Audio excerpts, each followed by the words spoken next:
an order of who wants to speak and in what order.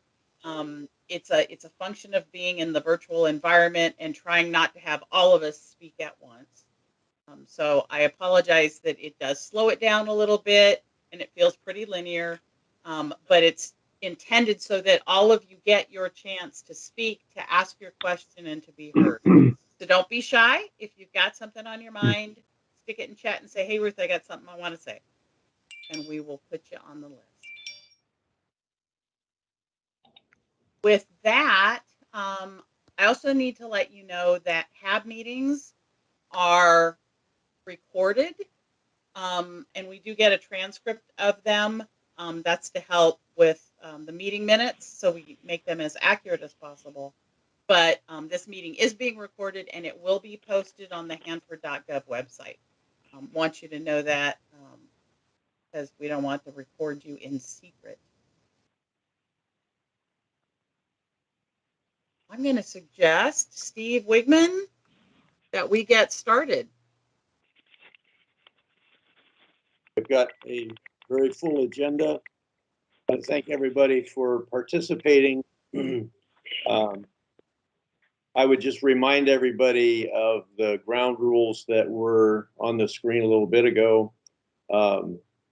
We need to make sure that we run a civil meeting. Our objective is to set the stage by our performance, to have people want to come and talk to us, to share their successes and their challenges. And also we want to have all of our members feel welcome and inspired to participate. We represent a very broad spectrum of views and organizations, and listening and encouraging each other is a very important part of a successful process. So let's practice that today. And thank you for being here. Stan Branch, as our DDFO, why don't you kick us off, please? Can you hear me? Yes. Great, thank you. And good morning, and welcome to the December 2021 Hanford Advisory Board meeting. My name is Stan Branch. I'm the Deputy Designated Federal Officer for the Hanford site. As a reminder, this meeting will be conducted in accordance with the requirements of the Federal Advisory Committee Act. Advisory committees have played an important role in shaping programs and policies of the federal government. The Hanford Advisory Board's role provides policy-level advice and recommendations concerning the following EM-specific issues, such as cleanup activities and environmental restoration, waste and nuclear material management and disposition, excess facilities, future land use and long-term stewardship, risk management, and communications. I appreciate your attendance today and look forward to the Hanford Advisory Board's development and submission of constructive, actionable, policy-level advice on the Hanford cleanup. Appreciate your attendance today, and thank you, and look forward to your feedback today. Back to you, Ruth. Thank you, Stan. Steve, do you actually want to go over the meeting ground rules at this point?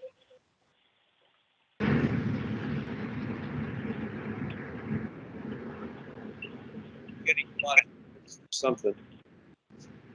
Hang on a sec. I'm going to mute everybody. Okay, so all of you are muted now. You can unmute yourself. So Steve, unmute yourself. Okay, I did. There you go. That sometimes we have to do that. Background noise just does that to us. So there's a lot of words here, but fundamentally, we each have the responsibility to actively participate and be prepared and available to work on the issues that we're dealing with. We have the responsibility to represent the information and material accurately, and to represent your constituencies and keep your constituencies informed. Ground rules for the meetings really are what's required to allow us to really communicate and listen to each other, listen carefully, be open, patient, and attentive. I have found that you can't listen very well when you're talking. So sometimes you have to be quiet and listen, even if you feel strongly about something. Be courteous, honor the procedures that we follow. And when I ask you to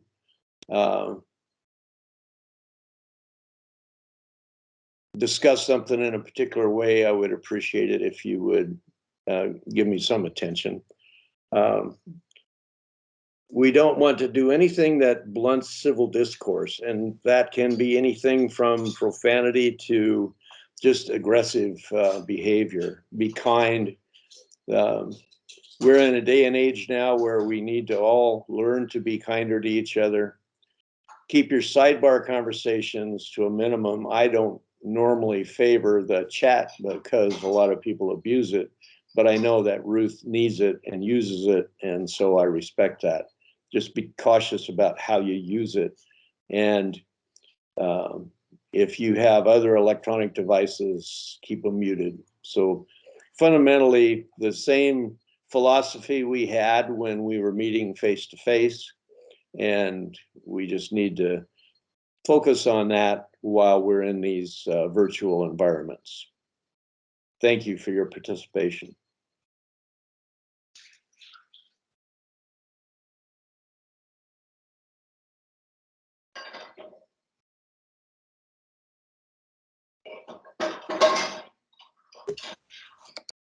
Meeting agenda. Okay. Hello, Tony Brooks just joining. Hello, Tony. We are glad you were here. Thank you. So let me go over what we're going to do on the agenda so you have a roadmap for the next couple of days. For those of you who are new, we tend to do TPA updates from the agencies on day one, and then we introduce action items for the board's consideration. We introduce action items on day one. The board actually takes action on day two. So we're going to start off this morning hearing updates from all three tri-party agreement agencies, Department of Energy, EPA, and Washington Ecology. Then we've got 5 big action items. There are a couple of meeting summaries we're going to do as well. We're going to talk about the work plan and calendar for fiscal year 2022. Adopting that is going to make behind the scenes planning for your work a whole lot easier. We have a draft recommendation from the National Environmental Management Site Specific Advisory Board. For new folks, the HAB is actually a committee of a national advisory board that we call the EMSSAB. So imagine we are a sister board to Paducah, Portsmouth, Savannah River, Oak Ridge, Northern New Mexico, Nevada, Idaho. So we're actually a committee of a larger body. The EMSSAB has asked this board to look at 3 items. One is a draft recommendation on membership appointment. And then charges 1 and 2 have to do with public outreach at sites and best practices. Those are going to be up or down approvals. We don't get to edit those documents. It's just a yes or no on the part of our board, our committee, if you will, for the National EMSSAB. There's also draft advice coming from the Tank Waste Committee on leaking tanks. That advice will be introduced after lunch here on day one. You've got some options to either edit it and revise it, send it back to committee, or decide that you want to actually consider adoption tomorrow. And then we've got some time for board business and committee requests if committees need support for their work going forward. Are there questions on the agenda and what we're going to try to accomplish? This is a longer list of action items than we normally have. Normally we have some presentations interspersed. It's just a heavy meeting for action. Quorum, now that we have new members, is 19. So your participation is critical, because if we don't have 19 of the seats represented around this imaginary table, the board can't take action. So showing up matters.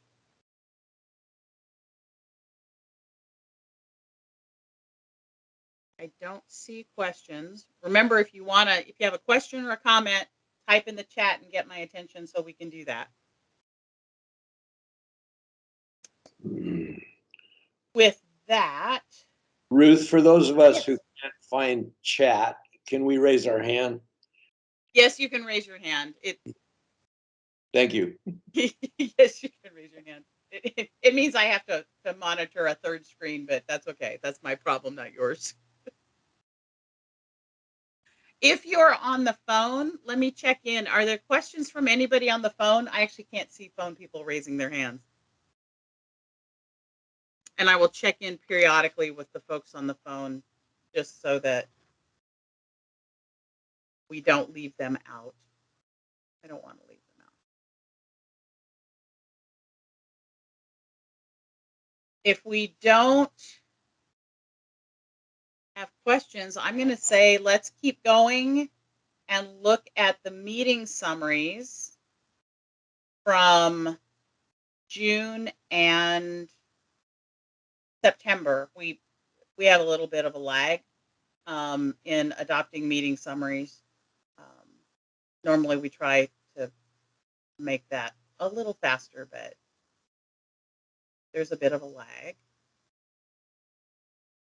Jan, what's on your mind? Let's get you off mute so we can hear you.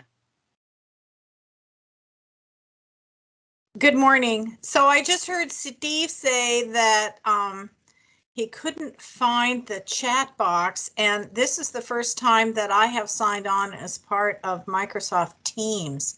And so I don't see the chat box either in this new environment. Can you help me with that? Okay, so the bubble, the icon you're looking for looks like a speech bubble out of a cartoon strip. Right, but and then when I was signed on as a guest, I could find it, but now I cannot. So I'm looking at the action bar, and even under more actions, it just says device settings, or yeah, I don't know. Anyway, maybe I'll just go back to being a guest and then I'll know what I'm doing. So sorry for the interruption. Right. For those of you who are worried when you log in, if you get your name and it says guest, that doesn't mean we have demoted you. Okay. It just means that you signed on to Teams in a different kind of way. So it's not meant to be insulting. It's just a quirk of Microsoft. And I apologize for the confusion. Yes, it is okay to both raise your hand and type in chat. I will check with people on the phone periodically so we don't leave anybody out. Ruth, this is Shelley. Yes. Under the more actions, there is if you look for the icon for the chat, it can actually be shut off. So you should check and see that it's on, because there is an option to shut it off. So take a look at the icon under the more actions list. Okay, I'll try that. Yeah. I signed on as a guest and I now can find it. And I guess the thing for me to say is that now I will sign on. I mean, don't you ask for us each to sign on in the chat? Yes, please. Yeah, see, okay. I'm on it. Right.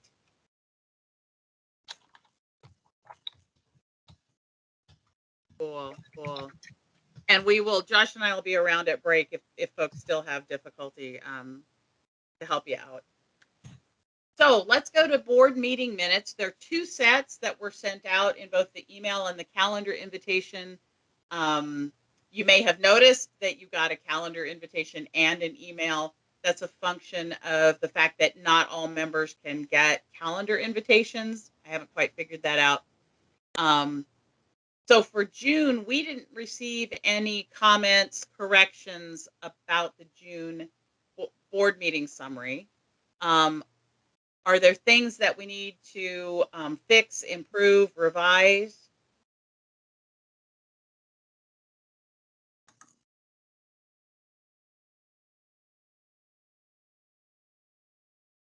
Okay, this is the part where you need to speak up if you have a concern. If I don't hear any, Steve, is it acceptable to finalize these if there are no additions or revisions? Yes. Let's do Okay. And we do have a quorum because I counted.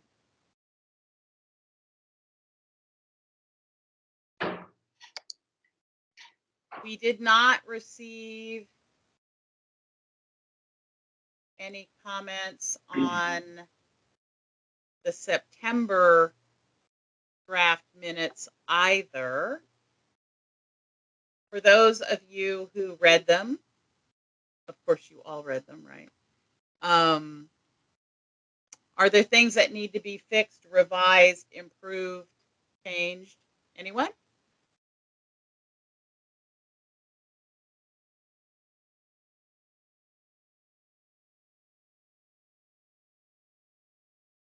Okay, Mr. Chair,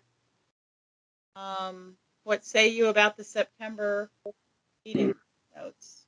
let's adopt them. Okay. And we do have a quorum. Okay, normally, just so you all know, normally we do not do silence as assent. We kind of do that for meeting minutes. For other action items in this meeting, I will actually either go around seat by seat or we will use the chat to affirmatively say, yes, I agree with whatever we're talking about. So this is the one time where silence is assent. We don't do that for other stuff. Back to the agenda. Steve, announcements. Do we have announcements?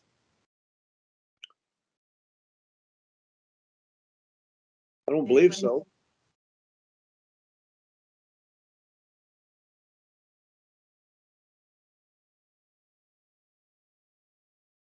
All right. If we don't have announcements, let's move on to our TriParty agency updates. Our habit is to start with the Department of Energy and then move on to our regulators. So they're going to fill you in on what's been going on in the last couple of months. Brian, are you with us? I am. Thank you. As long as you can hear me, I am. As long as you can hear me. Yes, yes, we can hear you. Can you That I'm see here. the screen okay? All right. Well, as always, thanks for the opportunity. It's important that we continue to provide these updates and share our progress. And thankfully today, I think we have a lot of progress to share. First, I'll just welcome the new members and thank you for your willingness to serve on the board. Your engagement and the work you do to foster awareness with the constituents you represent is important, and we appreciate that role. And we'll continue to work with each of you as we work with the Hanford Advisory Board to ensure that you're positioned to represent the state of the site well with the folks that you represent. I'll give the update today, but I'll have Brian Stickney, who's the Deputy Manager for the Richland Operations Office, with me, as well as Glenn Trenchard, who's our Assistant Manager for both of our safety and health organizations on the site during the Q&A part. So with that, if you'll just go to the next slide, Ruth. I think it's always helpful just to give a little bit of history, especially with some new members on the board, of the site history. And I think it helps put the context of what we're doing today in a little bit better framing. 580 square mile site was established in conjunction with the Manhattan Project in World War II, and then continued through a Cold War mission for plutonium production that ended in about 1989. During the national security mission, the site and the facilities and our Tri-Cities community as well supported the production and irradiation of over 20 million uranium fuel rods which was then processed as 110,000 tons of irradiated fuel to deliver 74 tons, or more than 60% of the nation's plutonium. And you can see some of the pictures to the left, the B plant in operation. And I'll ask you to note the infrastructure as well in some of these pictures, just to see how much infrastructure has also been a part of the Hanford site, past, present, and certainly our future as well. Lower left, you can see one of the 5 canyons, processing canyons. Upper right is an underground tank in construction. And then the lower right is another industrial facility. I've never been able to figure out what that is, but represents the infrastructure that was all here.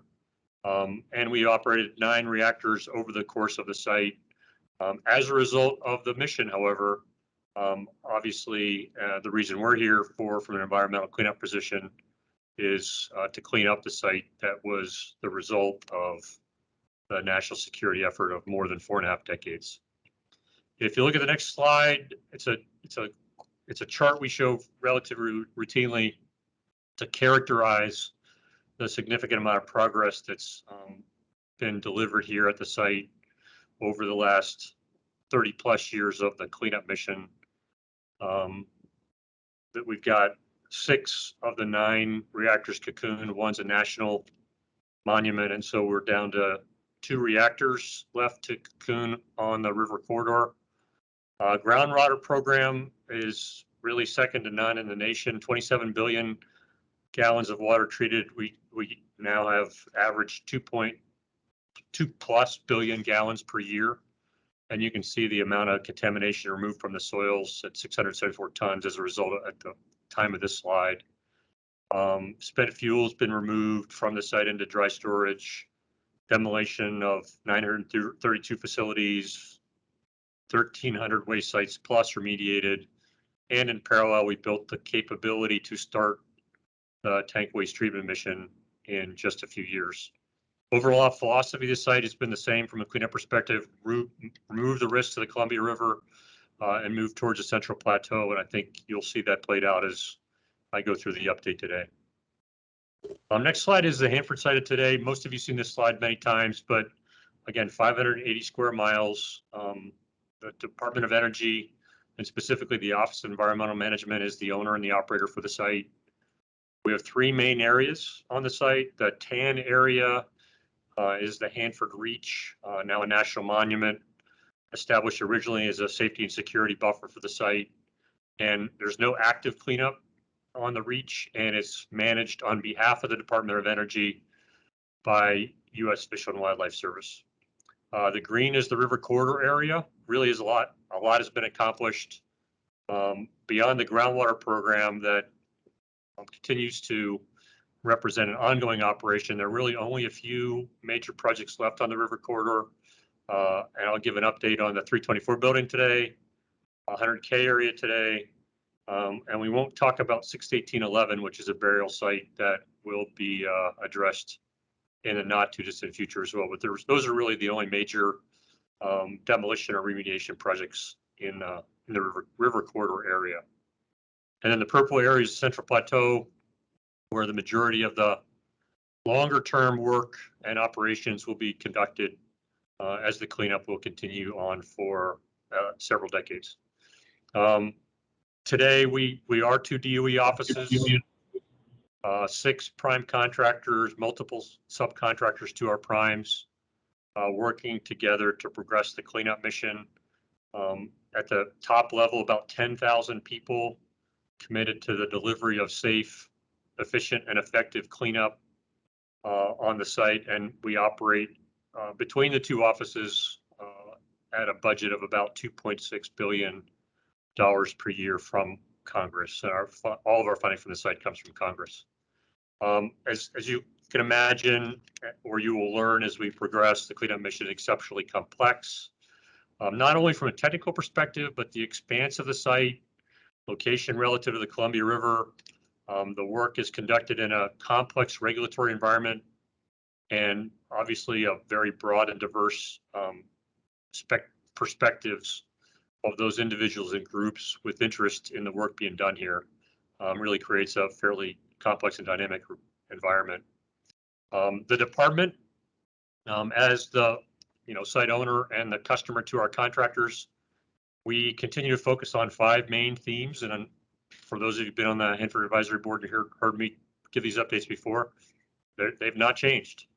Our effort is focused first on the health and safety of our workforce to ensure that the people coming to the site every day doing this important work feel like they're in a safe and healthy environment.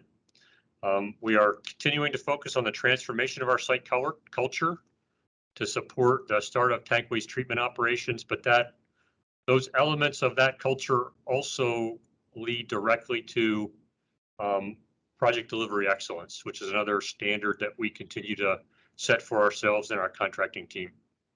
We want to serve as a fair and demanding customer to our contractors so that we create the conditions for maximizing taxpayer value in the work we do here, not only from a performance perspective, but also from a high ethical standards perspective. And then establishing and strengthening constructive relationships with our stakeholders and our tribes. And lastly, exceptional teamwork, not only at the leadership level between the department and our contractors, but also vertically and horizontally across the entire site to ensure that we can effectively execute what is already a very complex mission and do it to a very, very high standard of performance, which is our goal. You can see the site activities on the slide here, and we won't spend time talking about those because I'll go through many of those as we progress through the slide. So that's the big picture. The next slide, we almost can't have any presentation or discussion in any forum without providing an update on the pandemic. I'll qualify my remarks today only by saying that the playing field that we're operating on for the pandemic changes on nearly a daily basis. We continue to do our very best to, and I think we have done, remain current in creating the safest possible workplace for our workforce. But the state of play I'll share is as of 9:29 this morning on 15 December, because it's, again, an evolving field. We reduced site operations at Hanford in March of 2020, and then set conditions which allowed us to start to re-enter the workplace as a site team in May of 2020, and we continued that process week by week through roughly September of 2020, and we've remained roughly in that same site posture with about 6,000 members of our team coming to the workplace every day, and about 4,000 continuing to support the mission through telework. The pandemic, as you would imagine, has impacted nearly every project and activity on the site. But despite those challenges, I think we've been able to continue to deliver an impressive amount of progress throughout the pandemic, and really, I'll most notably talk about through this calendar year. Today, as we stand today, we've worked through 2 vaccine mandates on the site. The state mandate that was completed on the 18th of October, which was largely focused on the healthcare industry, and then the federal employee mandate that ended on the 22nd of November. Neither of those impacts have had any negative impacts on site operations. The current vaccine mandates continue to be reviewed by the courts. So I can't provide any more detail than that, but our contractor partners continue to support the mission, continue to advocate for vaccinations. Our site occupational medical provider has, for I think over the last several months, continued to deliver all 3 vaccine types to our workforce, and we continue to work to ensure we remain current with CDC guidelines, again, focused on establishing the safest possible workplace for our workforce. On the 3rd of December, the department issued a COVID-19 workplace safety and reentry framework that we will begin to implement in January. The plan generally establishes 3 reentry dates for the federal workforce.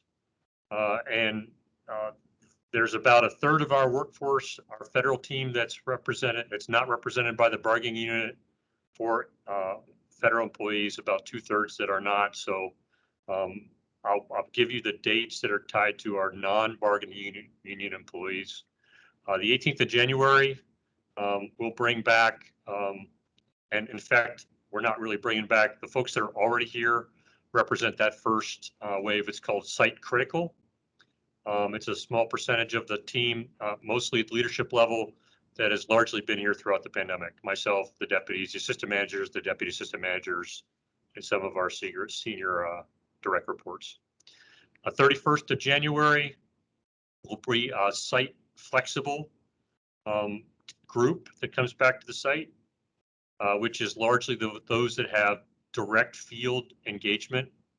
And to some extent, they've already been on the site periodically while we've been in max telework situation, but as we evolve into the next phase, and telework will continue to be a part of the workplace routine for, I'll say the 40% largely across the site, and for the federal team as well.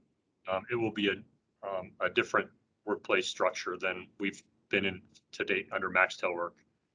And then the 14th of February will be the remainder of the federal team.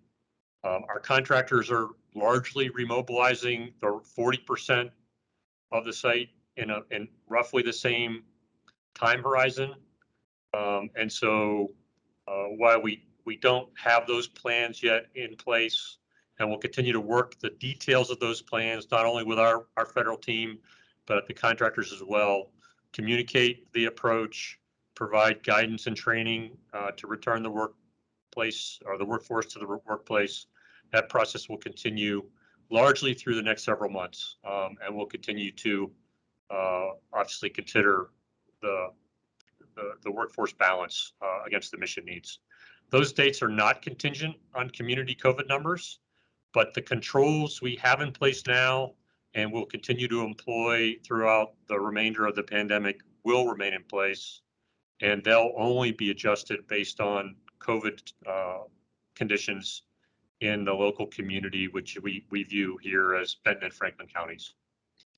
So I think, we are going to be flexible and continue to work to ensure the workplace and the workforce are structured to deliver the mission safely, efficiently, effectively going forward. But it does look, and I'm hopeful that the pandemic continues on a waning trend. This morning for Benton and Franklin counties, we're back into the substantial category from high. So an improvement, which I think may reflect to some extent the post-Thanksgiving resurgence that we saw. We had been as low as 60, and that's 60 cases for Benton and Franklin County per 100,000 over a 7-day average before the resurgence following the holidays. And this is the first morning since the Thanksgiving holiday that we're back below high transmission. So we'll continue to monitor the situation as we do daily, and continue to stay engaged with our community as we have throughout the pandemic. Next slide. I'll talk about direct feed low activity waste. As most of you know, we completed construction at the waste treatment plant for the direct feed low activity waste portion of the plant last January. There's really 3 phases of the plant delivery. It's the construction phase, then the startup phase, and then the commissioning phase. I'm happy to announce that we completed the startup phase in calendar year 2021 as well. In October, and at the end of October, we completed the loss of offsite power test, which was the first major integrated plant test for the waste treatment plant as we proceed towards tank waste vitrification in 2023. Test was very successful. As always with tests of a major facility, we found some things that we're going to work to improve on, which is positive. And B&I continues to hire and train their commissioning technicians, their lab technicians, maintenance technicians, and within the last 6 weeks or so, B&I announced the first fully qualified control room team for the waste treatment plant had been fully qualified, which is just another exciting milestone for us as we continue to process.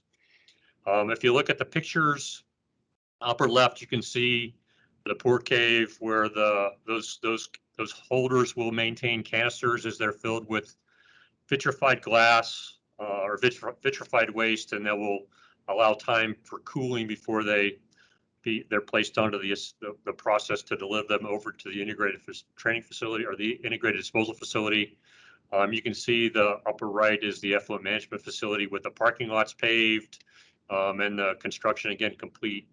We still have staging up in a few places to support testing, but the construction activities are complete.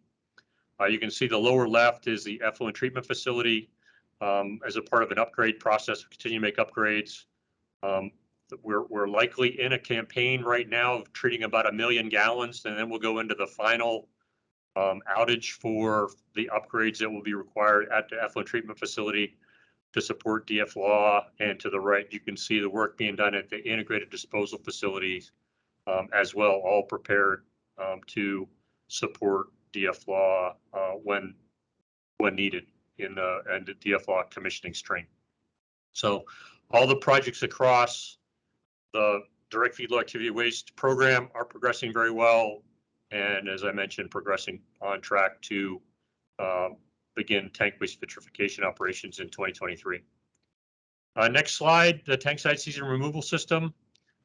Really excited. The newest news is we completed our critical decision 4A, which is a presentation and an update we provide to the Deputy Secretary of Energy and senior leadership team, which communicates basically our readiness to proceed into operations. We completed that board review last Friday and received documentation earlier this week that certified our readiness to move forward into operations. So you can see to the left, I was out with John Eschenberg and members of our team to receive the ceremonial key for the tank side season removal system. You can see a picture of the internal process enclosure in the upper right, and then you can see some of the work being done to prepare for an exchange operations as we move forward as well. So really excited about that major accomplishment, and we're working with John's team to set the date for tank side season removal system operations, which is effectively industrial scale tank waste treatment for the first time in the Hanford site. We expect to begin operations in mid to late January. So we start to treat tank waste next month with our goal of having 1 million gallons of waste treated when we're ready to start hot operations at the waste treatment plant. Next slide. I wanted to show a little bit about the broader view of how we at the site level make sure that each of our next phases of our process towards hot commissioning are executed. The phase and gate process is established as a framework which is based on lines of inquiry that each of our contractors have to assess their readiness against as we get ready for each major site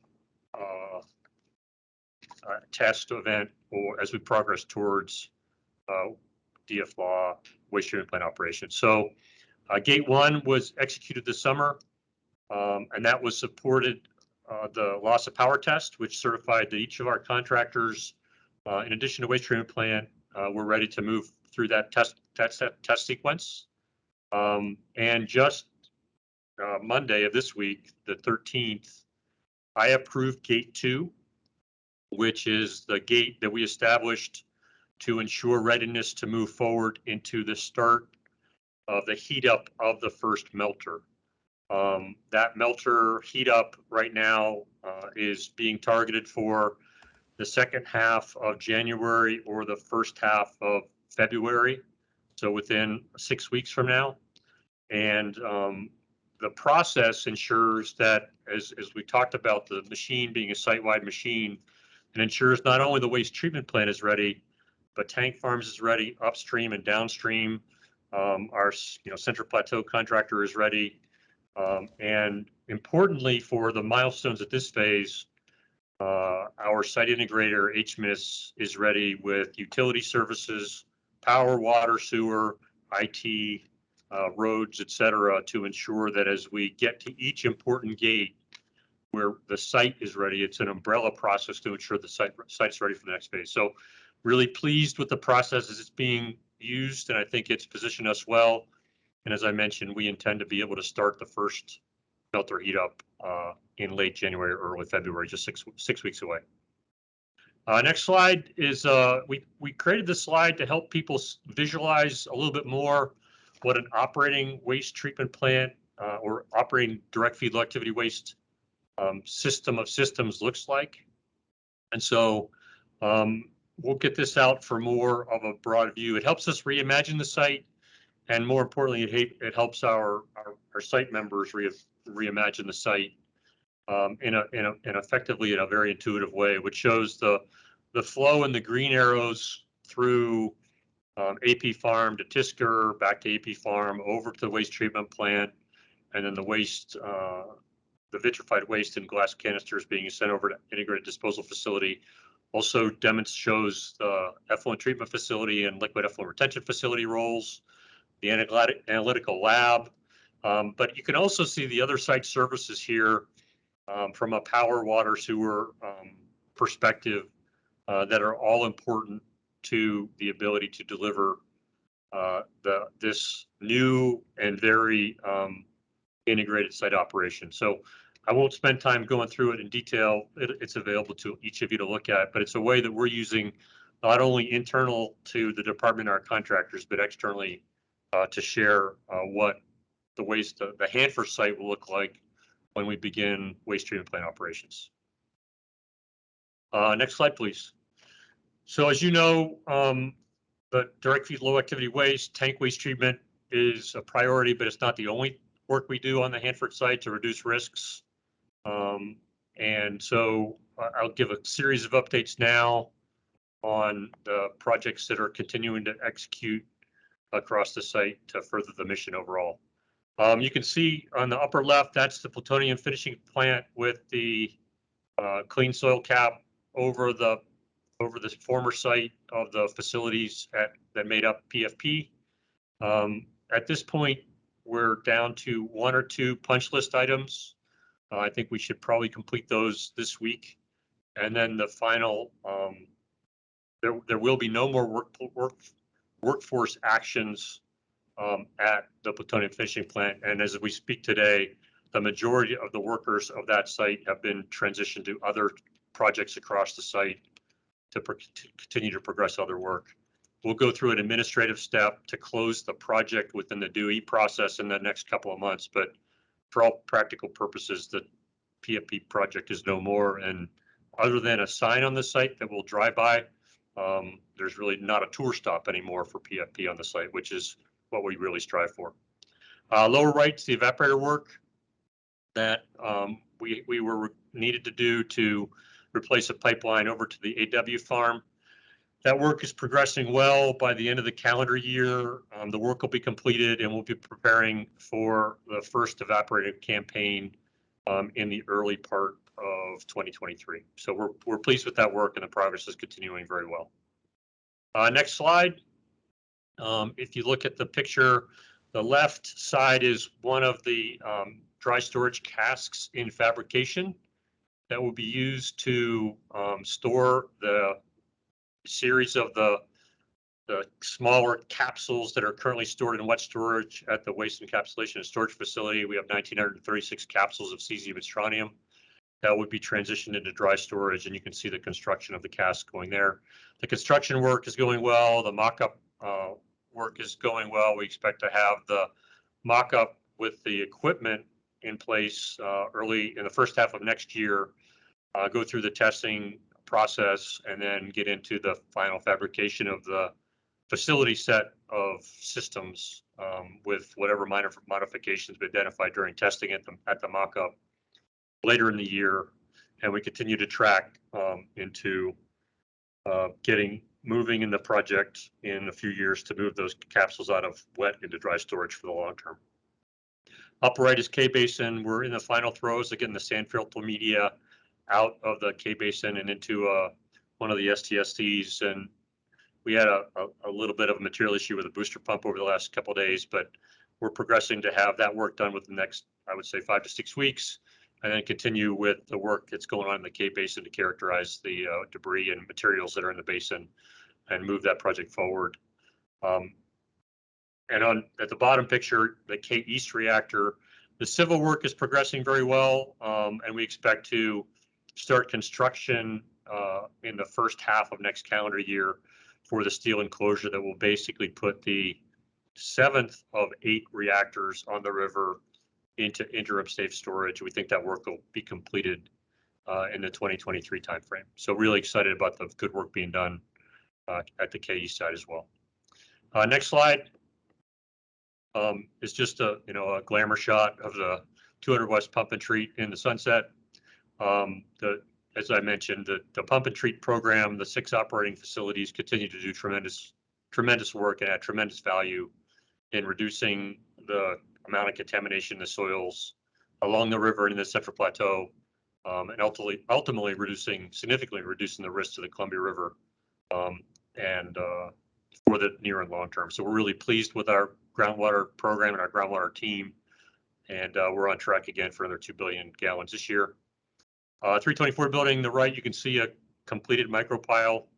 I think we're in the 4th of roughly 20 to 22 micropiles that will be grouting and establishing, which I think are about 18 to 20 feet deep, and then filled with concrete grout to ensure that we can stabilize the structure when we get into floor removal and soil removal from the B-cell. The team's getting into a good drum beat now with micropiling and then grouting. And so we'll continue to look for good progress in the 324 building, not only in the site, in the facility, but around the facility site conditions. And our mock-up is adding, tremendous value to that process as well over in off of Horn Rapids Road. The team has really done a good job. Lessons we learned last year relative to contamination management control. The team's doing a phenomenal job with that. So we see good progress being made, and we have, we're very optimistic about where they are and where they're going. Next slide. That's not the upper picture is not particularly exciting at this point, but we did break ground on the new Central Plateau water treatment facility that will replace our 1940s version water treatment plant over the next couple of years. So that project is off to a good start. I was out last week driving around the site, and you can see the work going on in the civil work being done to set conditions to move forward with the construction. And it will be a facility that is really state of the practice. So it'll be much more supportable and actually provide some expansion capabilities in the future if we need it. And we'll be able to retire the chlorine gas risk that the current plant represents to the site. The bottom, you can see a multi-craft maintenance facility in the 200 East area. That's for the Washington River Protection Solution Team. It replaces a series of smaller, I'll just call them workshops, and that's probably giving them a lot more credit. And to move the team that does a lot of the maintenance work and facilities work for our tank farms contractor into a newer facility to provide them the ability to be more efficient and more effective, and it puts us in a position to retire some of those old facilities as well. So we're pleased to continue to add infrastructure and right size infrastructure as we need to ensure that our team is really ready to move forward with the work they do and do it in a safe and effective way. Next slide, I'll just, one bullet on the integrated tank disposition contract. The only change I'll represent is the deadline for proposals by the vendors was moved from the 20th December out to the 6th of January to give the offers a little bit more chance to deliver their proposals. As you would imagine, a $45 billion contract. We want the contractors or the proposers and our team certainly want to see good products and allow us to reach a good execute a good source selection process towards the end of the calendar year and perhaps in the next calendar year as well. So that's the only update on that major acquisition for the Hanford site, and we're pleased to see it moving forward. And we were happy to give the contractors a little bit more time, or the bidders a little bit more time, to develop their proposals. Next slide.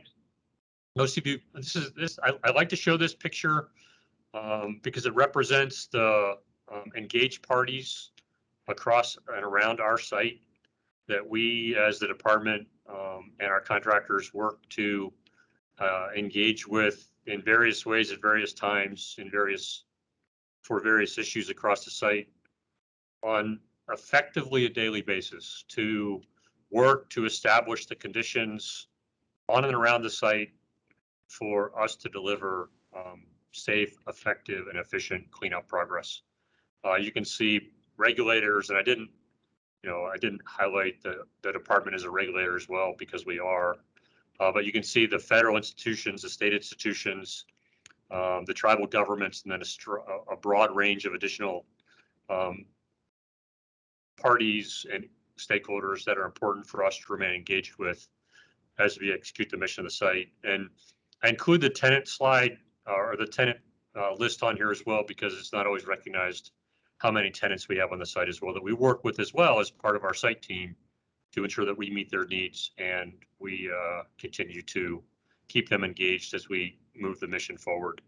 As always, and I couldn't get off any slide with representing our broader framework of interested parties here without sharing the appreciation we have for the tremendous support we have from Senators Murray and Senator Cantwell and Congressman Newhouse, and we committed as a DOE and contractor team to deliver the progress that makes it as easy as possible for them to compete for funds on our behalf. So we certainly appreciate that support, but I think it's helpful to understand a little bit of the broader playing field that we work very hard to ensure we're being successful on engaging and building support for our mission every day. Slide 16 is a little bit of a microcosm of that engagement, just to highlight some of the more recent engagements we continue to execute throughout the pandemic. And I would tell you that I don't think the pandemic limited our need or our commitment or our ability through virtual means to continue to maintain engagement across the full spectrum of stakeholders and certainly the tribal nations as well, to make sure that we continue to keep everyone engaged in what we're doing, the priorities that are being set, the basis for those priorities, and how limited federal dollars are being allocated across the spectrum of the site priorities to ensure that every dollar delivers the maximum risk benefit as we progress what I think you all recognize as a very complex and long-term mission. The next slide is one of my favorites, because this is a 2021 picture of just a little slice of the Central Plateau, looking west, and you can kind of see Rainier on the right and a little bit of Adams on the left in the far distance. But I like these pictures because you can see things like the paving completed in the around the DFLAW facilities at the waste treatment plant. You can look to the right, and we are continuing construction, and we'll get off with additional construction on the 4th liquid effluent retention facility basin over on the right-hand side. So we have 4 basins to support DFLAW operations. Moving to the center, we talked a lot about the activities going on in the 200 East Tank Farms area. Not only the work being done in support of DFLAW, AX103 retrieval is going well. We're over 90% retrieved. Expect to complete the process in the February-March timeframe as we line up for AX101. When we complete AX101 later, I think in early calendar 2023, maybe late 22, that will be the second completely retrieved tank farm to add to Sea Farm. So good progress going on there as well. As you move up, going to the west, you can see the integrated disposal facility there, continuing work to ensure that IDF is ready to support operations when ready. You can also see the continuing to move out there, the Wesif area to the right near the B plant, and getting ready for progress that mission as well. And then out to 200 West, the new water plant construction, PFP paperwork. There's a new office facility being built to support the 222S lab. And then we continue to work to progress the testbed initiative in this 2022 as well. And then off the picture, as I mentioned, K Basin, 324 building, groundwater work, which will include nearly 40 new wells this year, construction of the new 400 area new 400 area fire station should begin later this year to continue to upgrade our infrastructure, as long as a number of projects for electrical, water, and sewer across the site. And then we continue to ensure that Hanford Patrol and Hanford Fire Department can continue to fulfill their important obligations to the site as well. So really projects and activities around the site show that what we have poised ourselves to accomplish in 2022 is really very exciting. And we continue to, as well, ensure our Hammer training facility is ready to support the needs of our site employees to ensure they're ready to do the great work that we have going forward. Really, as I get to the final slide of my presentation, I'll highlight, and I appreciate Steve's comments at the beginning of the discussion. Really strong teamwork is really at the center of the work of the department and our contractors, and what we've been able to accomplish despite challenges over the last several years. That teamwork is only possible when we work together, respect each other, even though we might have differing opinions, in an environment of dignity, respect for each other, and professionalism, and to ensure that every voice is heard and to support decisions that we make. I think you recognize I signed a letter with David Bowen and Dave Enan last week to affirm those expectations for the Hanford Advisory Board as well, to ensure that our Department of Energy team, contractor team, when we engage with members of the HAB, we can talk about issues and we can have those discussions in a constructive way without an environment where some members may feel inhibited in what they can communicate by some of the behaviors we've seen over the last 6 to 7 months. The cleanup is challenging. I recognize that. I think we all do. It's important to ensure that the diverse perspectives of everyone at the table are heard so we can make the best possible decisions in a complicated environment, as I hope we've demonstrated we continue to do. And one of the fundamental tenets of the Hanford team is assuming noble intent. So I hope that that'll also be a part of the focus of the Hanford Advisory Board now and into 2022. Secondly, and I appreciate the work that the Hanford Advisory Board does. I hope that the HAB continues to evolve the focus as the site evolves, and our evolution of the site is continuing as I think you recognize, towards operations. As you consider the structure of the HAB, we certainly value the inputs, policy level, constructive actionable advice. As we move to operations, I think operations are difficult to keep pace with in the manner that the HAB is structured, looking at the bigger picture and those policy level actions. So as you consider committees, if you're going to adjust your committee structure, an operations committee would likely not be constructive.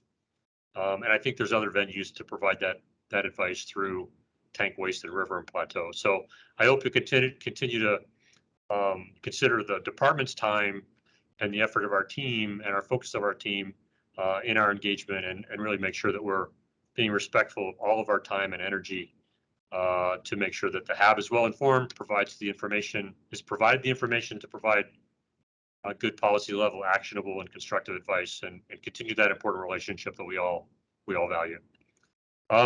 Just in closing, and I know I probably went a little long, but it's generally difficult to talk about the Hanford site in less than an hour, and I've strived to do that in 25 minutes. I'm very optimistic about where we are as a team and as a site as we close on 21, and I think we're very well positioned for an exciting 2022 and beyond. We continue to work to overcome challenges and deliver safe and efficient progress that, as you recognize, our nation's taxpayers deserve with the funding we're provided. We'll continue our commitment to maintain an aggressive communications approach and ensure the progress of the site is understood. And we'll be hopeful that we'll be hosting site visits in 2022 to really reacquaint everyone with what we've accomplished over the last few years. And I look at this as somewhat of a site unveiling, because many of our own workforce, and including, obviously our stakeholders and tribes and national interest areas, people have not been to the site for a couple of years. And so we're really looking forward to an unveiling, because I think we have a really great picture and a story to tell relative to our Hanford site. And while we can show pictures of progress, what's missing in how we communicate now is the maturity of our team, our teamwork, the relationship between the department and our contractors to contractors, the relationships with our regulators that are making this whole machine move forward, I think are very important, and you can't see that in still pictures. And so I'm hopeful that the visits will begin in a way in the relative near term, and we'll really be able to share our progress in a much better way. So thanks for your time. I look forward to the Q&A session with Brian and Glenn, and I'll turn it back over to Ruth. Thank you. So for our new folks, let me give you a clue as to our habit. I am collecting people who have questions, and you'll see in the chat it says Q and there's a bunch of names. That list will get longer. So let me know in chat if you have a question for any of the tri-party agencies. What we do is we hold questions, and we're going to check in with EPA and then ecology, and then open it up to questions and discussion. So that's how we're approaching it. And next up is Dave Enan from EPA. Good morning, and I want to thank everyone for being here. Particularly want to welcome the new members. I think a few folks have said it along the way. I know Ruth did it in terms of maintaining a quorum, but what makes, I've got a job as an EPA person to do, and energy folks have their jobs and so forth. But one of the things that makes it that really helps us get our job done and makes this worthwhile is engagement and participation from the people we're doing this for and with. So that engagement, that participation, it's important, and I thank you for that. I think I'll keep it pretty brief. I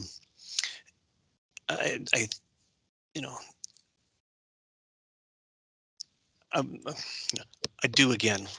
One thing I may not have said the words, but I really appreciate your all's commitment to doing this.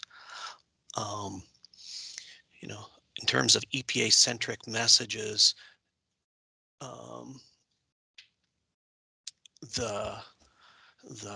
we don't have a new regional administrator yet. One has not been appointed yet. 8 of them have been appointed across the country, but Region 10 here in Seattle and Region 1 in Boston are not appointed yet.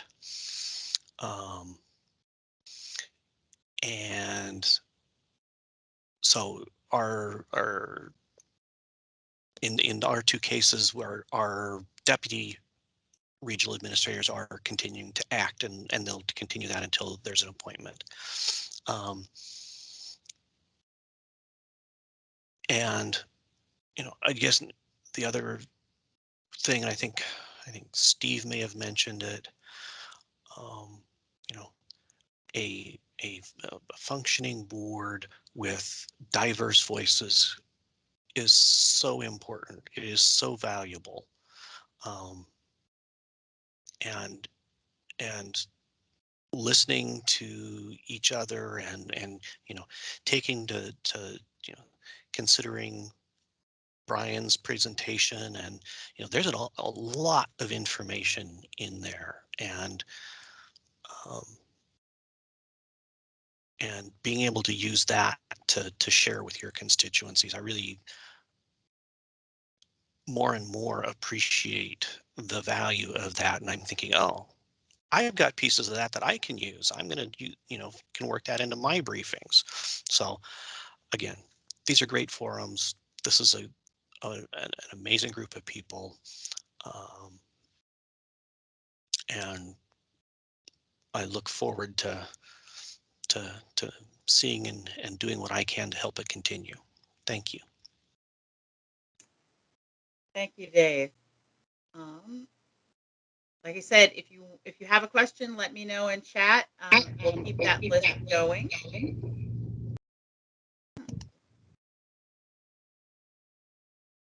Next up is our Good morning. other. While Ruth is getting the presentation up, I'll go ahead and introduce myself for time purposes. I'm David Bowen. I'm the Nuclear Waste Program Manager for the Department of Ecology. And at close of business today, I will have completed my first year in this role, and I'm in my 6th year with the Department of Ecology.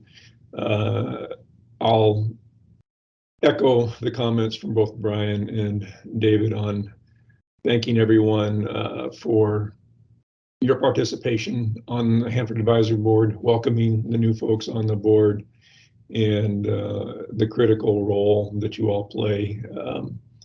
I'll have some more comments as I get to, let's go to the next slide. And I found a couple of errors in this, unfortunately, but recruitment, holistic negotiations, the third one should say tri-party agreement compliance activities, and then compliance and other permitting activities. Next slide. So when I get into the recruitment piece, this is where I have a lot of thoughts about the Hanford Advisory Board that align with the recruitment requirements I have here. Right now, we have approximately 20 vacancies, which represents about 25% of my program. 16 of those are in some stage of recruitment, which means there's an offer made and we're waiting for acceptance for them to come on board. We're in the middle of doing reference checks. We're conducting interviews, or maybe a recruitment is out and posted, or HR is processing for ecology 85 approximately recruitments a month. So we might be in recruitment development in that process somewhere. The piece that really applied to me for the HAB as I was thinking about this is the knowledge transfer and mentoring for the next generation of our team. It's critical for our long-term success, and it's critical for the HAB and in your success. So I want to encourage those folks who have the 20 to 25, 30 years of experience to help share your knowledge and expertise. And I really want to encourage the new folks who are coming on board to please voice your thoughts and opinions. Having some I don't want to say it this way, new blood. I don't like saying it that way, but having some new voices and faces on the board is critical to long-term success. This is a decades-long project, and I probably have another 6 or 7 years of working here. Somebody else is going to take over my seat, and part of what provides continuity is having that expertise and history on the boards that help advise going forward. So please do feel comfortable speaking up. As I said, this is my 365th day. I'm still asking questions. I might preface it as sorry for the ignorant question, but I need to know. So there's no such thing as a dumb question. And so please speak up, and that's what you're here for, and share with your constituents when you go back. So related to recruitment, Department of Ecology and the state in general have an effort on diversity, equity, inclusion, and respect. And this year, we just finished up our annual reviews, or are in the process of finishing them up for the expectations in the coming year. We have added that to everyone's expectations. There are 5 major competencies associated with diversity, equity, inclusion, and respect, and they are core values of ecology's work. For this coming year, every team member will be expected to become familiar with and practice the first two competencies throughout 2022, and that is to become knowledgeable in DEI, have an understanding and a commitment to it, and then also to be self-aware and commit to growth. Our team is really diverse, yet I think everybody knows that the systems were developed in a certain pattern in a certain way, and we're evolving our systems to not only be fair and internally with people who are already here, but in our recruitment as well, making sure that we're writing postings that appeal to a broader demographic, rethinking where it is that we reach out to people and that type of thing. So. A lot going on in that area, and just wanted to share that we have a major commitment to that here at Ecology and across the state and all agencies. Next slide. Outreach and education. We have a communications team here with Ginger, Ryan, and Dana. Visited 2 classes virtually at the Chihuahua High School in Pasco this quarter, attended the 12th annual Nez Perce Tribe STEM Fair in Lapua, Idaho. Ryan and Ginger, I believe, went down to that.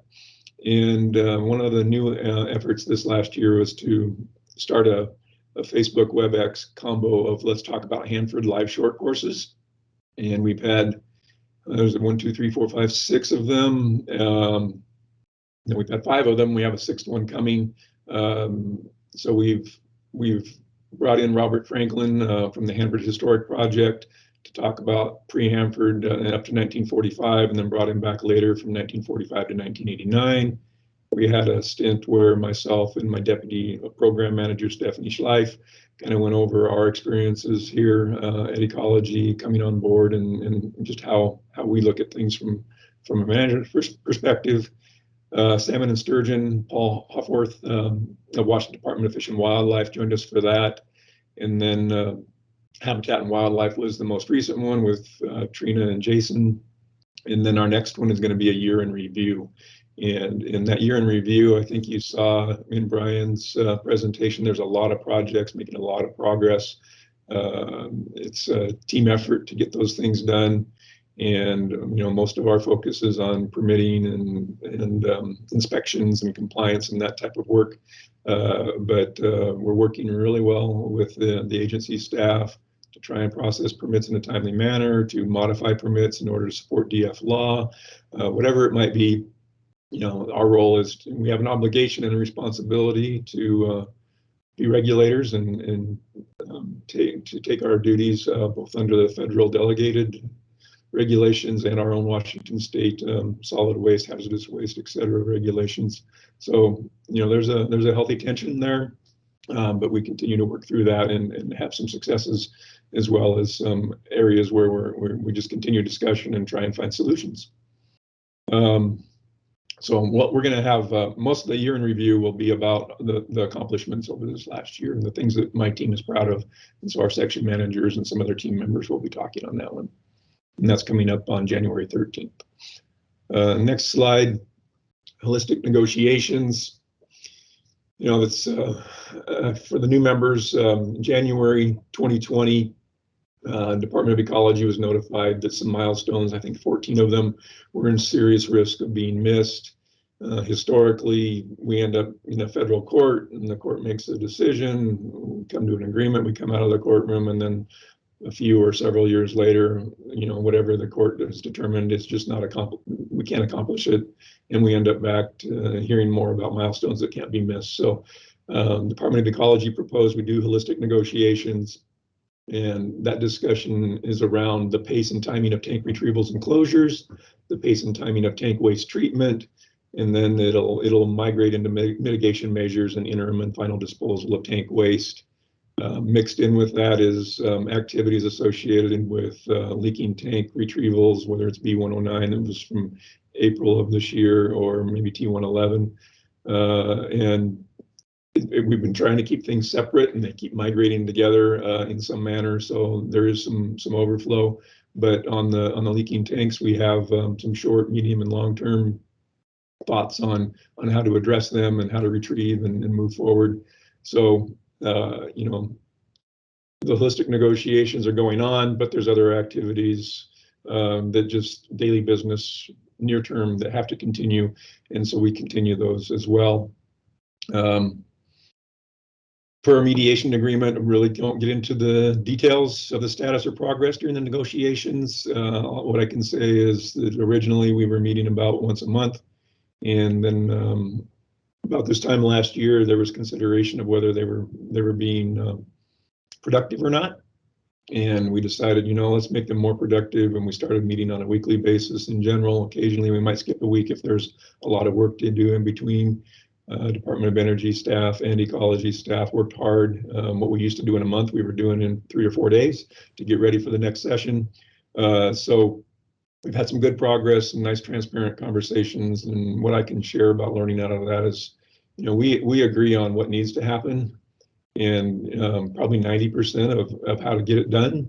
And we negotiate over the timing and pace and the specific treatment alternatives, those types of things. So it's been a good conversation. I'm looking forward to hopefully wrapping that up soon. Hanford Challenge recognized, some of the aggravation and concern over, these negotiations, the details not being shared behind closed doors, whatever you want to refer to it as. And so they had a forum on trust building and holistic negotiations. We did participate in that.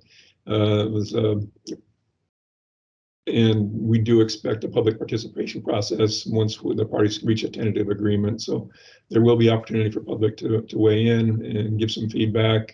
This happened in the past. We did take their feedback into consideration going forward, made some changes.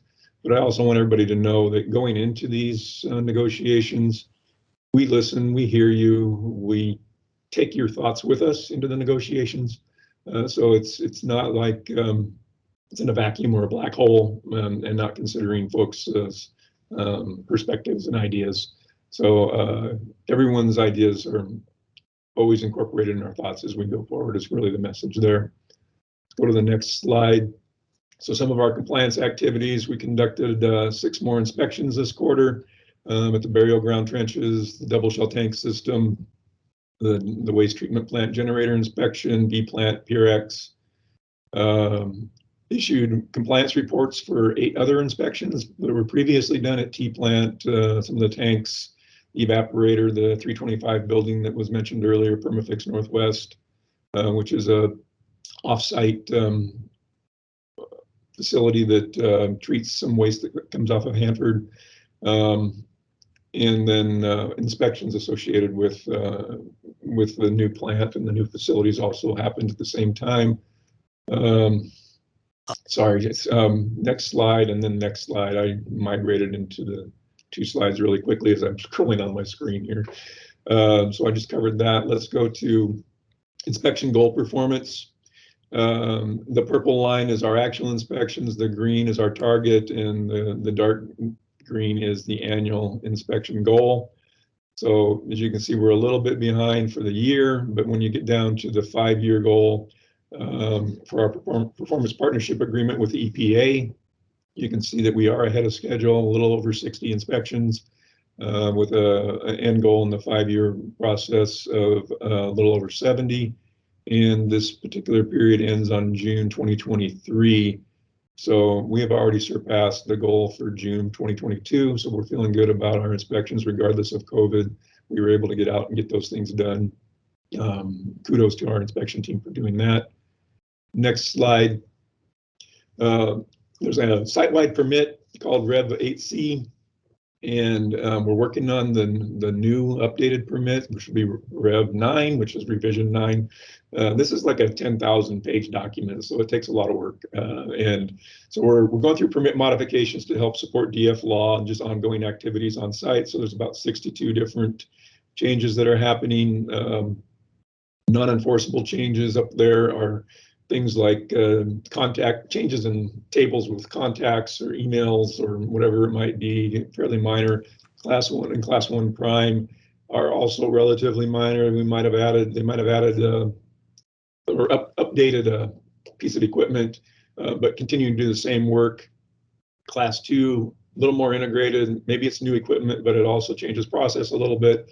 In class 3 are major process changes or major new activities. So quite a variety of work going on, but 62 of those that are active right now. Next slide. So this graphic kind of shows where those activities are. The waste treatment plant going on, that activity, it takes a lot of the work. And then, the different attachments and things, as I mentioned, the NEC, which is the non-enforceable changes. Those are, paperwork stuff that take up some time as well. So this just kind of shows graphically, where we're working, whether it's evaporators, the treatment plant, disposal facilities, whatever it might be. Next slide.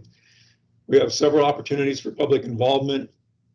A couple of them, one of them just ended for the waste treatment plant. There's another one ongoing that ends not next week, the week after, for the LRF basins. If you have interest in making comment on any of these, you can certainly go to our website, and at the end of this presentation, there's a link to get there. Just started one and associated with fire alarm system and removing that in order to demolish a building and do other work. Then we've got some coming up in early 2022 and then through the summer on the liquid effluent facilities and the treatment facilities, the receiving facilities and the treatment facilities. Let's go to the next slide. We also have a couple of Class 2 permit modifications coming up in this. You'll see a lot of a theme here with the LRF ETF, and a lot of that is associated with getting DF law up and running and supporting that work that's going on there. Some other modifications for the water treatment plant permit or the waste treatment plant permit, and a couple of order approvals. Our public involvement is coming up in the spring. Next slide is basically an acronyms legend. So when I start using acronyms, the liquid effluent retention facility and effluent treatment facility is LRF ETF, for example. A lot of activity going on site. There's about 3 different acronym legends that I follow, and I'm still learning new ones going forward. And the final slide has some contact information for us. Whether it's on Facebook and Twitter to follow us, or on our website to take a look or to participate in the public comment periods. So kind of went through that quickly, and I know we're running out of time. I just want to once again appreciate everyone being here, not just the HAB members, but also those who take their time out this morning to listen to these updates and hear what's going on. And welcome again to all of our new members. Thank you. Right. 3 quick things before we jump into questions. There is an acronym list in the member binders that you should have received by now. Sometimes you just keep that open next to you when you're at meetings. The presentation slides from both DOE and Ecology will be posted on hanford.gov under the meeting space for this meeting. So you can see them again, you can read them again. They won't be lost. And the Let's Talk About Hanford sessions that David mentioned, we put those in the weekly update that we send out on Thursdays to all the board members and any interested parties. So you'll be able to see how those come up and what those links are. So look out for those updates on Thursdays for what's coming up. With that, I have a list of folks who have questions. So let's just jump in. I have Pam and then Tony. Pam?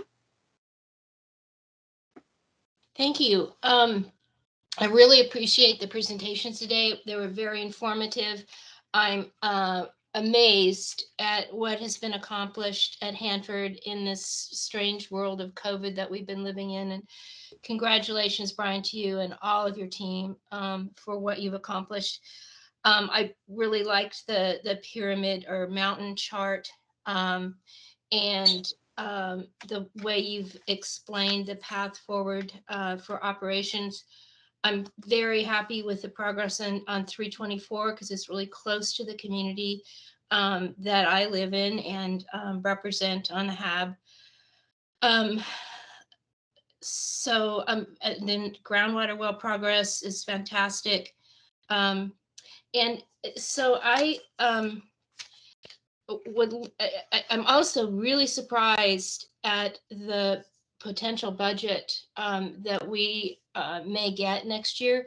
I know there was an effort to reduce it, primarily, I think, because PFP was completed, but our congressional delegation sustained the funding level, which is incredible. So, Brian, I would appreciate it if you can explain to people the context of Hanford's budget in terms of the EM program.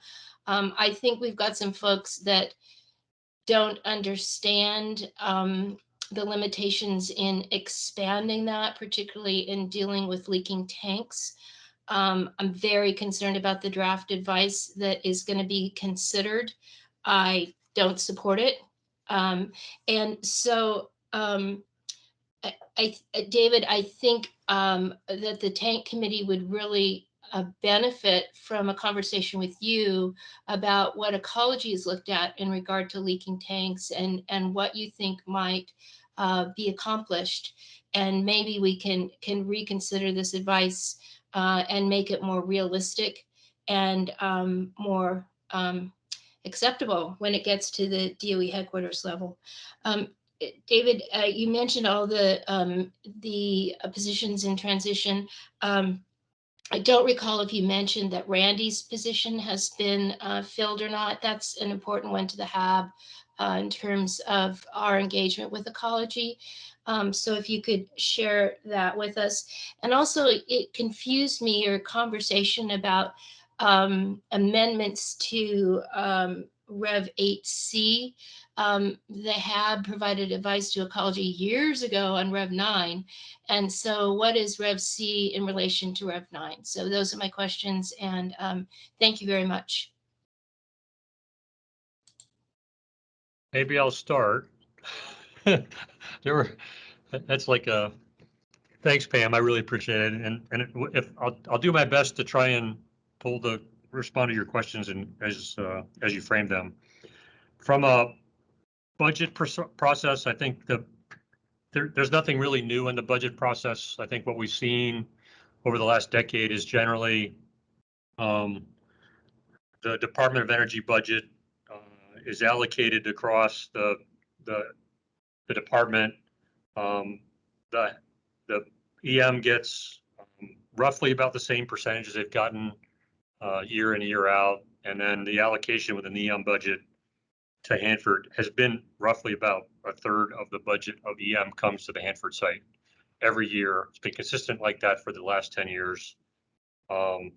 And as you mentioned, we continue to do our very best across the site to work with our regulators to develop more of an integrated, broad view approach to the site relative to risk, so that we can allocate the funds in the most effective way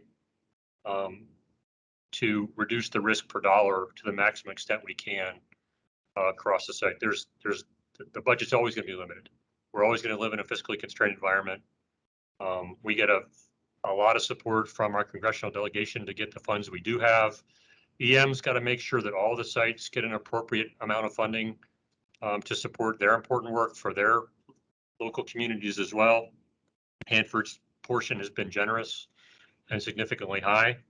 And so while it's sometimes easy to focus on a singular issue to draw conclusions about the site and the funding, the fact is it's a complex site, it's a complex risk environment. We do our very best working with our regulators to identify the risks that must be reduced first and foremost, and work through that priority process.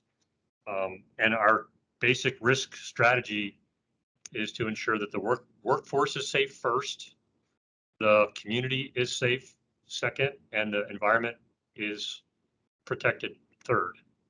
And where we can do more than one at a time, we always do.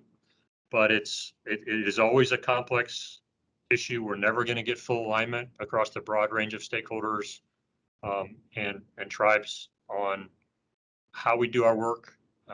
And what we do is, again, assuming noble intent, we do our very best within the funds allowed. And from a broader perspective, we want to make it as easy as possible as we can for Senators Murray and Cantwell and Congressman Newhouse to go compete for limited funds across the nation of needs to support the Hanford mission.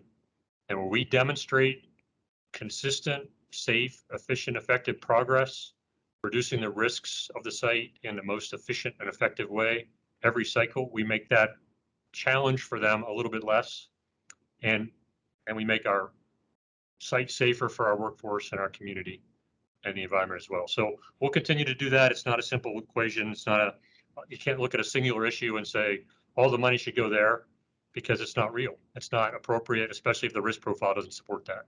So we'll just continue to do our very best, continue to take inputs, use the 5-year planning process to help solicit inputs from the community and the stakeholders, and do our very best to progress the mission in the safest, most effective way.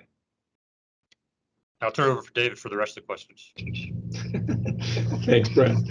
On the Rev 9 question, yes, it's been going on for a long time, and so you likely did provide comment and feedback several years ago. The goal right now is to it's an application process. We're collecting data, and when we see something maybe missing in the application, we request that, and Energy forwards that data to us. And on the majority of the work, we're still on schedule to put pencils down, stop collecting data in April of 2022. There are 5 sections of the permit that are definitely going to go beyond that, and maybe 2 more, so maybe 7. And we're going to have a discussion actually on Friday about what changes might happen with those particular sections of the Rev 9 permit update. And then you asked a little bit about B109 and sharing the thoughts and ideas of ecology, exploring.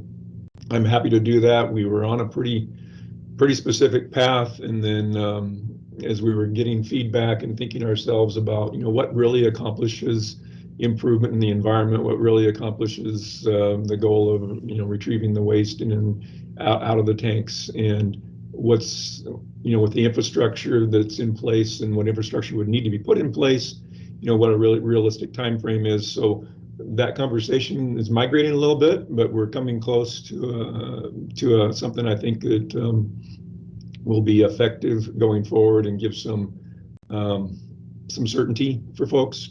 So stay tuned for that. We're getting close to agreement, I think, on that.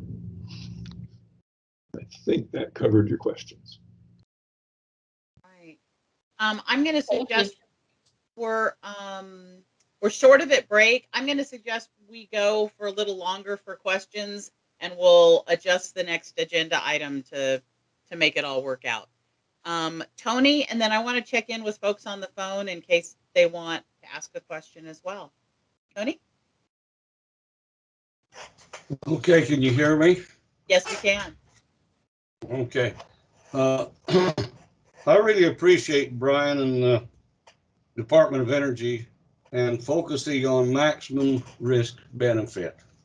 I'm a radiation biologist, and I've just been involved in writing a paper called The Biology of the Radionuclides in Waste Tanks. And I've done that in order to decide which of the radionuclides make the biggest risk to the environment and to the workers and everyone else. And of course, as we all know, cesium comes out on top. Cesium's the only one that has a good hot gamma emitter. And so it's the one that we have to be careful about. Now, I was impressed with this tank side cesium removal. I'm not sure exactly if I know that much about it, but that is addressing the biggest risk and hazard to the population, the workers, and the environment, since it moves rapidly through the environment. So anyway, I just wanted to give you a heads up that this paper is coming out. I think everyone in the HAB should be able to look at it and see where the real risks are as far as the radionuclides are concerned. Of course, the radionuclides are only a small part of the total cleanup, but that's the only part I know anything about. So thank you. Thank you, Tony. So we've got 9 people on the phone with us today. Is there anybody on the phone who wants to ask a question or make a comment?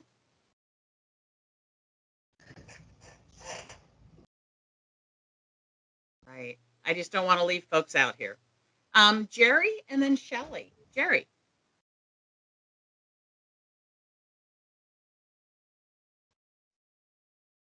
Let's get you off mute. There we go. Thank you very much. A couple of things. One very small thing, which I just want to point out for Ryan on the Energy Department slides, which has been a recurring thing, is you have a slide that shows all the regulators, stakeholders, tribes, governments, and it is not kind of appropriate to say that environmental public interest organizations are, quote, special interest groups. And I would urge you to revise that. That term is usually referring to organizations that are advancing a special interest of financial matters, like a chamber of commerce or something, and not organizations that are working in the public interest, which are many of the groups on this board. So I just ask that you take a look at that and someone adjust it.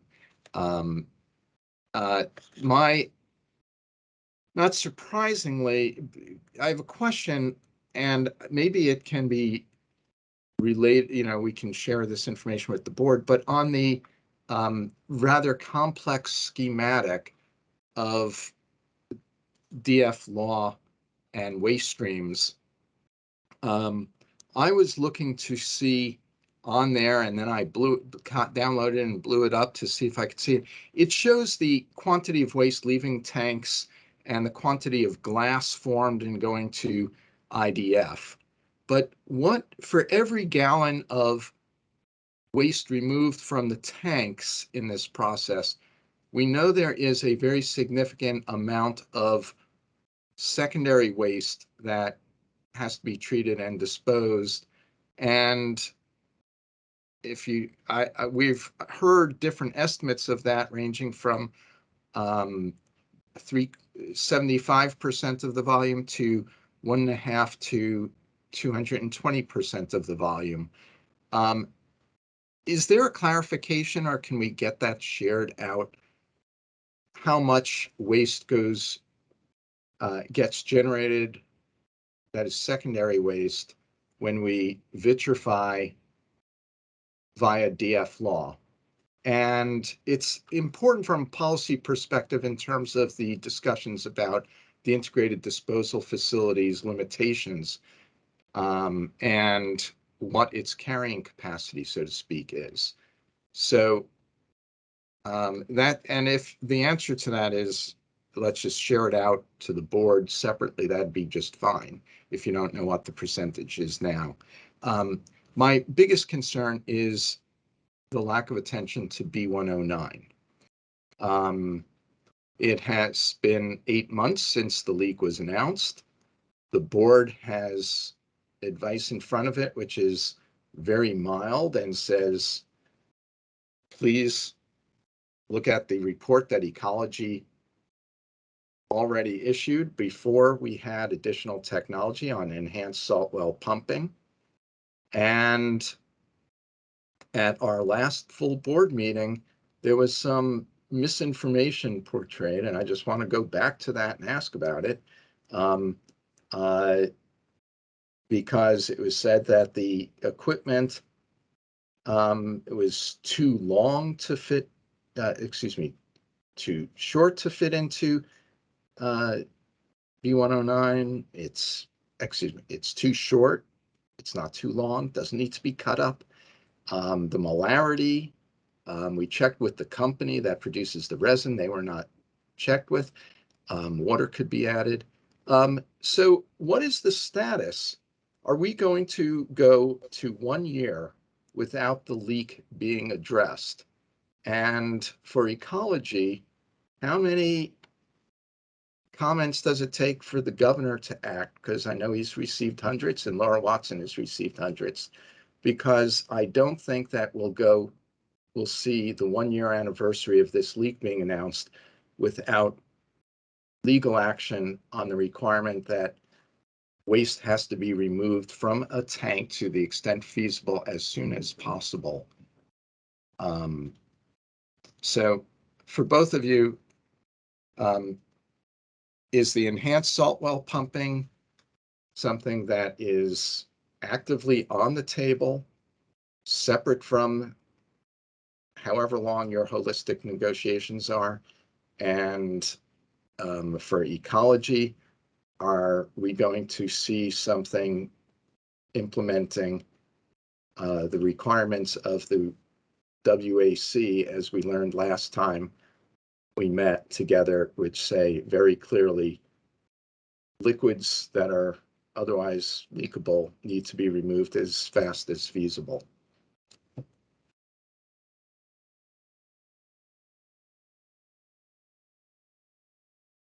David, you want to start on that one? Sure. I gave kind of an overview of where we are with the B109 discussions. You know, everything that's been presented, and we did a virtual whiteboard exercise internally, trying to figure out, you know, what are all the opportunities, what are the technologies, what are the realistic things that can happen, and what can happen in 3 years, what might take 7 years, what might take 15 years. You know, the retrieving the waste itself is one thing. Having a place to keep it, having a way to treat it, having a way to finally dispose of it. And I know you've suggested that TBI is a good format for that. I've heard otherwise from some of the folks regarding the particular contents in that tank, both internal and external people. So I guess the short answer is yes, it's being considered. The practicality of it, of using the salt well pumping, is something that still needs to be sorted out. And at this point, I haven't heard somebody who is willing to say, yeah, that's the absolute answer. So, Jerry, I guess that's the shortest answer I can give you on that. And, you know, I heard your comments about the number of letters the governor's received and the director, and yeah, we're aware of the comments, and excuse me, you know, we're trying to come to a solution that's implementable is really the bottom line. Brian, do you have anything to I add? just respond that I hope you understand my skepticism, and I would ask you to share the results. I mean, basically, the brunt of our advice is saying, if there's a feasibility study, you need to share it and let us look at it. And we urge you to do a feasibility study. If you've done a feasibility study, we should share it and discuss it. You haven't shared it with me, and we've had numerous discussions. And you have to understand some skepticism when at the last HAB meeting, the claims made about the molarity turned out to be inaccurate in terms of the ability of the resin to work. And engineers called me within minutes saying, we can add a water line to reduce the molarity anyway, injecting the water right in front of the resin. It's 1 gallon a minute, the same size as a refrigerator, and that the information about the length of the arm required was actually the opposite of the truth. So I'm a little bit skeptical unless we see the feasibility reports and have an open dialogue about them. Let's hold some of that for when we talk about the advice. We're going to eat up too much time here. Right. Did DOE want to make any comment on this before we move to the last 3 folks with questions? No further conversation on this is required or necessary at this point. Does Brian have information, or will you be able to share the information about the waste stream generation for DFLAW? And this is not a comment against DFLAW, it's just we need to know, and we keep hearing different things. Yeah, we'll be able to provide that information through Gary or Carrie and give you the whole story at a later time. Thanks. Right. So I suggest we check in with Shelley, Chris, and Jan, and then take a break because we're running a little long. But we don't always get the senior managers all together, so I want to offer you the opportunity to ask them questions. Shelley, and then Chris. Sure. Thanks, Ruth. Thanks, everybody. I really appreciate these presentations. And COVID's been a real challenge for this board, and I know it certainly has for the site. And so when I hear the tightness in voices, speaking to B109, what I'm hearing is we haven't had enough conversations, and that's really, what we need to be focusing on in the future. And I'm hoping that we can get back to a time when we can have more SMEs coming to us and talking so that we hit the nail on the head when it comes to asking for advice. I think B109 is the canary in the coal mine that's reminding us that, and so is T111, that we've got an issue with leaking tanks, and what are we going to do? What is the plan? And how, what is implementable? What is not? And I think those are conversations that are really important for the board to be able to weigh in on and as part of public policy. Brian, I was really interested. I appreciated the timeline that you gave for getting everybody back on site.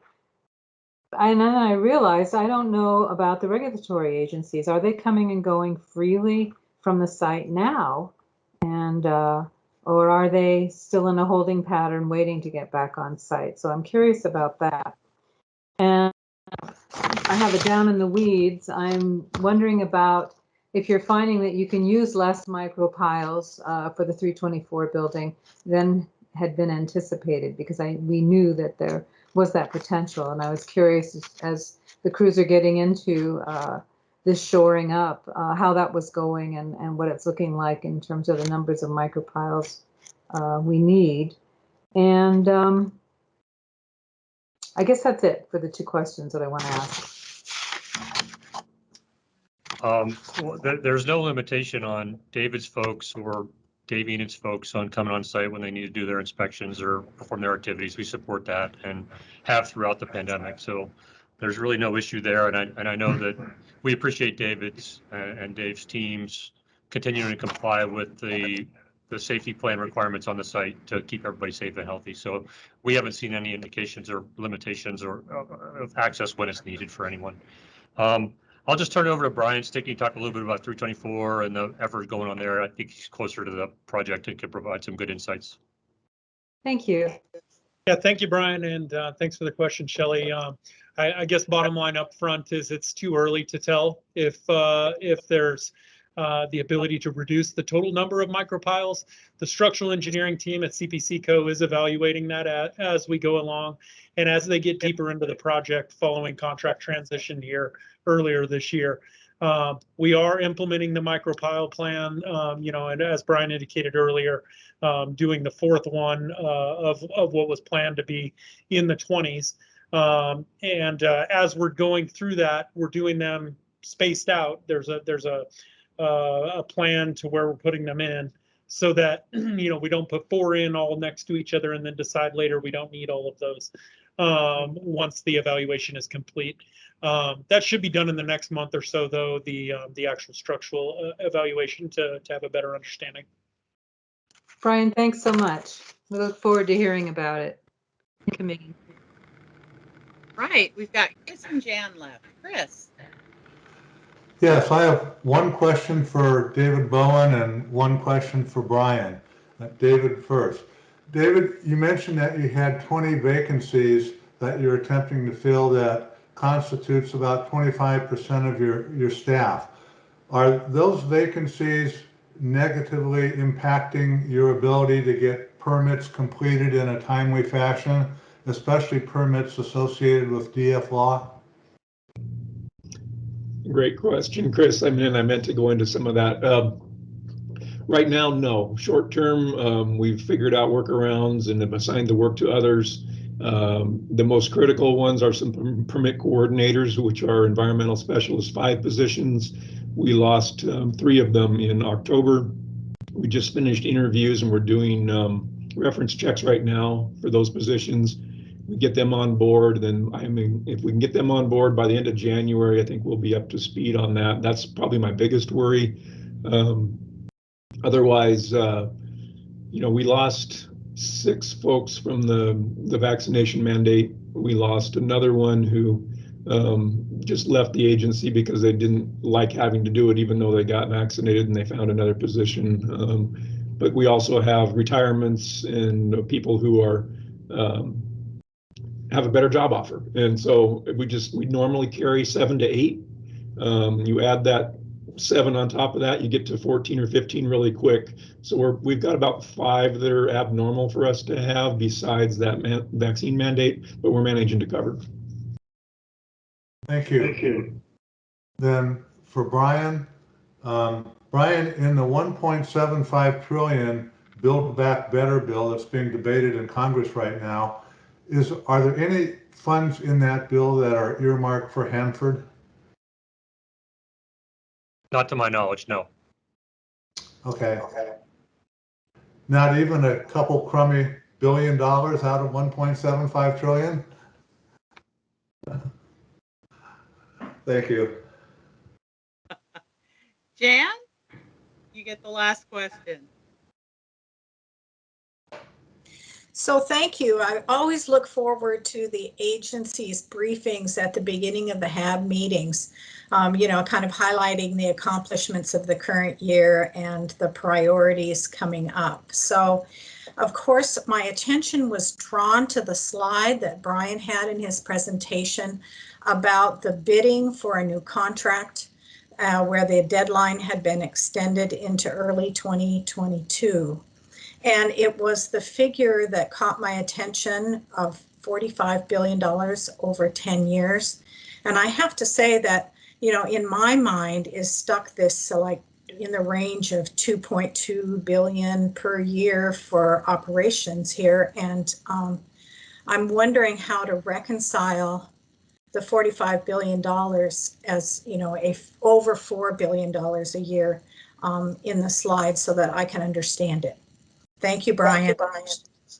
Yeah, thanks for the question. What's generally done with those contracts is they create a very generous ceiling on the contract when they establish it based on the projected scope, and this includes the scope of the tank farms, the full, all the scope that's currently covered by Washington River Protection Solutions, and the work that's going to be conducted to operate the waste treatment plant.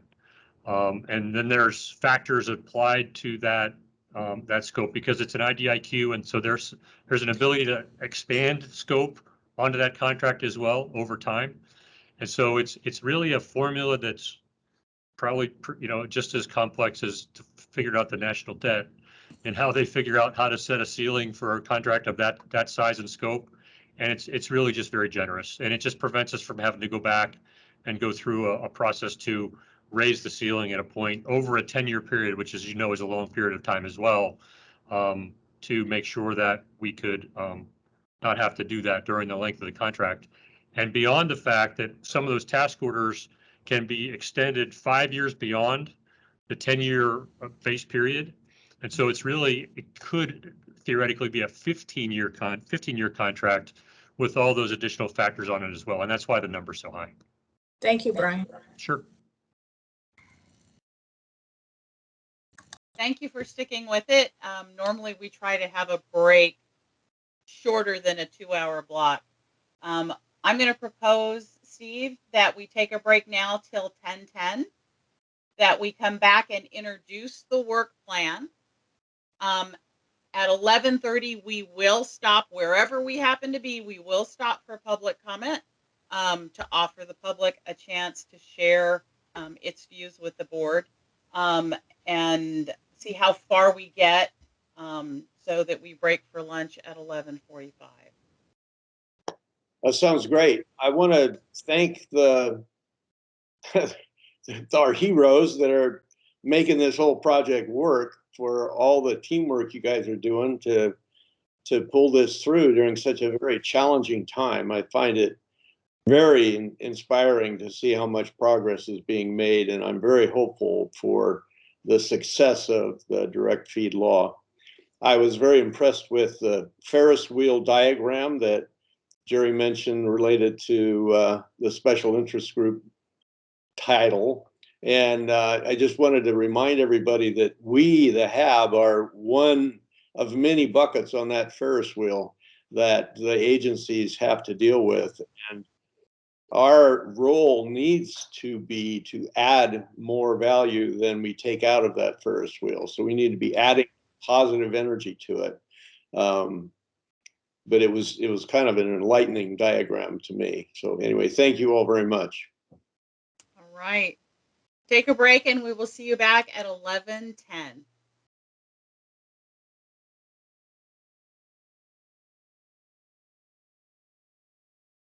Steve, are we back? Oh yeah. I'm here. So we're a little bit over a bit. I'm actually not worried, given that my job is to be the worry wart. Well, somebody has to, so the rest of us don't have to. What, me worry? Nah, you just delegated to me. So this agenda item is about introducing the draft work plan for this fiscal year that we're in. For our new members, because of the delay in the membership appointment package, this wasn't adopted in the time frame that it normally would have been adopted in, hence the delay. So this covers the board's work and the committee's work between October 1st and next September. And I'm going to ask DOE to do sort of a walkthrough of this. The purpose of day one is to introduce this to you. It was in your packet.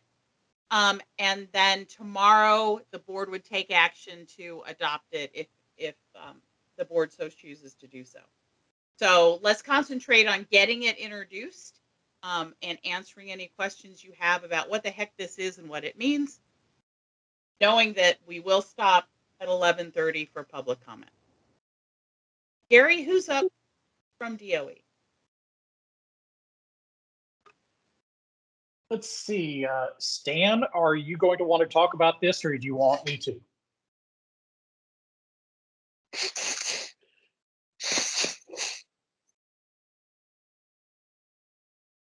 Proceed, Gary.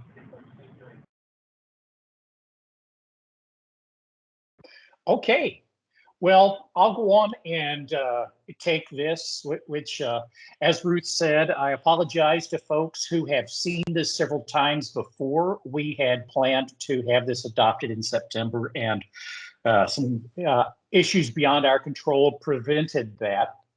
So I am just going to give a short walkthrough of what we have here and answer what questions that you have, and hopefully we can have a good understanding by the end of all of this. Ruth, if you could go on to page 2. Basically, what we have is an overview of what the HAB's responsibilities are, scope of issues, and things like that, with a very short table of contents. Page 3 is a short description of the different committees and their scope to help give you a little bit of an understanding of what the different committees do. This is also for the new members, some idea of committees that you could consider joining.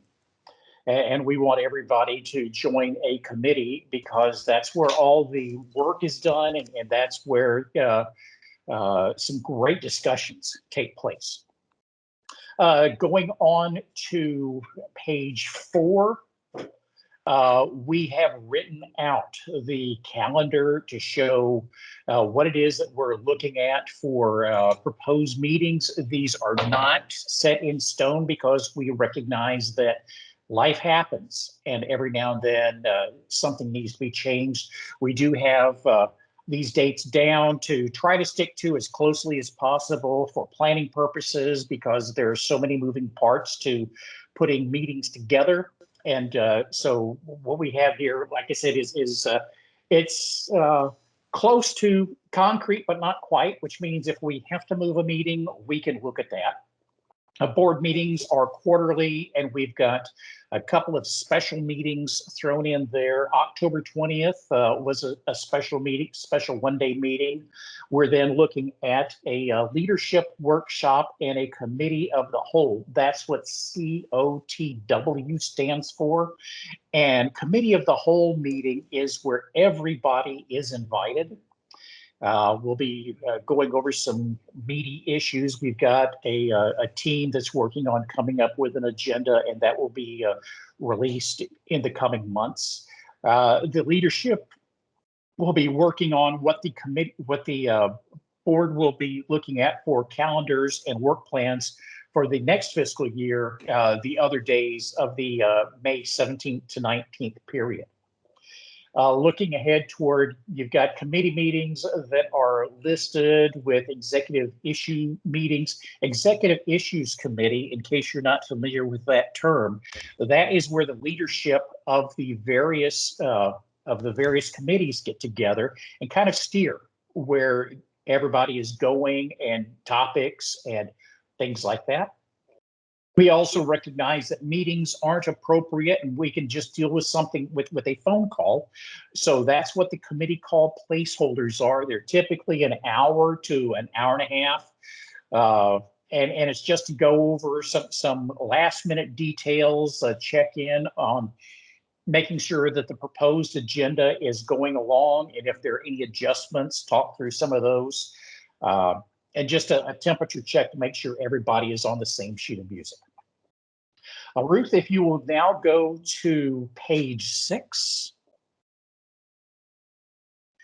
Page 6 is a representation of the calendar, and we've got it color coded because frankly, that really helps me to understand what's going on. And we've been using this kind of format for a while now. The legend is in the upper left-hand corner of the calendar, and it matches with the various spots as we go through the particular months. Red will be board meetings, and blue is committee meetings.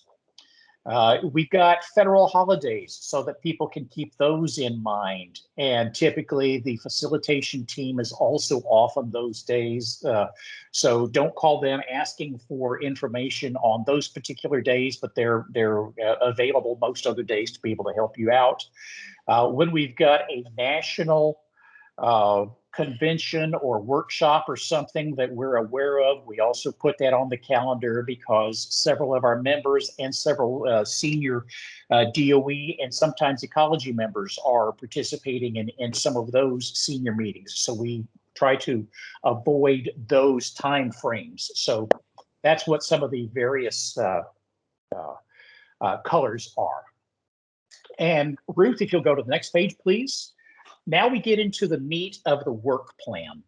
And with each of the committees, you've got quarterly meetings, and you've got an average of 2 to 3 presentations per meeting.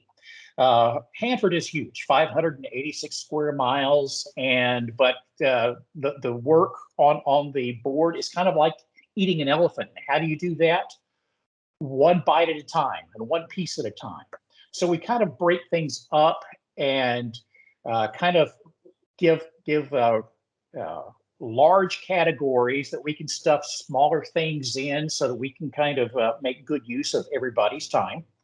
A couple of these particular items as we go through have already been accomplished because even though we didn't have the work plan and calendar formally approved in September, the Executive Issues Committee gave me provisional authority to use this as work plan so that we can continue the HAB's work.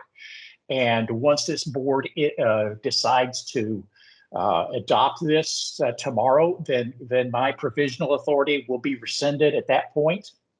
But we break the work plan in by categories, by topics, and by committee, so that we have a basic game plan of what the various committees are going to be talking about.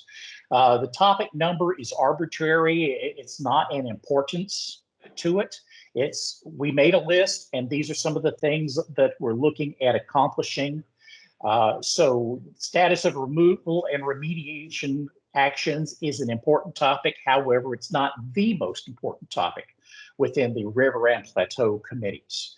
So Ruth, if you can scroll through a couple of the other pages, you'll see that on page 8, we've got a similar progression with the Tank Waste Committee, talking about various things. And we try and lump things together, like I said, by category to make it easier to come up with the topics. Health, Safety, and Environmental Protection Committee has their list. Public Involvement, which is on page 9.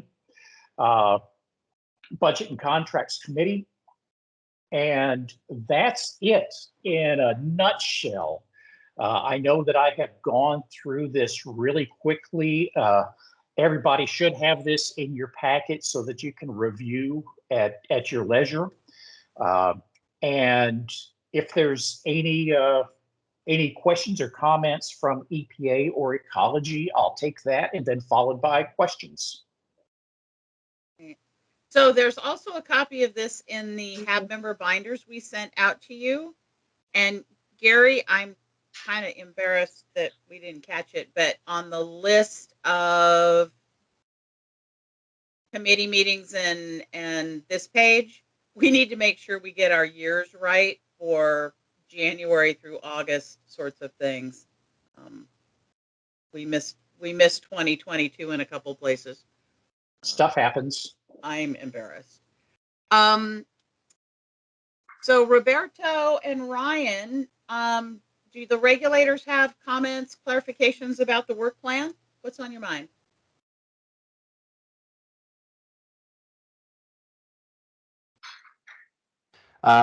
Yeah, like I said, we're always happy to, or we expect the items can always, come up on the work plan if, if something comes up, and we're happy to accommodate, the best we can.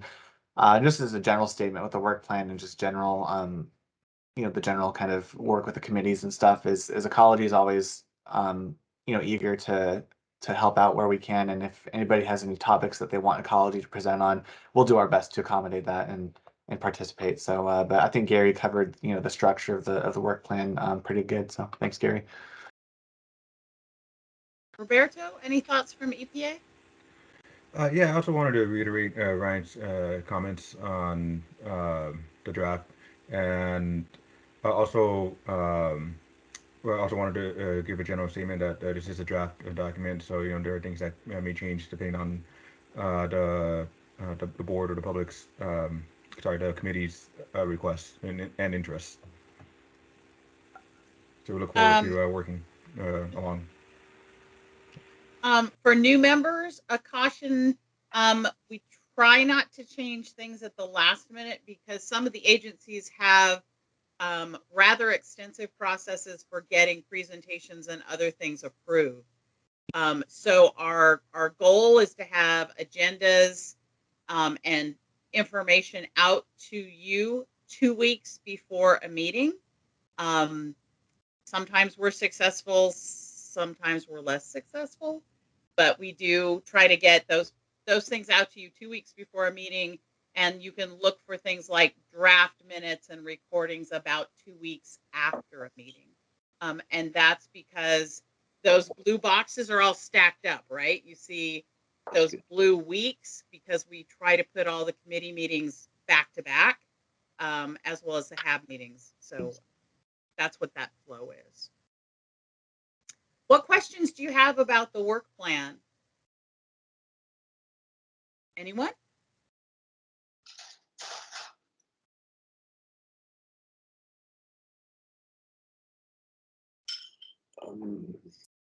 This is Steve. I have one thought. Of course, we're going to be talking about at some point during the year our committee structure and if we need to make any adjustments and emphasis based on where the agencies want us to focus our energy for their advantage.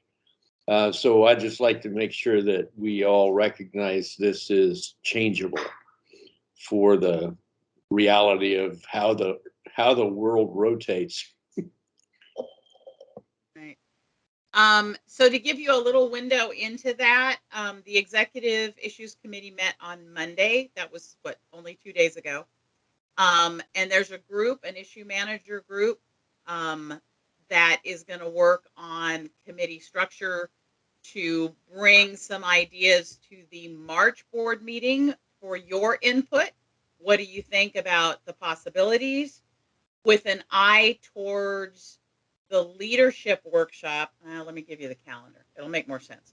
So at the March board meeting, those 2 red dates, bringing you some ideas to get feedback and input from the broader board, and then looking towards the yellow days in May. That's the leadership workshop, where the leadership of the HAB will put together a proposal about the committee structure, and then in June, those red boxes, the full board would act and approve whatever that proposal is.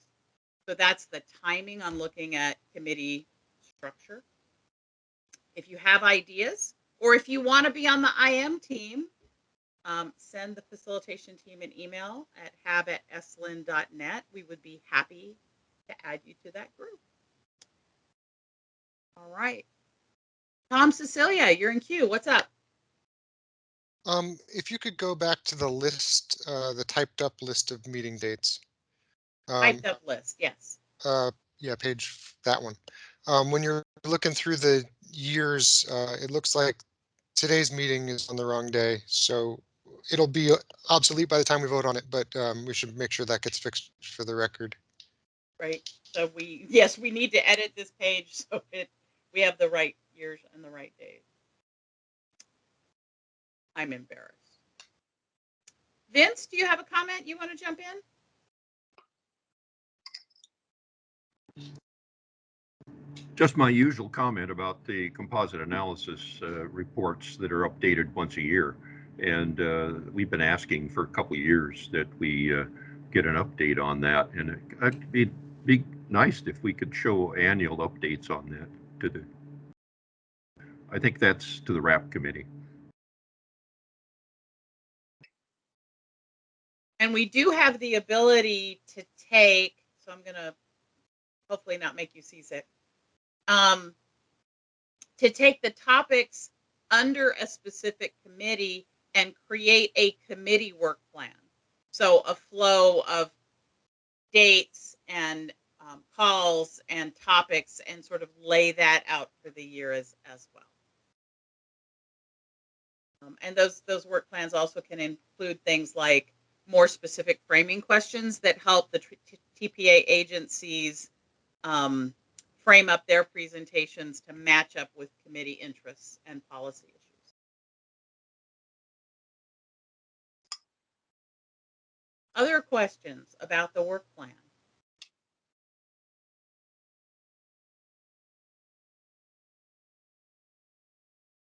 So the plan is that tomorrow, your first action item will be to adopt the work plan.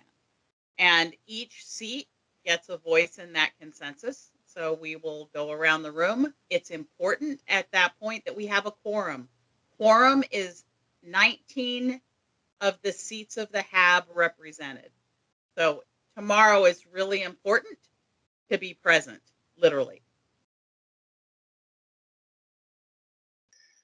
Ruth, this is Gary, and I'd like to throw something out for consideration. I know we're about to break for public comment, but if there are no questions or any objections, if a member of the board would consider moving to adopt today that could free up some space for tomorrow. People can think about that as you call for public comments, and I frankly don't care one way or the other. I'm just looking at that as an opportunity to free up some space because tomorrow is looking kind of meaty. And I think every little bit that we can free for discussion during tomorrow might be beneficial for the HAB. Right. This is Steve. I would make such a motion. All right. So I'm going to ask you to hold that motion because it's 11:30 and we've got to honor the public. I know of nobody who's asked to make public comment. Let me double check. Checking email here. I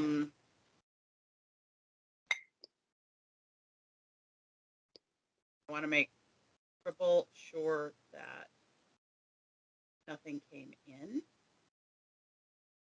It's hard to check email while we're facilitating, so I don't stay on it. Okay. 1, 2. Okay. I don't have any. No, I don't have any email requests for public comment. Is there anybody on the meeting who's called in or dialed in who wishes to make public comment?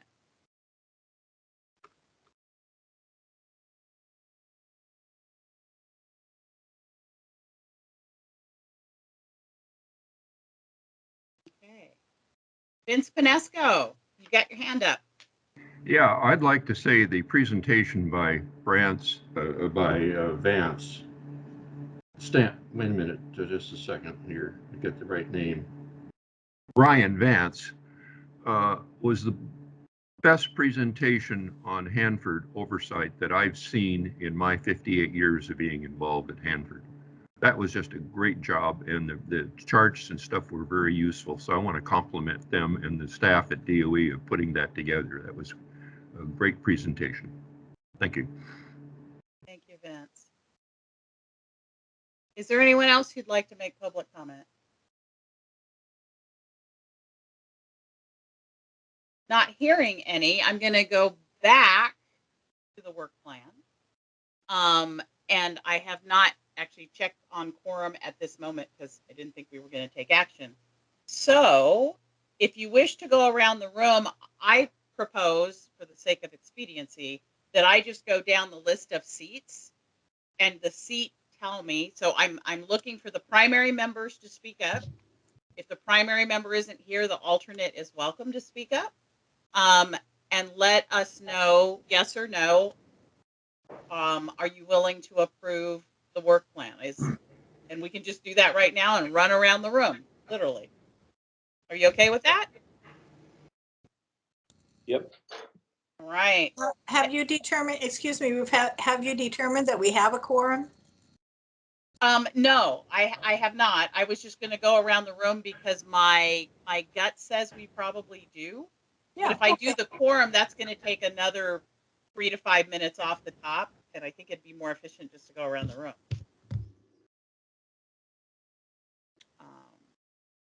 Unless someone has a better idea, multiple better ideas.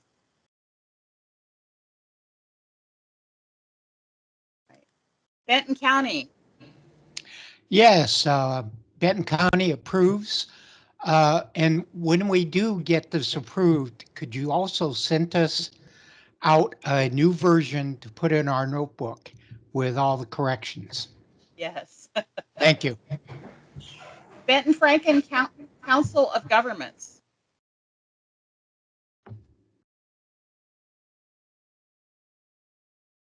City of Kennewick.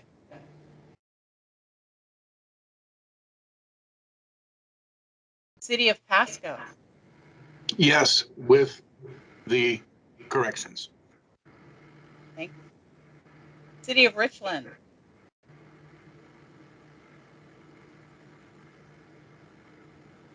Vince, I don't know that Robert's on. Okay, I would approve it. City of West Richland. Yes. Grant and Franklin counties. Yes. Tri-City Development Council.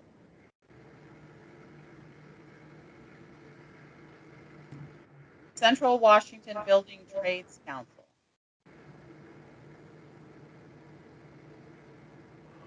Hanford Atomic Metals Council.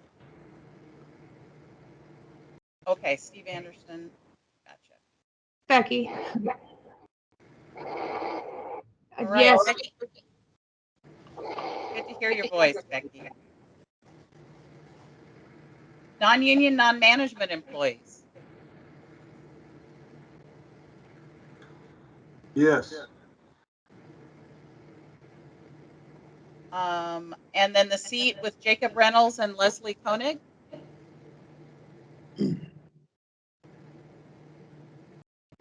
Saw Leslie was on earlier.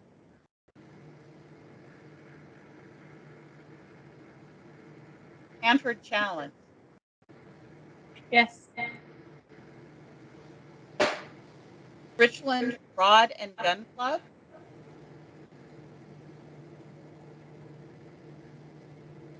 Columbia Riverkeeper. Yes.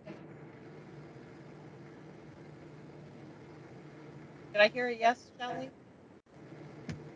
Yes, you did. Okay. Sorry. That's okay. Heart of America Northwest. Thumbs up. Washington League of Women Voters. Yes. Citizens for a Clean Eastern Washington. Yes. Benton Franklin Health District. Yes. Physicians for Social Responsibility.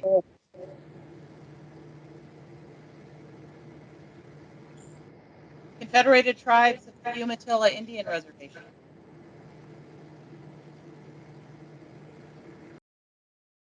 Nez Perce Tribe.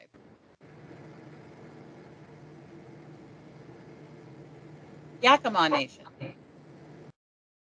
Yes. Oregon Hanford Cleanup Board. Yes. Oregon Yes. Department of Thank you. Oregon Department of Energy. Yes. University of Washington. Washington State University. Yes. Okay, we're down to the public at large seats. Susan Coleman. Yes.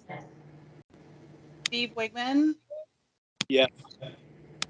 Chris Sutton. Yes. Tony Hedges. Or Linnea Williams. Right. David Diaz. Robert Walder. Yes. Martin Valdez.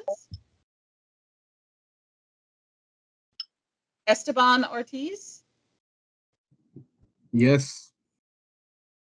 Loanne Ayers.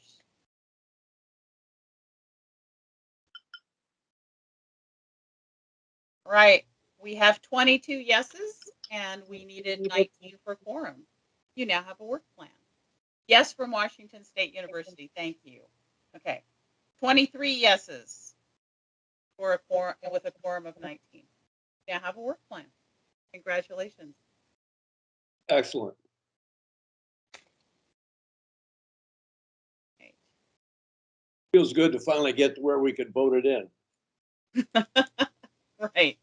So that's, and it got me a chance to read you all of the names of all of the seats on the board, which actually was the other thing I wanted.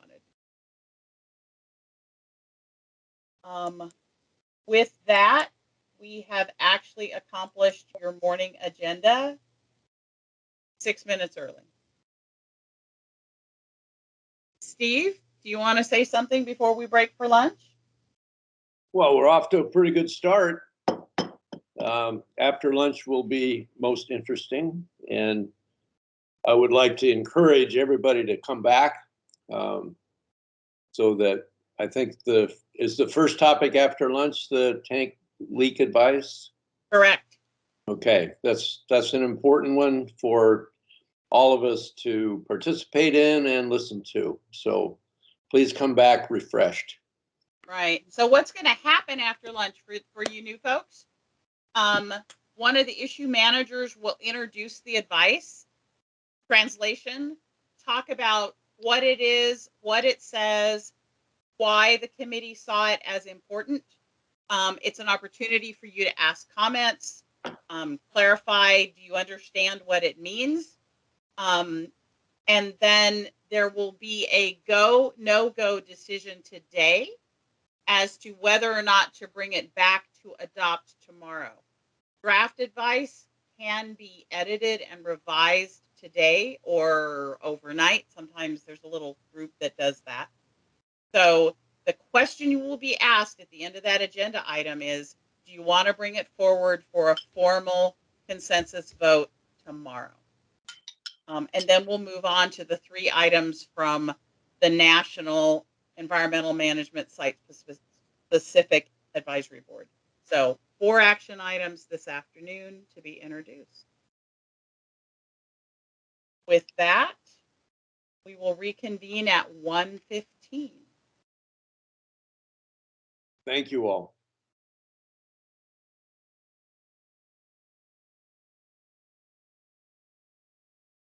Steve, are you with us?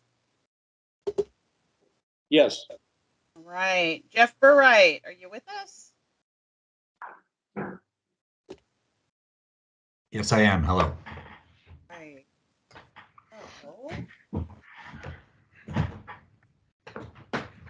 The next hour we have scheduled for introducing draft advice on tank leaks.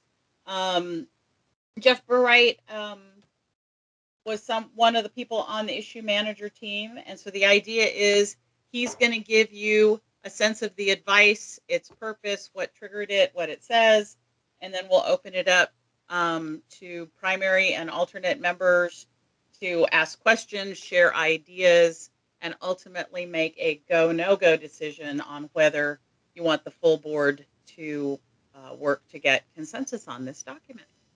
So Jeff, take it away. Thank you.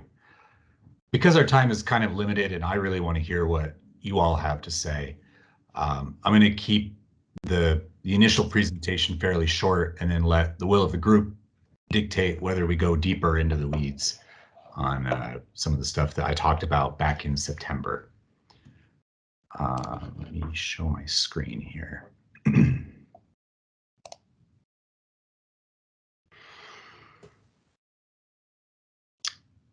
Okay, am I coming through? Yeah. Thank you.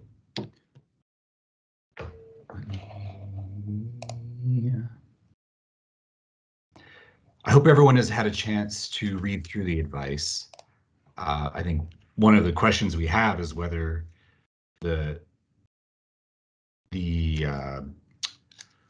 logic of the advice stands on its own. And so that's, I think, a good question for you all. What I have here on the screen is a simplified timeline of how this advice was developed over the last several months, just so new people can see where it came from. Those of us who are returners can be reminded the different phases that it went through. I'd say the impetus came in late April when we were notified by the Department of Energy that they'd made a formal assessment that there was an actively leaking single shell tank.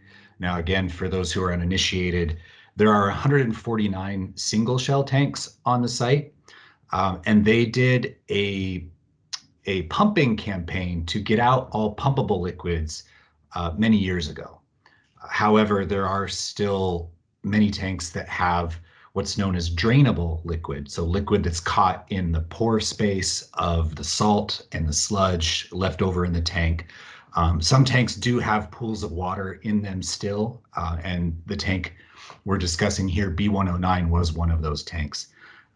Based on the information and the assessment that followed, the department did determine that there was a new active leak. They gave us information about that at the time, about the amount of waste that's left in the tank that they expected could drain out, and that was somewhere in the neighborhood of 13,000 gallons.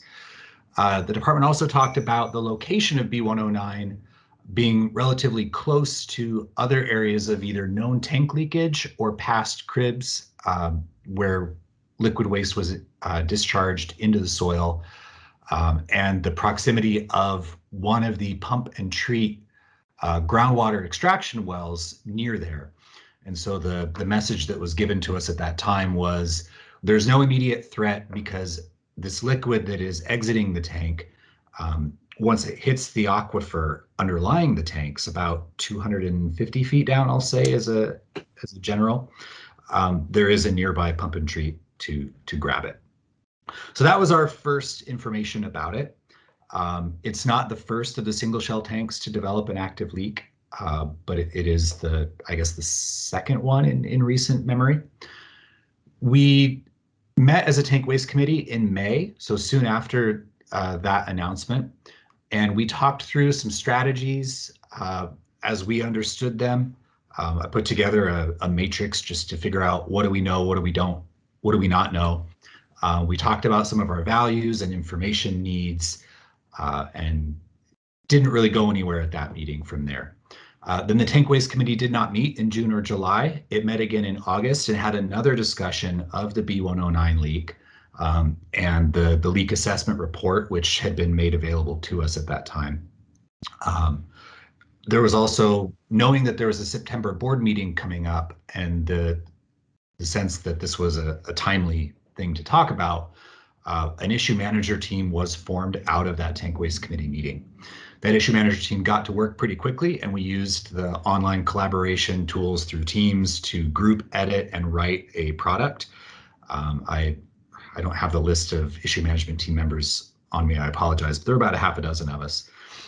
We then had a Tank Waste Committee call at the end of August, where that advice passed through concurrence and was given the go-ahead to be brought before the full board.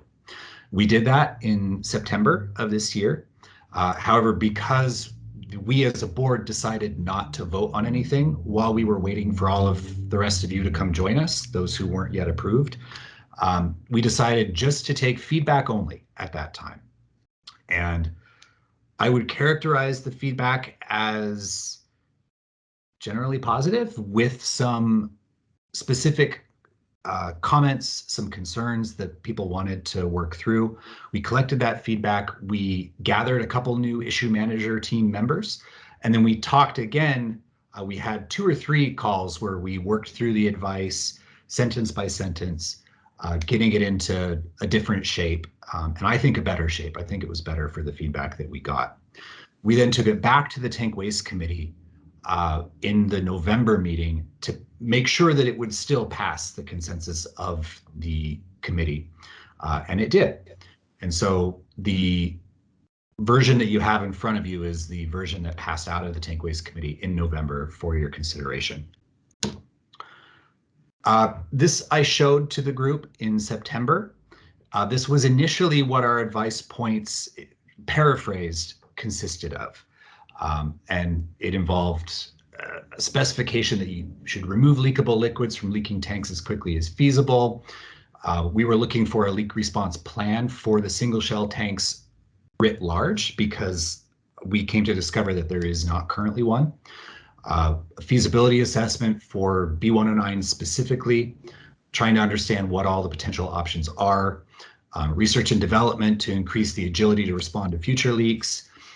Checking the soil around the tank sooner so that we can know faster when a leak occurs, including other parties during the assessment process, and exploring options to build retrieval infrastructure quicker. As a result of the feedback that we received during the meeting, there were a number of things that we changed or tweaked, narrowed down. Some of the feedback that we received was that we ought to be congratulating the agencies for having regulatory discussions surrounding what the right thing to do is about the risk of SST leaks, starting with B109, which is something that we learned was ongoing.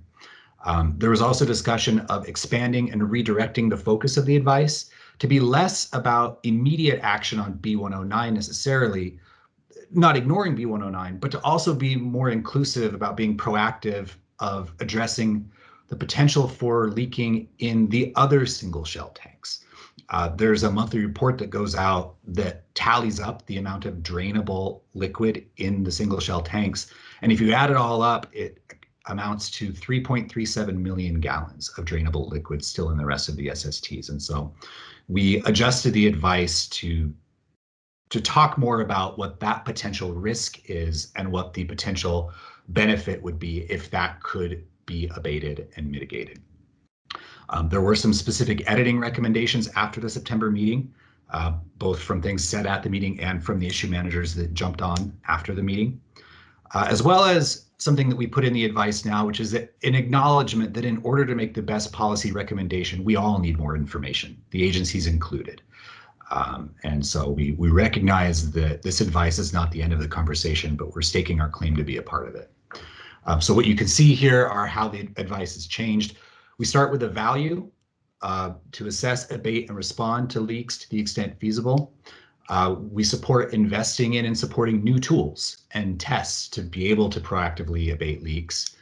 We still request a feasibility assessment for the options of what to do with B109, with the idea that that assessment can feed into and inform a formal leak mitigation plan for all of the SSTs and include stakeholders in that plan.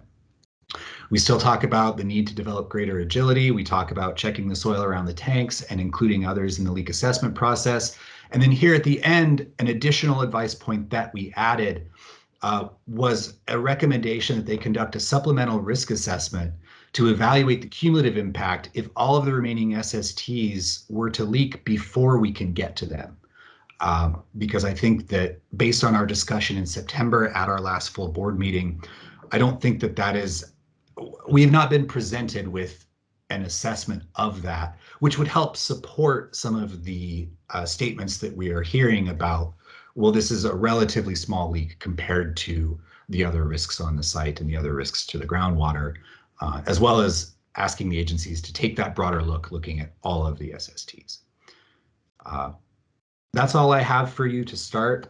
Again, I'll leave it to the will of the group. If you'd like to see some of the other graphs and photos that I showed last time, I'm happy to show them. But for now, let's see what people have to say. Thank you. All right, I have Pam first in queue.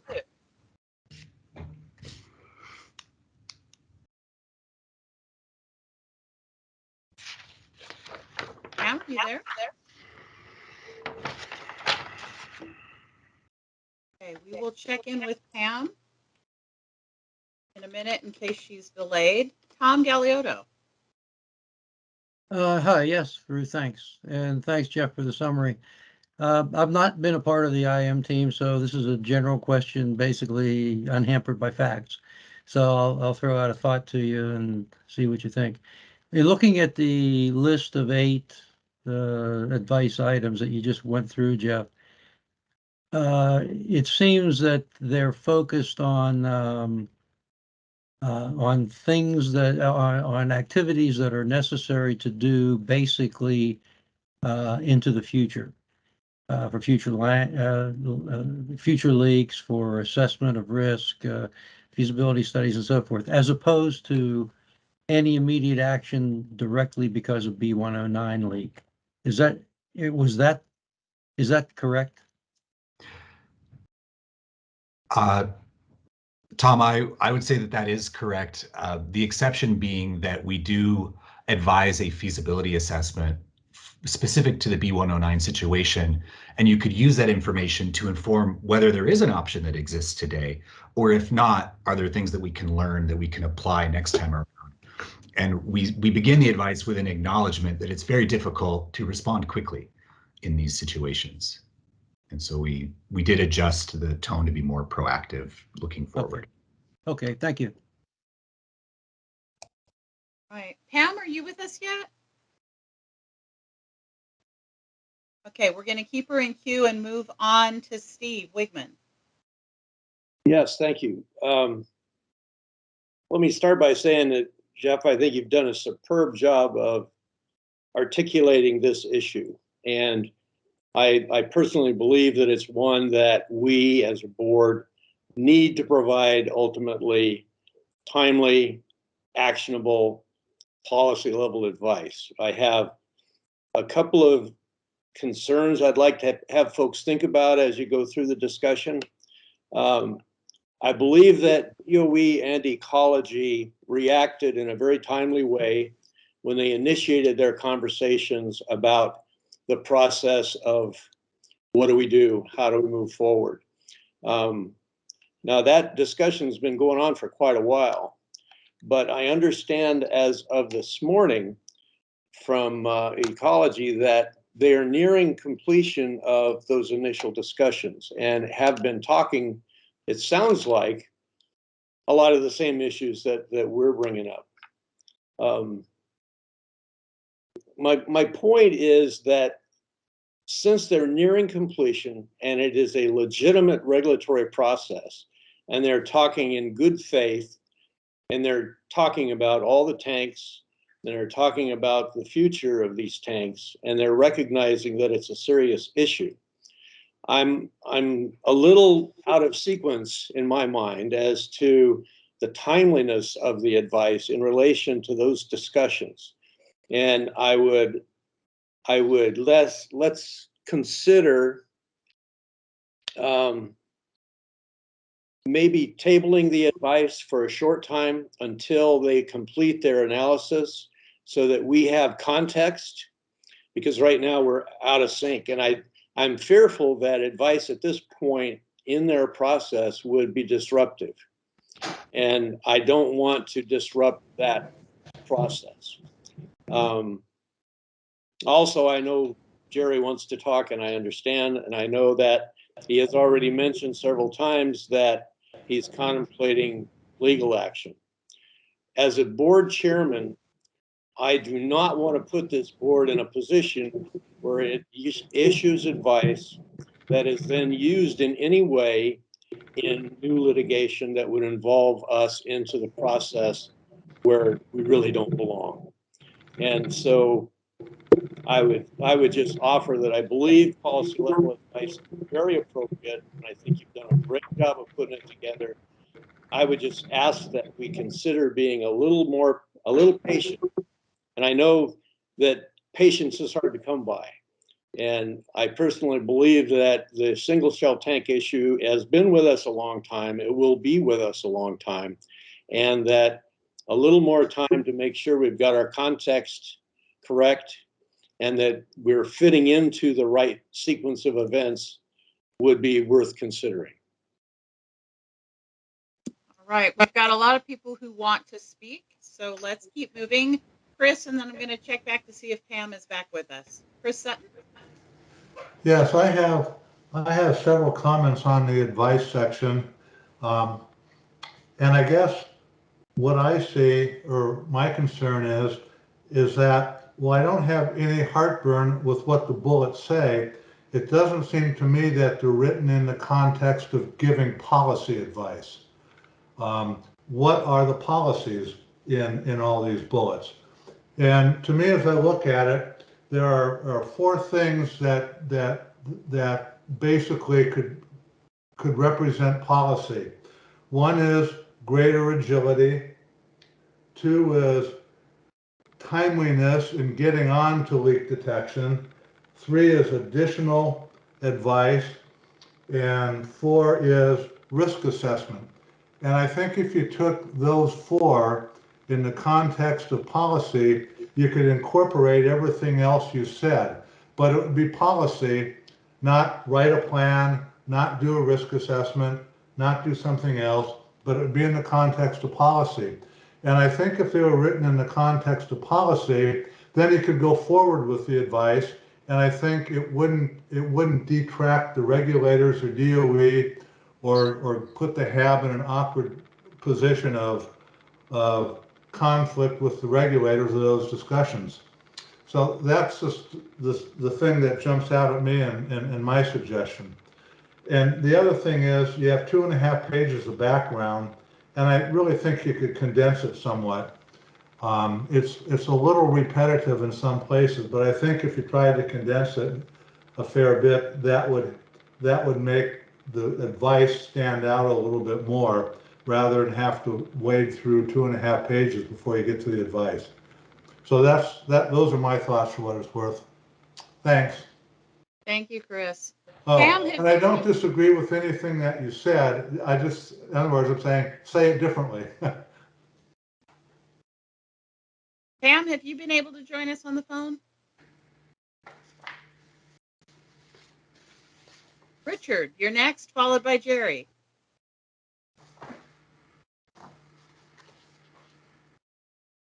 If I can get off mute. I guess I was a discouraging voice back in September. Um, the key aspect that I was pushing for that was in the advice, and it's not one of those policy items you mentioned, is there really should be a program to address that 3 million gallons of liquid. I mean, that's the key. And having worked tank farms issues with AY 102, I know what it takes to organize and get such a program in place. So we're talking long-term policy suggestion. I guess if you, to address Steve's comment, there are specific items that you feel that are risk. That's maybe we'll defer those items out of there. But the advice, the title of the advice is to tell DOE to become proactive on that risk that's out there that's in single shell tanks. I mean, there's 3 million gallons of liquid. Personally, I believe every single shell tank is leaking. I mean, that's my assumption. And if it's not leaking today, it'll leak tomorrow. I mean, they're 40 years past their life. And so there are a lot of them that don't have much left to them.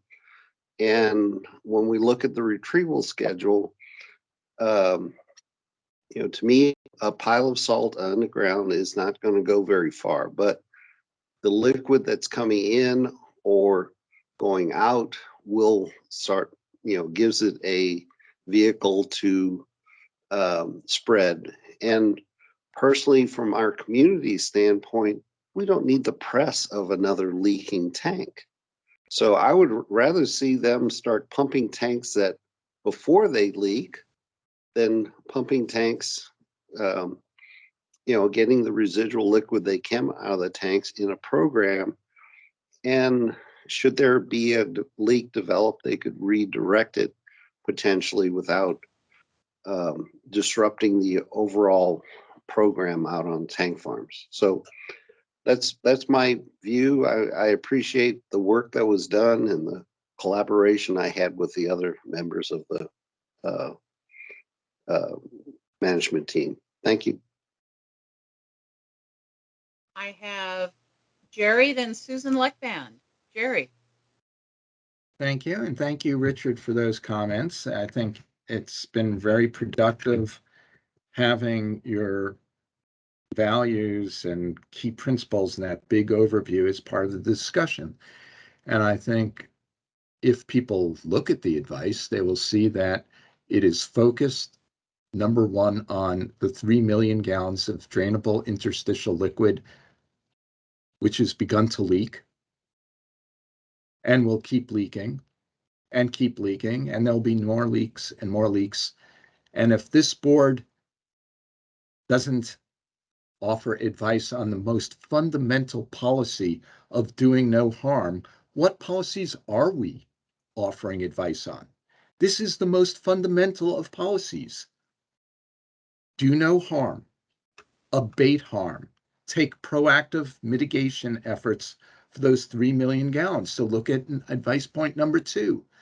The board advises TPA agencies to invest in and support proactive abatement technologies to mitigate tank leaks now and in the future with a special focus on new ways to address drainable interstitial liquids.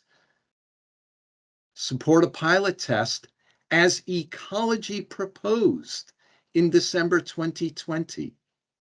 As ecology proposed. We heard today that action and discussions were in the 3 to 7 year timeline.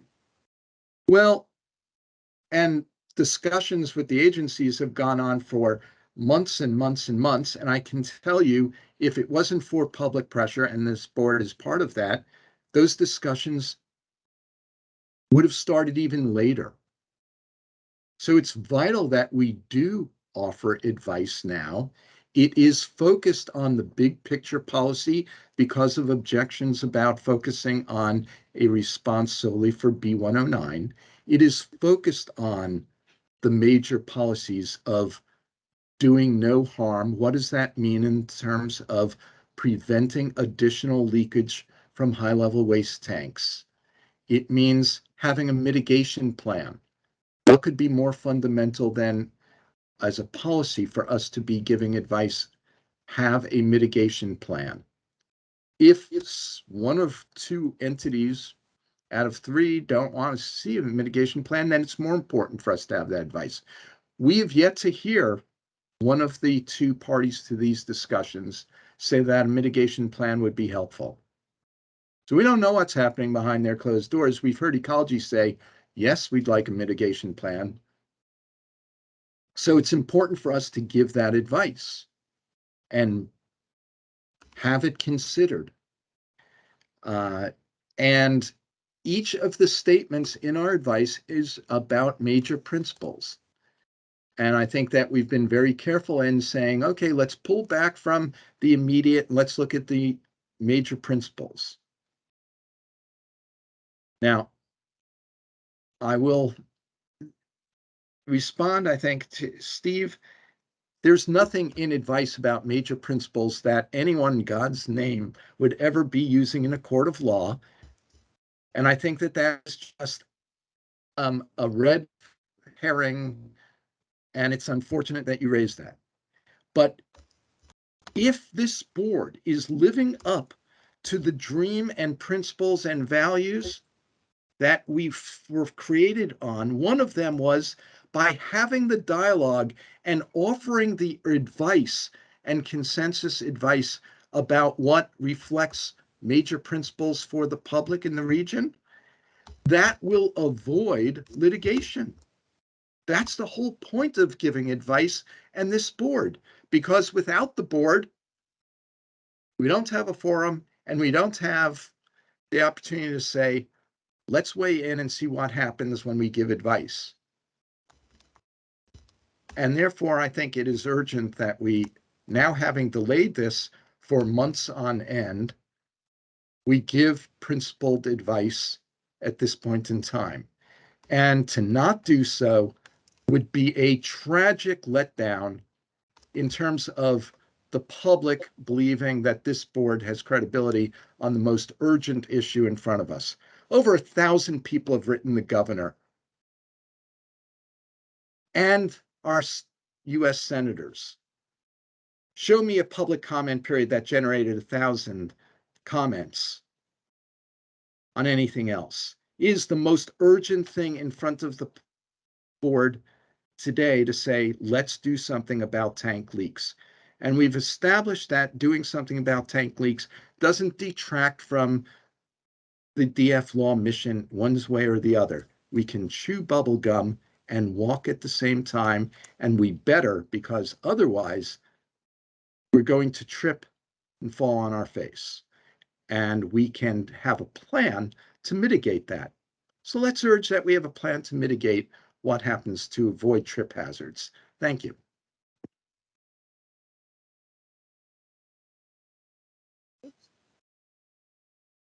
Susan Leckband, and then Marissa.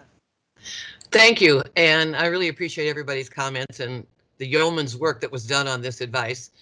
But for me, way too many words. The background is way too long. It was a wonderful tutorial and I really learned a lot. And I want to thank Jeff for that because I really did learn a lot. I've been around Hanford, having worked in tank farms. Single shell tanks are leaking, no question about it. I think we should do advice. I think this advice can wait until the next meeting to be refined a little bit more. I would like to see the results of the agencies. Hopefully we will, and if we don't see them by the next board meeting, then we can write the advice. I don't think it is urgent, frankly. I don't know that this is the single shell tank. Anyway, for me, I would rather see it massaged a little bit more. I think we would be able to get consensus then. I don't think we would be able to reach it at this point. I don't think it, I believe that it's really a great start. No question in my mind. And I apologize for kind of jumping in. I know I've been kind of AWOL the last few weeks, but I have read the advice, and it's every time I see advice with that much verbiage in it, our ability to get what we want is directly related to the number of words they're going to respond to. So for me, I think we can be more succinct. I think that the advice itself should take up more room than the background. Hopefully the people that we're sending the advice to kind of understand a lot of that background, but it really is useful to, especially the new members on the board, and we're also separated, I found it, incredibly good read and a really great tutorial, but I think we can hone it until it is clearer and that is more relatable for them to respond to, rather than get hung up on some piece in the background that they may or may not agree with. So for me, I'd like to see it pushed back. Thank you. I have Marissa and then Steve Wigman. Marissa. I really appreciate Jerry and Richard's comments. It summed up a lot of what I think, but I kind of feel right now, as the agencies are in the process of talking, that it's perhaps important for them to know what the stakeholders think as they're moving forward and making decisions. That was just my thought on what Steve said. Right. Steve Wigman, your hand went down. So do you need to be in queue or no? Not really. I don't want to interrupt the flow of conversation. I can definitely step back in when appropriate, but I'd like to be quiet for now. All right. I want to check. So this is Pam. If I have an opportunity, I'd like to share some thoughts. Right. Actually, I was going to check on the phone because I knew you wanted in, and I wasn't sure if you'd gotten back in. So why don't you go, Pam? Okay. So I participated on the issue manager team, and I shared my concerns, but my concerns were not reflected in this draft advice. I absolutely support advice point number 2 and number 5. In number 1, I agree that the leak must not be delayed by a lengthy process. And I think I support in number 4, we need a leak mitigation plan. And number 5, the TPA agency should advocate for additional investment by DON technology developed focused on rapid mobile retrieval and leaking tanks as a national policy. However, as this is written, we are asking for a blank check, and Congress is not going to appropriate a massive amount of money on this issue when we already have $2.4 billion in our budget, because it would take money away from other sites, and they're not going to go along with that. So I'm very interested to see what the Department of Ecology is working on. I think our advice could be informed by that. Adopting this advice this month versus a month or 2 down the line is not going to make any difference in terms of action taken, because funding is going to have to be pursued. And right now, the funding is directed to DF law and other issues. So I respect the fact that a lot of work has gone into this, and I agree with Susan. We need to refine it a bit further. and we needed to write it in such a way that we're going to get a favorable response from DOE and from Congress. Thank you very much. Right. We've got 6 or 7 people on the phone. Are there others on the phone who want to jump in and ask questions or share perspectives? Anyone on the phone?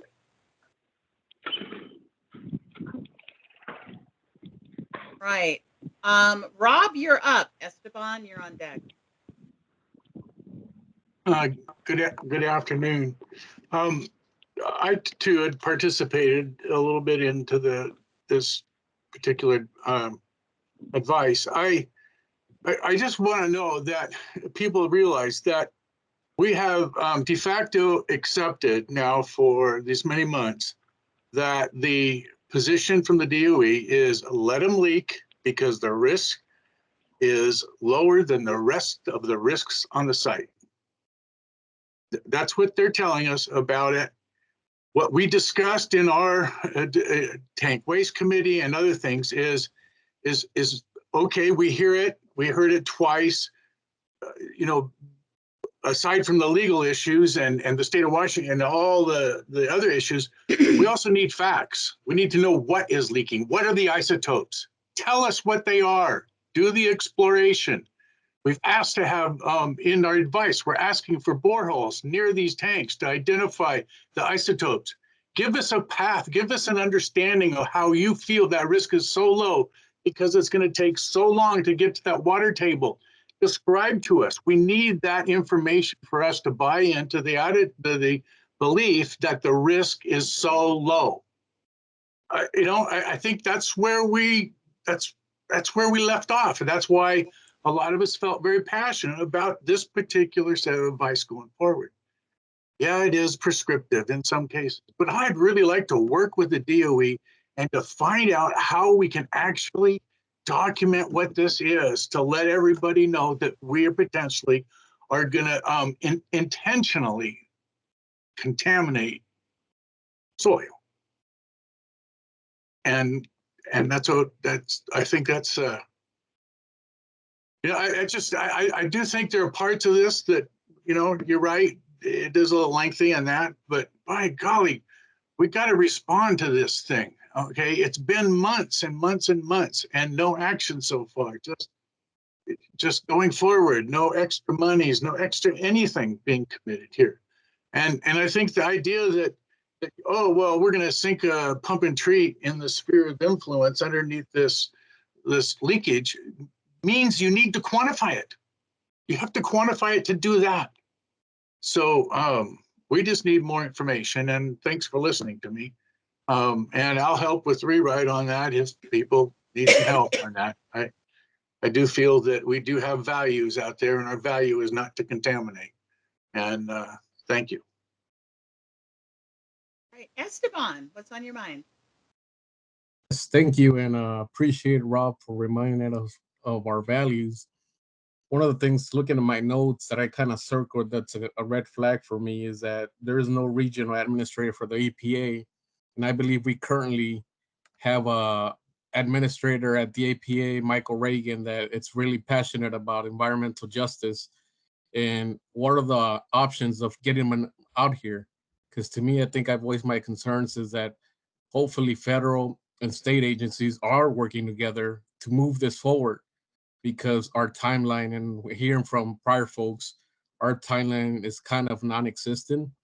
And second, you know, the big thing is I think what's been mentioned about the wording is, I think no pun intended, hopefully we don't nuke this and we're not providing any theses defenses out here, you know, to present to our senators and our local politicians. And I appreciate Gary mentioned it, that the work has been done by letter writing, talking to our political officials. But at this point, I think the biggest thing, and I think I remember being in the tank waste meeting with Bob saying that, you know, in a similar presentation, that the biggest thing, you know, this gets handed off to a staffer, right? And the big thing that our political leaders are going to ask is, hey, give me the bullet points on it. First, you know, this thing itself needs to be a funding source, right? Hopefully we can have that conversation with our political leaders in this administration, that I think, you know, and hopefully it can happen. And second, with this, us seeing like how can we start tackling this waste issue and start moving it forward, because number one, I think hearing from everybody, time is of the essence. The work has been done. And third, finally, I would say especially to the EPA folks and DOE, how about getting Michael Reagan and any of the officials, especially what's happening with our Build Better Back plan and what's trying to get done, especially for the future and the growing, era here in the Tri-Cities. Thank you. Right. Liz, you're up. Thanks, Ruth.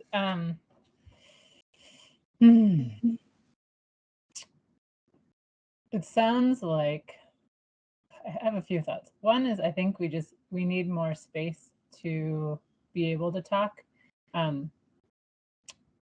It's telling to me that we get to the full board meeting after having this advice out there for quite a long time, and there is this much controversy about it, that it got to the full board with this much controversy. And I was on the issue manager team and participated in all the calls up till now, and I know that's not possible for everyone.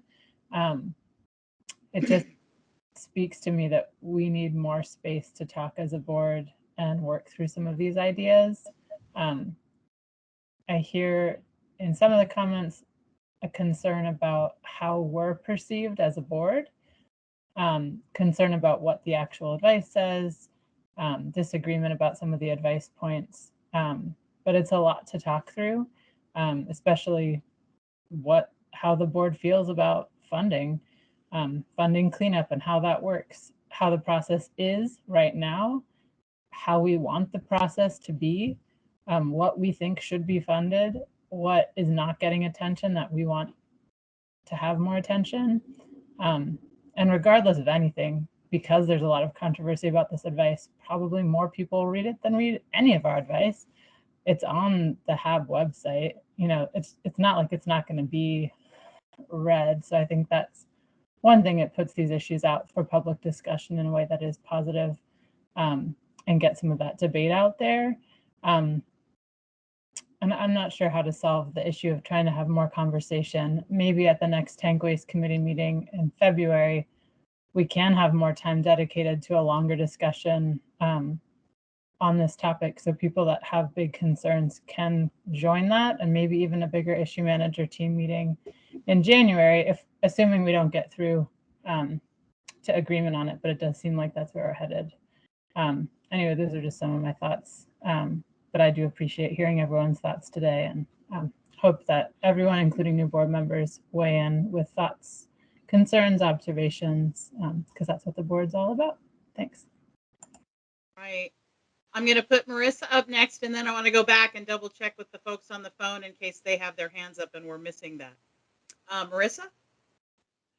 Yes, with regard to cost, right now, it's primarily a question of retrieval costs. But if they don't come up with a plan to more quickly retrieve liquids, it's going to become retrieval and remediation costs, perhaps soil remediation, groundwater remediation, and how much more is that going to cost than some research and development now? And looking at B109 as an example, and moving forward to start to treat, got to create more of a rapid response. Would it be less costly if we did that now, or if they did that now, than over the long term as this progresses into a bigger problem?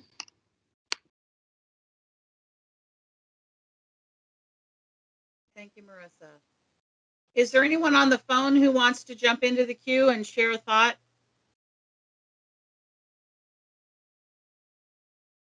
Got 6 people on the phone. I want to make sure they have an opportunity. Ruth, can you remind them how to unmute in case they are muted? Yes. Unmute on the phone, excuse me, is *6. *6 will get you unmuted if you're on the phone. Good suggestion. Bob, you're next. Yes. It sounds to me that we have several people recommending that we take it back to the Tank Waste Committee for a period of future discussion. David Bowen also indicated to a question I had that the discussions between ecology and DOE may actually happen in the January, February timeframe. So given that, we could put this on the tank waste agenda if we do decide to take it back to the committee. In fact, the question is, how do we make that decision, Ruth? Can we have a vote to see where people want this to go forward, back to the committee, or I don't know. The other option is to scrap it altogether, which I don't believe anybody has said they want to do that. So whatever we do, though, I'd like an opportunity while we still have time, and I don't have my agenda, to have people read through the advice, especially the background, and let the committee know where we were too wordy or spent too much time discussing it. I always believe less is more, and we have quite a bit of background there. So where can we clean it up? So, oh, we've got about 15 minutes. We've got Chris and Richard in queue. David Bowen has put something in the chat. For those of you who are on the phone, his words were, "I appreciate the opportunity to listen and have another conflict to jump to. For this group's knowledge, items 2 through 6 have been specifically part of the discussion." If that will inform your thoughts. Let's hear from Chris, Richard, and Robert, and then the group can make a decision about how to move forward. So, Chris? I decided I don't have a comment after all, so we can move to the next person. Okay.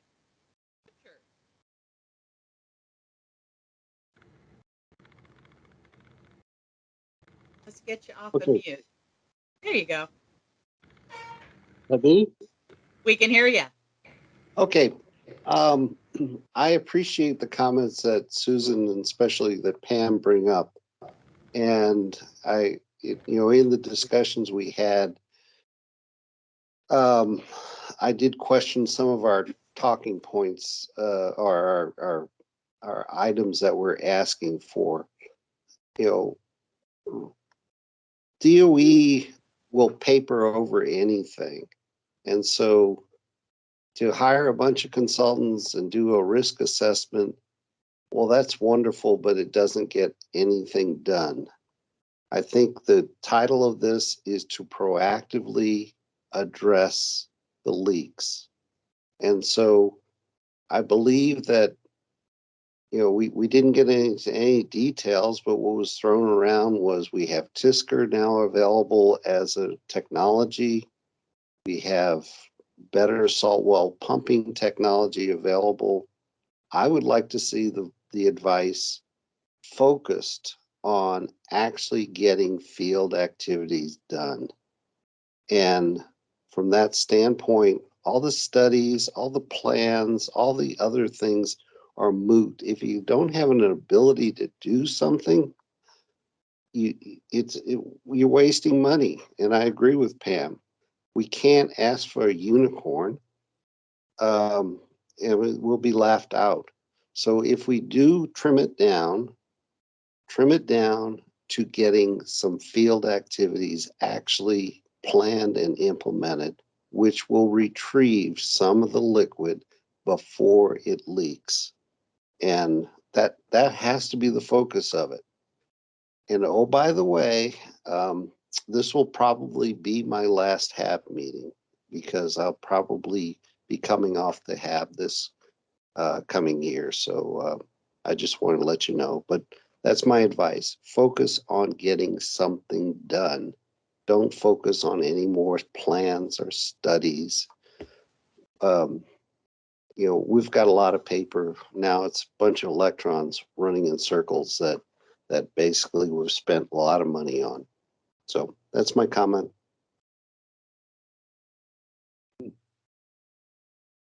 Right. We have Robert Welder. Yeah, What's this on your is mind? Robert Walder. I'm the new committee member, so I think I'd just like to offer my perspective as a new member. I felt like the background information was very helpful. I did feel that it was concise, so like 3 pages for me is not that difficult to sit down, and I felt like it was a pretty easy read. So I'll just offer that as my perspective, given my new membership. Thank you. Thank you for jumping in, Robert. All right. So this is sort of the go, no go, what do you want to do next decision. You've got a couple of options. You can kick it back to committee and the IM team with some direction about what you want them to continue to work on. You can choose for the IM team or other volunteers to work on revising the advice later today and this evening. You can table it until you have more information from the conversations between the TPA agencies. At this point, this is sort of pick the road. My gut says if you took the document as is and tried to get consensus tomorrow, you probably wouldn't get consensus. So Jerry, you got your hand up.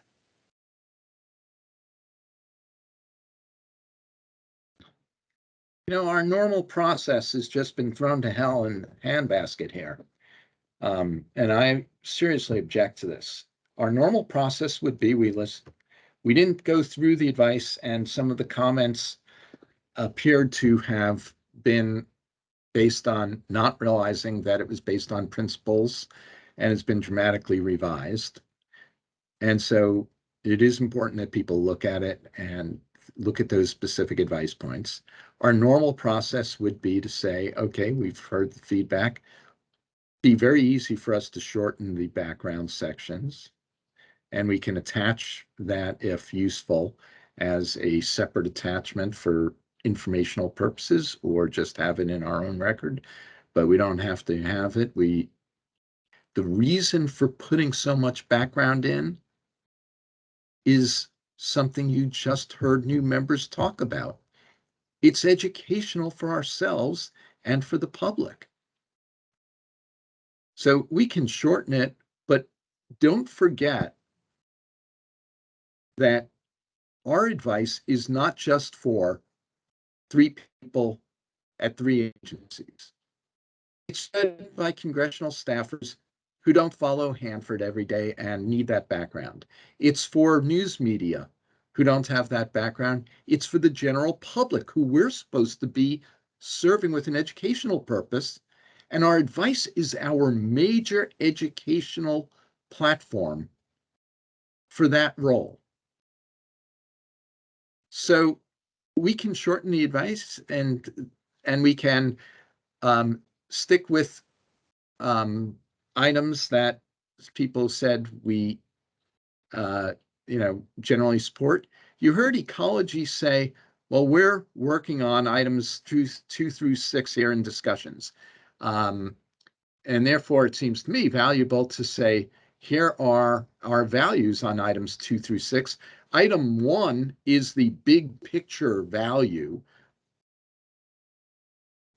So I would hope that we could have an IM team bring back something tomorrow morning that is within the bounds of what people have given us feedback on, and go forward with advice. I think that there is, as I said, seriously a huge credibility problem with this board.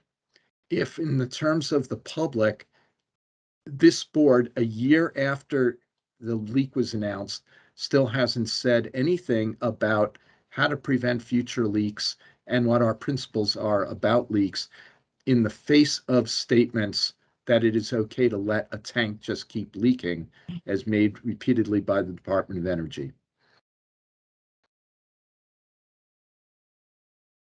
So Steve, I'm looking at 3 possible options.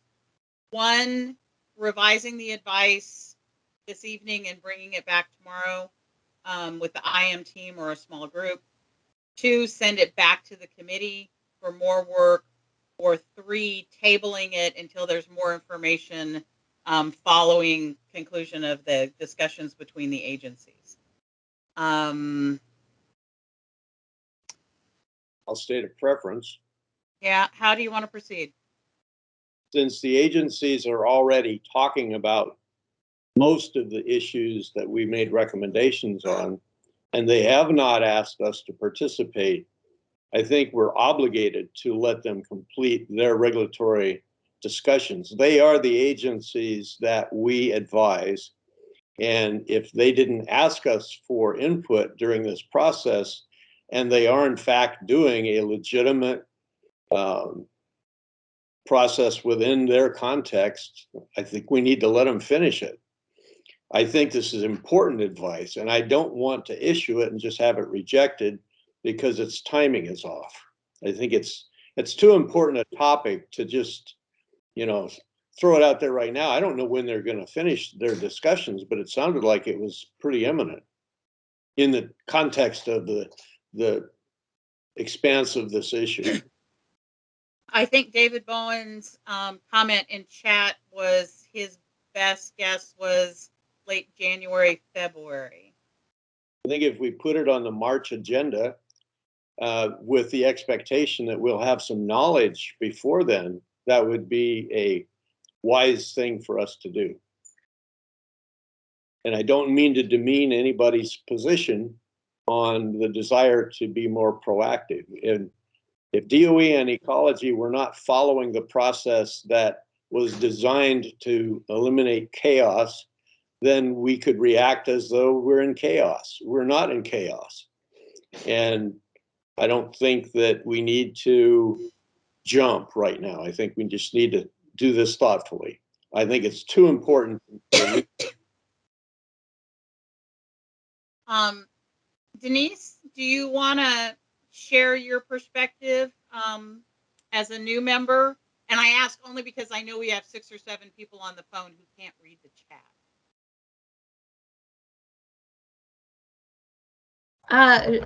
Sure. Forgive me, I'm a new member and a little nervous about talking. Make you uncomfortable. I really appreciate all the work that the issue manager team did, and I think they did a great job. As a new member, I'm learning and growing, and I'm not quite certain the scrutinization process for these this advice or the advice process yet. But I feel that they did a great job explaining themselves in the background and the things that they want, the advice sections 1 through, or bullets 1 through 8. That's kind of it. I'm sorry, it's not more detailed. Thank you. People want to hear from new members, so I apologize for putting you on the spot, and I am glad that you shared your ideas. Oh, thank you. Thank you. Emmett. Hello, can you hear me? Yes, we can. All right, thank you. Well, listening to all the comments, there's no guarantee that DOE or the agencies will be able to come to an agreement and make a decision by then. We've already held off on this document. Maybe we did that in error. Maybe we should have went forward with it at that time. And I, in my opinion, I think I would recommend that it goes back to committee and they take another look at it and our process that we've done in the past and bring it back to us with some adjustments that have been mentioned. Thank you. So what if the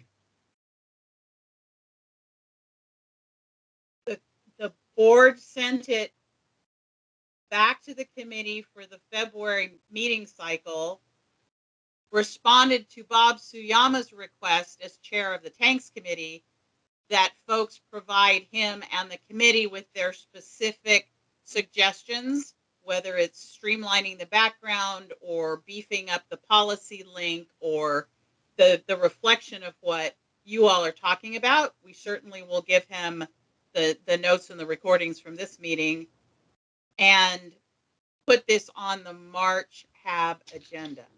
Bob, you're the Tanks chair. What do you think? Okay. I think this advice is very important that it goes forward. But I'm willing to take it back to the Tank Waste Committee. And at our February meeting, hopefully we'll have some input from Ecology and DOE to at least look at or consider in response to Steve's comments.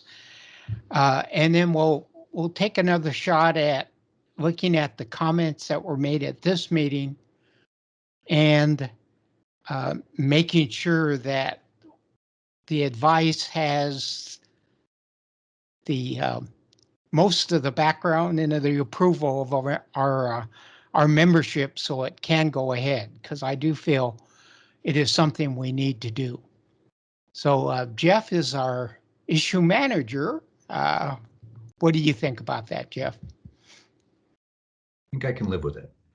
I'd like to point out that the advice as it stands now identifies several information needs, not only for our benefit, but for the benefit of the agencies.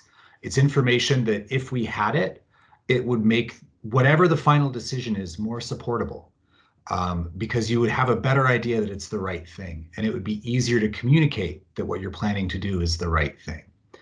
And I'd just like to point out that we've identified that information and we're very interested to see that kind of information. And if the process that the agencies are undergoing unveils that kind of information, please bring it to us, because it will help us to make better advice in the end.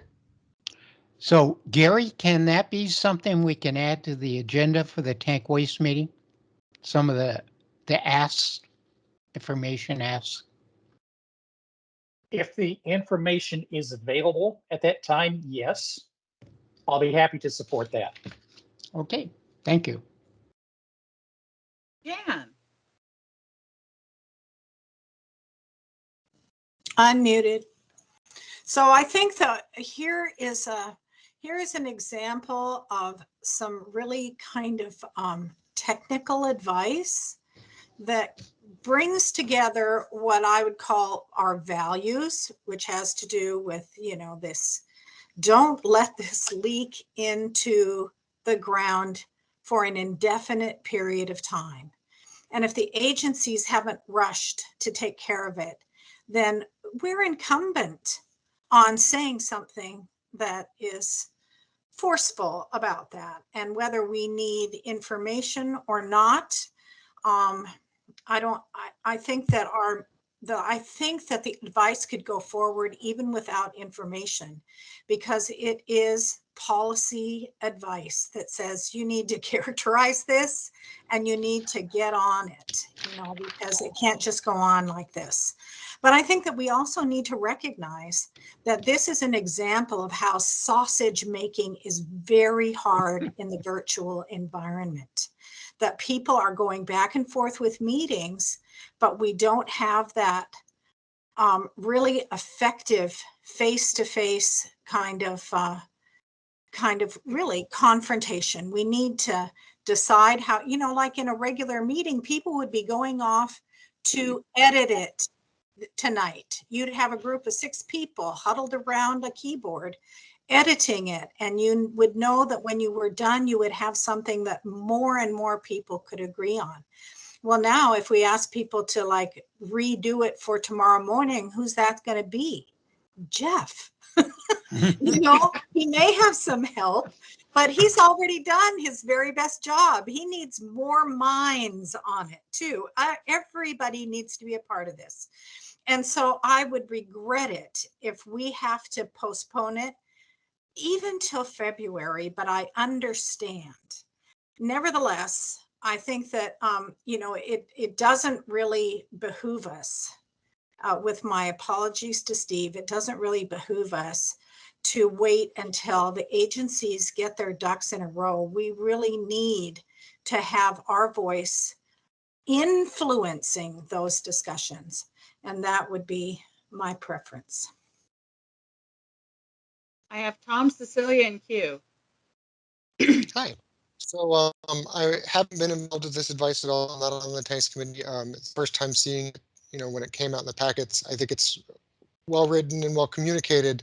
I think that if we send it back to committee now as it is, as Tom Galeotto wrote, it's sort of another bring me a rock syndrome.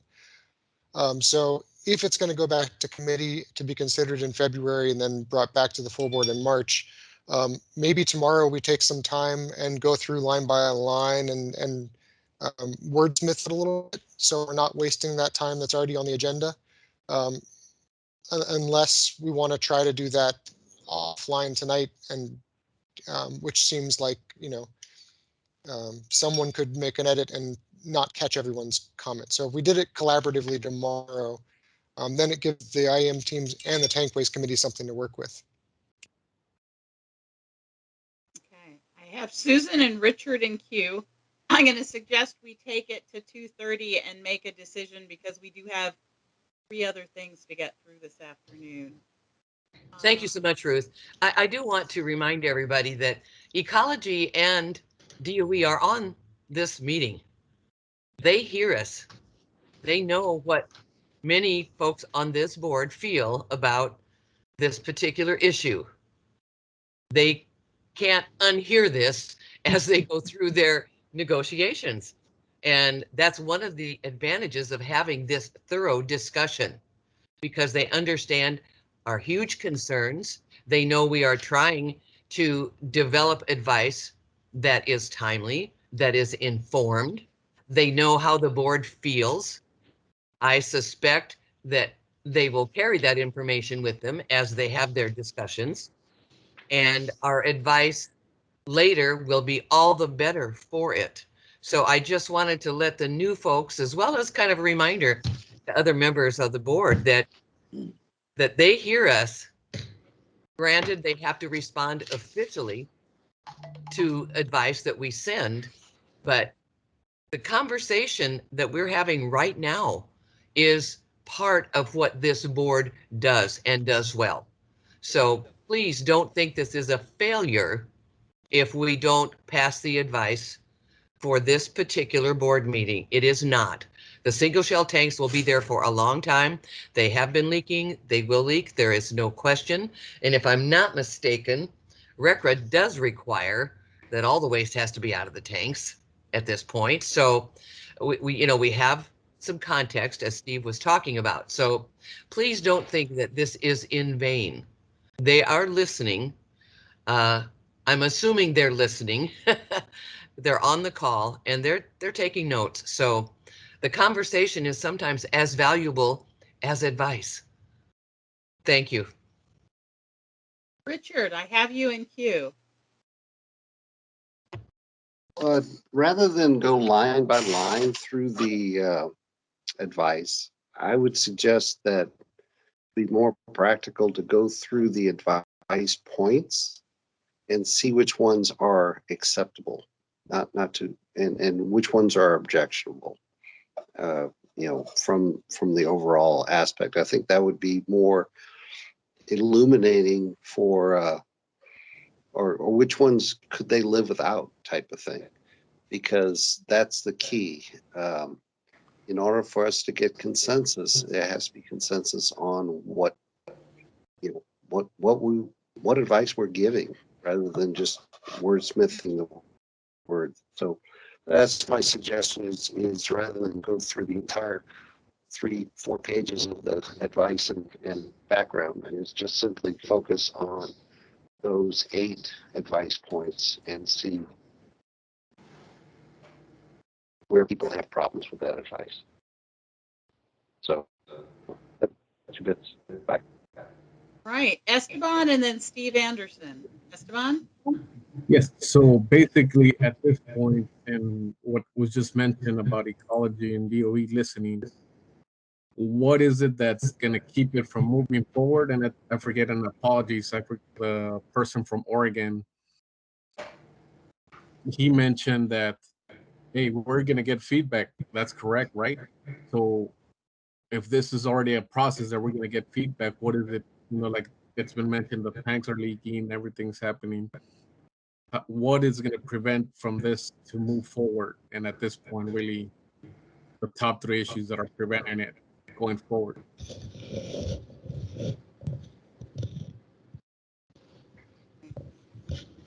Steve Anderson and then Chris Sutton.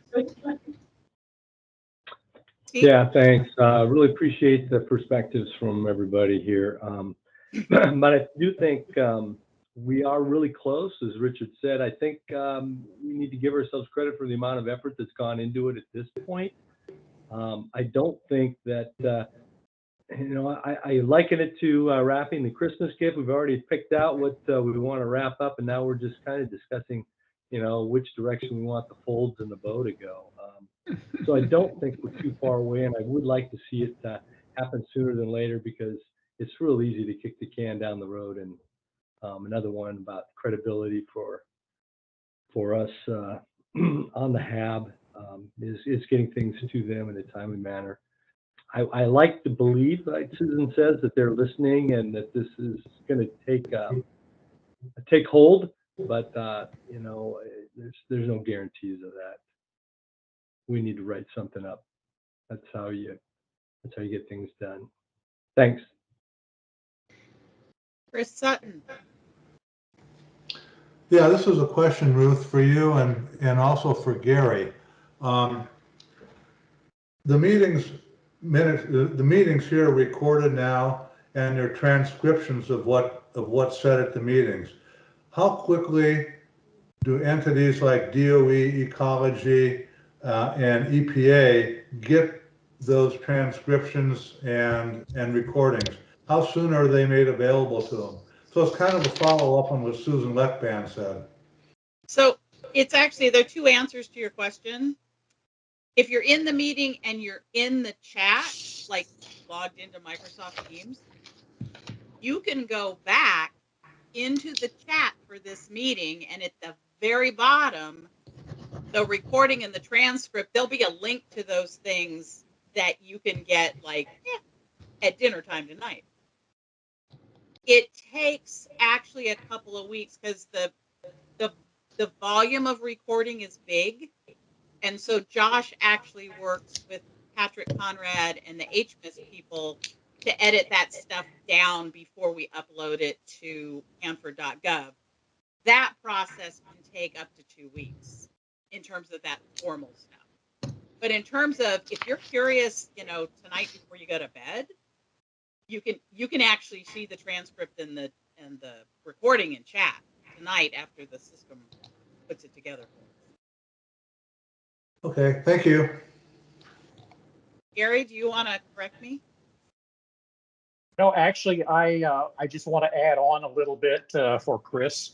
The transcript, I've gone through it myself on previous meetings, and it requires a lot of patience to go through it, because about every other line, you've got a name and a timestamp, and you have to read through all of that to get to your point.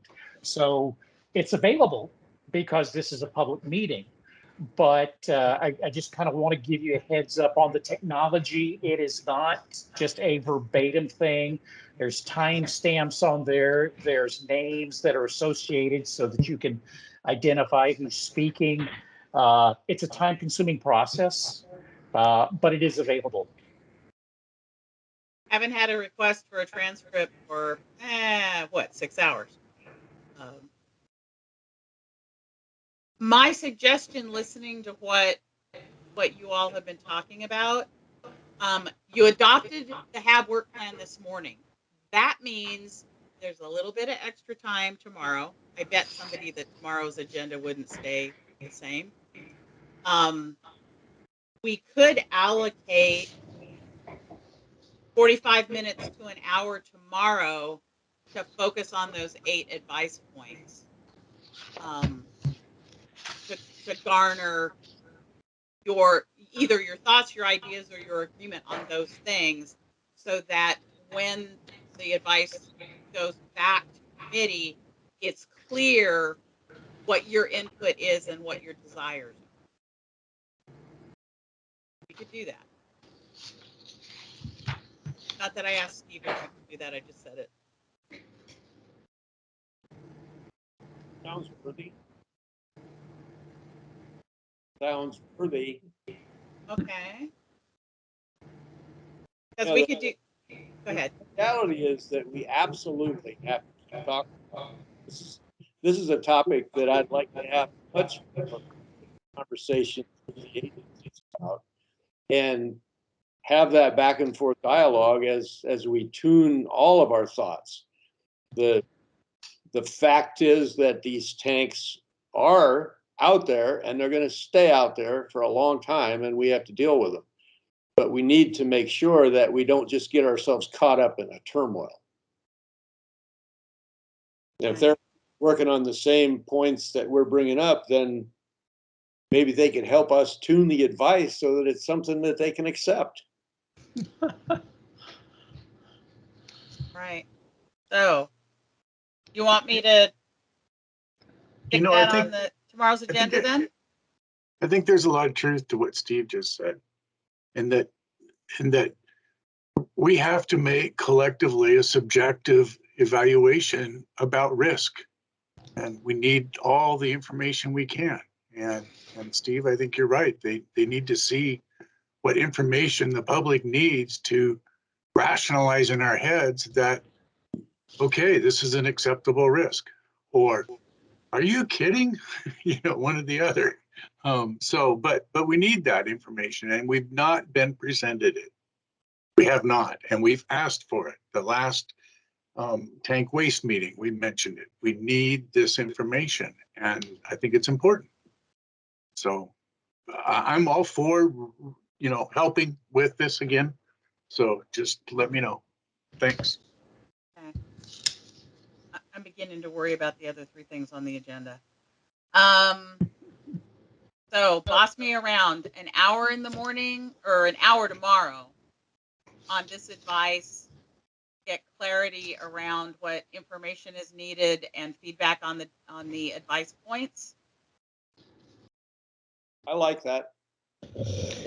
Yeah, let's do it. Okay. I will have a new agenda for you in the morning, but I want to go through the rest of today before we reorder that. Jerry, you get the last word. I'm kind of dumbfounded by this process, which I think's gone, as I said, in a handbasket here. Explain to me, please, why we didn't go through the bullets of the advice as we would normally do today. What is wrong? What is different about this advice than every other piece of advice that we do? Because that's our normal process. And I'm very frustrated and disappointed in this. Because it's been raised repeatedly. Let's just walk through them and see where people are about the principles in the bullets. And I think that some personal antipathy to this advice is leading us to ignore our process, which is very disappointing. I disagree. But you and I can disagree because you can't convince me of anything, and I've never convinced you of anything. Well, you're making it personal, Steve, and I'm not. You are, and that's unfortunate. And I'm just like being very frustrated that several times during the course of the discussion we've said, how about walking through the advice bullet points, which is our normal process? And we keep hearing people say, well, I think I could live with the advice bullet points or this point, and we haven't done it. So let me just to be the mediator here. And like I think like Ruth mentioned, can we agenda this? Because it like Ruth said, I think this is going to take a lot of conversation and like Gary said, go to the bullet points, and hopefully Steve, I don't know if that's kind of like the agreement to kind of go over this stuff and just, present the information and go over the bullet points for tomorrow, because this does seem to foster more discussion by folks. Just thoughts. Yes. I'm going to suggest that we take a break until 2:45 and come back and tackle the EMSSAB items. And then at the end of the day, I will have a proposal for you about how to tackle tomorrow. I understand Jerry's frustration. I also understand that we were trying to encourage our new members to come in and to participate. Some were able to do that. Some were a little nervous about that. Some I'm still hoping to hear from.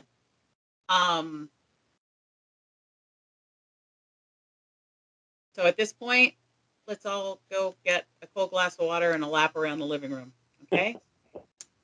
Come back at 2:45. Yeah, thank you all for a reasonably civil conversation. Right. Ready to hop back in?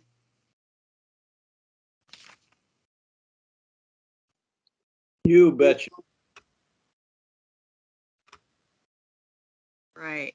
So the next three items, Shelley can speak to really well because she's very familiar with the EMSSAB. All three are coming as requests for action from this board to the national body. And one of the differences between this and what we just did is when the EMSSAB sends us things,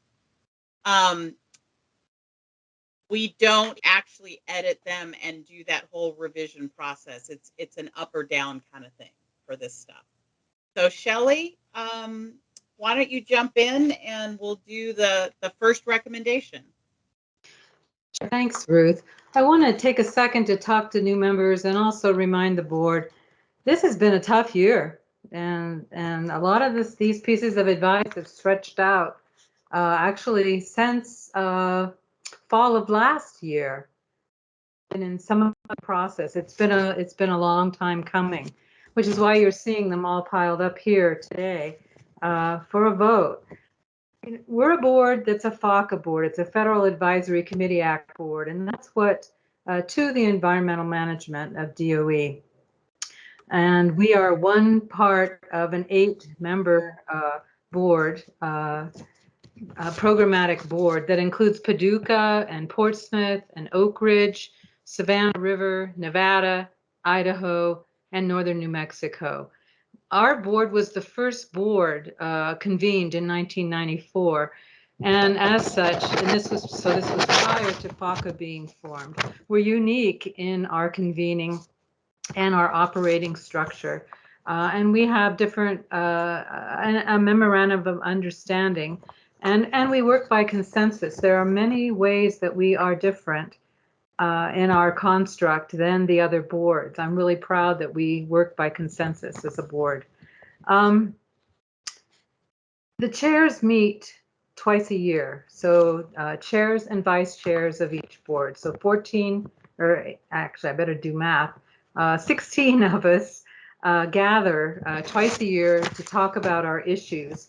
DOE has us rotating meetings around the complex. So we've been to many sites up until COVID, toured them, and then shared our respective demands and heard from DOE environmental management headquarters folks concerning budgets, environmental cleanup, the liabilities of the program and the programmatic opportunities and challenges and so forth. So when this group of people meets, we produce it's run very similarly to our board. Instead of producing advice, we produce recommendations. And so there's a topic that we entertain and we want to produce advice, an issue manager team is put together very much like ours, and whoever's interested in doing it drafts the draft. It goes before the full chairs at the meeting, and we then take it back to our respective boards for a thumbs up or a thumbs down consensus vote. So we won't be wordsmithing this at all. And this, hopefully everyone's, this piece of advice or recommendation is to revise the membership appointment process. As most of you who are brand new come on, it's been a long, laborious wait. Those who are on our board and waiting for reappointment, they very well know how counterproductive the membership process is to having agility and meeting the desire of EM for a public policy advice from our boards. We found ourselves this past year at the table with looking at boards such as Savannah River that only had 7 members of the 27 that were in good standing. At Oak Ridge, their chair was unable to lead while waiting for reappointment. And as you know, at our site, we lost the ability of some of our committee chairs and vice chairs to be leaders. And is very typical, you know, people who move into leadership positions are people who have a lot of history and experience. So it's handicapped the information flow to our board and our ability to react to emerging issues because not everyone has access to the same information that only active members receive. So it was asked, we all talked, it was decided that we needed to put in a recommendation about revising the appointment process to try to build in some kind of agility to this so that we are not left with these gaping holes in the course of the appointment process. The appointment process can be up to 165 days. They have that long. Once it leaves here, goes to headquarters and goes into the system. If I were just coming on and someone had approached me and I filled out a form saying I'm interested, it could actually be closer to 200 days as my application sat waiting to go in with the packets, which will go in, I believe, towards the end of January, if not early February, for our site. So it's a long process. It's caused us to lose people who were interested in coming on because they said, hey, we got tired of waiting. And it certainly made it very difficult for us to make decisions and to reach consensus and because it's in the way of dealing with what we really want to deal with, which is looking at the cleanup at Hanford. So Greg Murray, who's from the Savannah site, drafted up this recommendation. We formed a committee of 3, myself and then Shell Lohman, who's at Oak Ridge. She's the chair who was unable to lead. The background basically looks at the very things that I have talked about and more that end up causing us to be hamstrung by this laborious process. The other thing that happens when these packets go into EM is that we've heard 22 steps that each member packet has to go through in order to be confirmed. I think the latest number was 17. Needless to say, it's laborious, it's cumbersome, it involves the general counsel, and ultimately the very last step is the White House Chief of Staff, believe it or not. So there's a lot of concern. They take a look, we heard, at our Facebook profiles, who we talk to, how our approach is. There's pretty intense scrutiny in these membership packets. So not much of which EM can control once it leaves their circle of influence and goes into general counsel and on up to chief of staff. We don't even know all of the different steps. Haven't been able to get that information. So this letter speaks to some of the issues that we have and the desire to see some agility brought into the EM portion of control so that we can keep our members appointed as for what are now and have been for quite some years now, delays in the appointment process. So we don't lose people who are waiting to be reappointed so that we the seats are filled. And coupled with this, all of the sites agreed that we would be attaching examples of how potential members and the boards have been and are impacted by this process. And to date, I believe all the other boards have passed this recommendation with a thumbs up. They have attached their respective issues as further background to this letter, and they have gone into headquarters. So we're the last out the gate, I believe, for this year on this piece. And I did put out a call, oh boy, it's probably been at least 3 months ago, for people who were interested in responding to how they were impacted, and our facilitation team has those in their hip pocket, and they will be attached to this member appointment process recommendation change for revision if we give it a thumbs up today.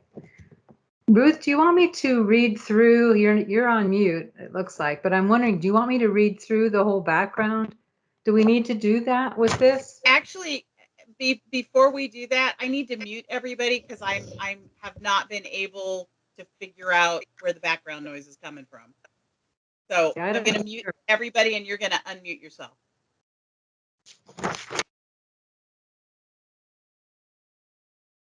So unmute yourself, Shelley. Okay, I'm here. All right. Okay. I can certainly read this. I would hope that everyone already had. What's your pleasure? I'm looking. We've got questions. We've got Pam and Bob. Why don't we start with them and their comments or questions, and then see if the group needs you to read through it or not, because I don't have the sense of the group yet. Pam? Thank you. I had a chance to listen to the SSAB chairs meeting and the discussion of this advice. And this has just been a horrible situation for boards across the country. We survived it, I think, better than several of them did. And they really want our support for this advice. I've read it. I think it's reasonable. And I think it's a step in the right direction. Thank you. Thank you. Bob? Yes. When Shelley asked for comments, there was a number of them sent in, and I volunteered to Shelley that I would look at all the comments that were provided by our members. And I thought each one of them was very good. And I would recommend that we just attach those comments to this advice that the members and prospective members provided, because it is a very broad-based, covered a lot of specific topics and areas where we were impacted. So my recommendation is that we approve this advice and send it in with the recommendation that all the comments that we had submitted. Thank you. All right, Steve Wigman. I just want to thank Shelley for taking the leadership on this. She's much more skilled at the EMSSAB level than I am, and I really, really appreciate all the effort you put into it. And Bob, you for helping to coalesce all the comments. I support it totally. Thanks, Steve. Is there anyone who feels the need for Shelley to go through and read through this, or are you comfortable reading it over tonight and taking a consensus vote in the morning?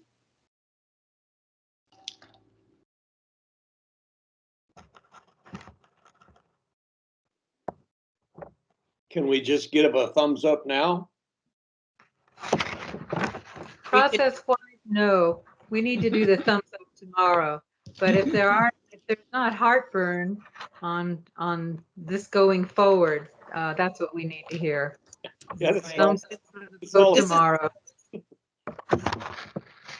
Right, I'm actually not counting quorum at the moment, so okay. We can't edit the document, so it would have to go forward as is. Right.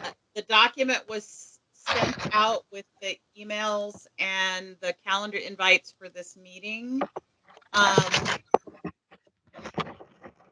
We can resend out all 3 EMSSAB things tonight to make sure everybody has it overnight for tomorrow morning. Josh is already on it. Josh, if you could do all 3, just to make triple dog sure. Well, they certainly went out with the board packet group and had them in there, should have had them in their email. So let's caution, if your papers are near your mic, you're not hearing the papers rustle, but the rest of us are. I think it might be Shelley's mic. It's probably me. I'm sure it's me. So I have Tom Galeotto in queue. Hi, just a quick question, guys. And I know we can't make modifications to this letter anyway, but I wondered from the discussions that Shelley and I guess Jeff has had in the EMSSAB meeting, has it come up that it would be very helpful, even if this process is very long for approval at headquarters, to allow EM to have the ability to continue the current membership until such time as the final decision on the new packet is done? Because DOE and the government in general does this regularly. It does it every year on budgets for continuing resolution. It does it on considerations for debt ceiling that they delay and continue authorizations while decisions are made.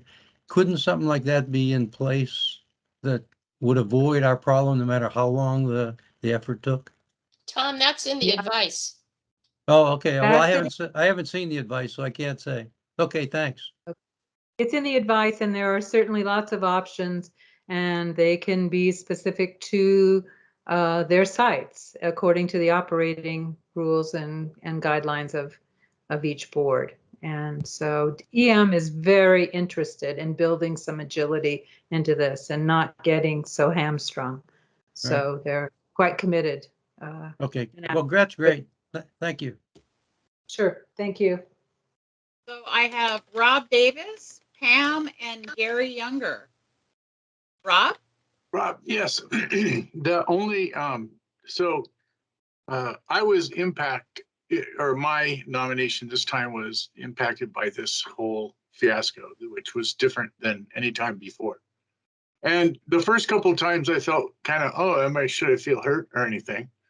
And it didn't really make a big deal of difference. I think most of the people on the board still respected me. And when I could talk, I know, Ruth, you made me wait for public comment time before I could say anything, but that's what the rules say. So you did it right. And, those little things, but you still, so the total impact on me was probably pretty small in a big picture. I do support this. If I had a thing, I'd like to have a thing instead of not on the board or whatever that disclaimer was for me, for my nomination, just say pending. Because the other was kind of negative in how it discussed our memberships. But other than that, I think it's good that we support the other boards as well. And I'm really surprised there are people, they have problems filling those positions. I'm just surprised. I think there's problem filling the positions. I think the problem is the process. We've got folks who are more than willing to step in and come forward when they can. Is there another hand up, Ruth? Pam's hand is up. Are you in queue or not, Pam? I want to make sure I get it right.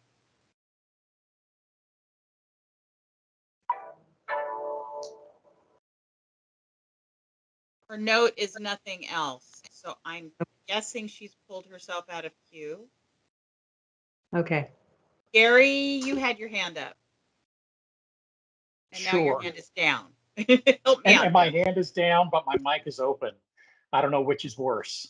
But anyhow, to Tom's question about being able to extend, and also with the point number 2 about being able to temporarily extend terms, this is a problem that we've actually had to endure more than once here with the HAB. And frankly, I would much rather walk across a football field barefooted across a whole lot of Legos and glass than go through this process with headquarters. So it's painful on the staff side, and I know it's equally painful on member side. So I'm there with you on this.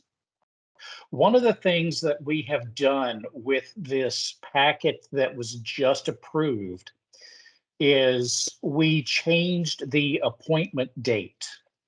Previously for the HAB, you had a July 1st through to the second June 30th term. You got your 2 years, which was great. However, with the extension on the time that it took to get these packets through the process, we were finding that we had a hole from June to October-ish, whenever the packets were approved, and as we saw in September, we were not able to get business done because of quorum or getting the right people at the table. What we have done locally to help with that, in spirit with point number 2, is we changed the appointment date from July 1st to October 1st. So everybody who went through the appointment process and was just approved this last cycle, and we're going to do this moving forward to see if it works, and if it doesn't, we'll adjust again. But appointments for the HAB now are October 1st through to the second September 30th. Hopefully that will help some of our immediate issues, but our issue is not unique amongst the site-specific boards. But I just wanted to let you know that from the staff standpoint, we recognize that, and we were given the authority at my level to make that change to benefit the members. So everything that you see on here, I have to live through it as well. And that's one thing that we can do, and we're trying to make this easier. So I appreciate this discussion. I don't have a vote on this, but I hope that y'all go on and give this a thumbs up so we can make the HAB's voice known. Okay, I have 2 people in queue and 5 minutes before transition to part number 2. Susan and then Tom. Thank you. This is really very well written, and it's a very timely recommendation. And historically, the board, when they have agreed with something on the first day and there aren't objections and it was sent out in the packet, we can actually approve it to go forward on the first day. We've done that historically in the past. Especially if we want to capture some time on the second day for another issue that seems to need more time. So I just thought I would share that if people are okay with it, if they can live with it, it's okay to go forward today and use the time tomorrow that you would have used for this. We've certainly done it in the past. Thank you. Thank you, Suze. I appreciate that. I couldn't remember if we'd done that on the first day. Seems Yes. to me we ought to go ahead and give it a thumbs up and be done. Yep. Get it off Hey, We for sure can. tomorrow. let me do a quorum check. The difference is I can quorum check fast in person. Yeah. And it's slightly slower when we're doing it this way. So, Tom, Cecilia, you talk, and I'm going to do a quorum check. Yeah, while you're checking quorum, I like the recommendations. Had a follow-up question for Gary.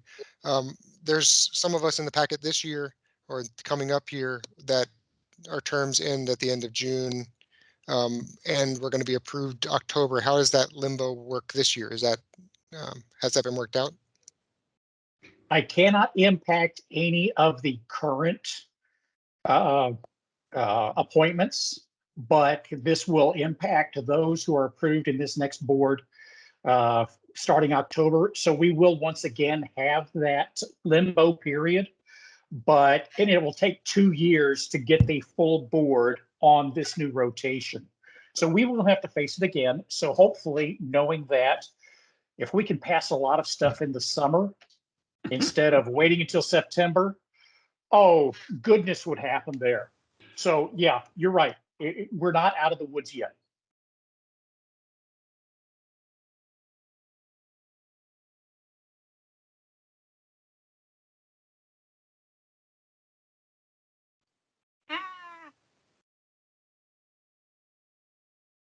Seems like we ought to be able to do something to not have that happen. Well, I think the goal would be to be able to have Brian, you know, take his wand and have you stay in your position until you are reaffirmed or your next alternate to your position. And would be the goal, is to make sure that we've got that continuity.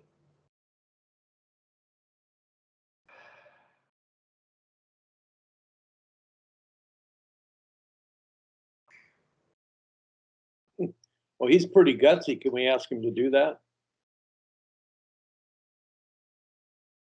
Why not?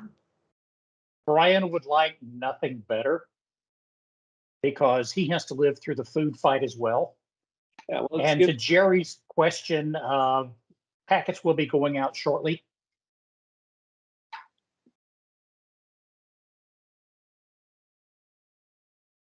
Almost.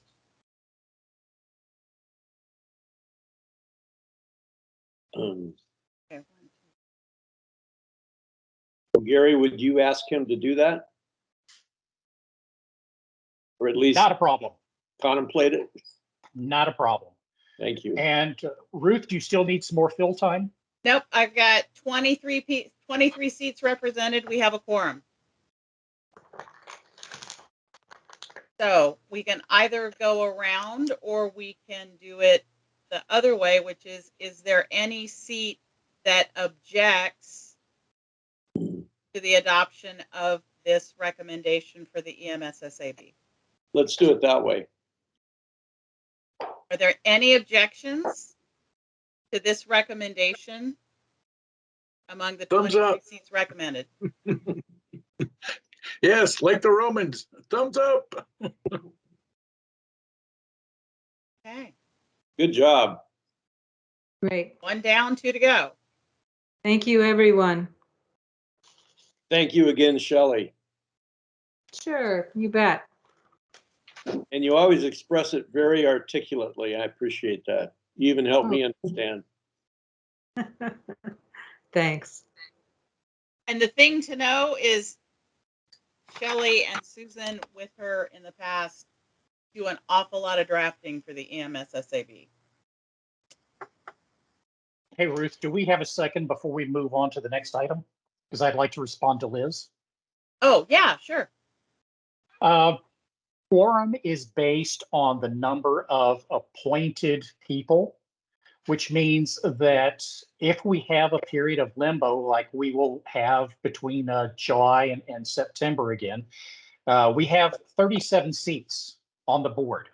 And just hypothetical, and 37 seats, quorum is half plus 1. So quorum is 19. if just for argument's sake here, we have 10 people whose appointment lapsed, that then brings us down to 27 total seats. 27 plus 1 is 28. Half of 28 is 14. So quorum adjusts based on the number of people who have current appointments, not by the total 37. I hope that helps. Larry, you have a question. I was just, never mind. I can wait. Oh, okay. I've got Larry and Tom, Cecilia. Larry, what's up? I see your hand.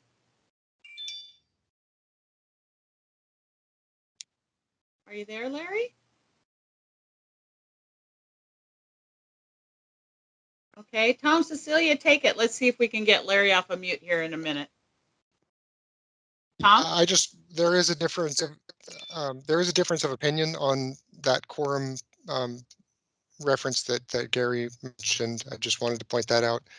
You know, the quorum is defined in our documents as a quorum of seats on the board, and just because your seat hasn't been filled, it's still on the board.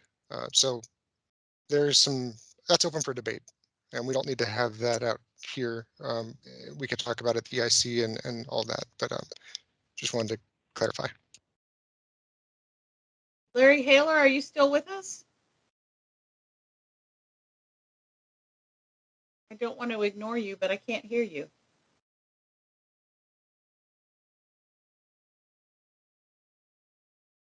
Okay.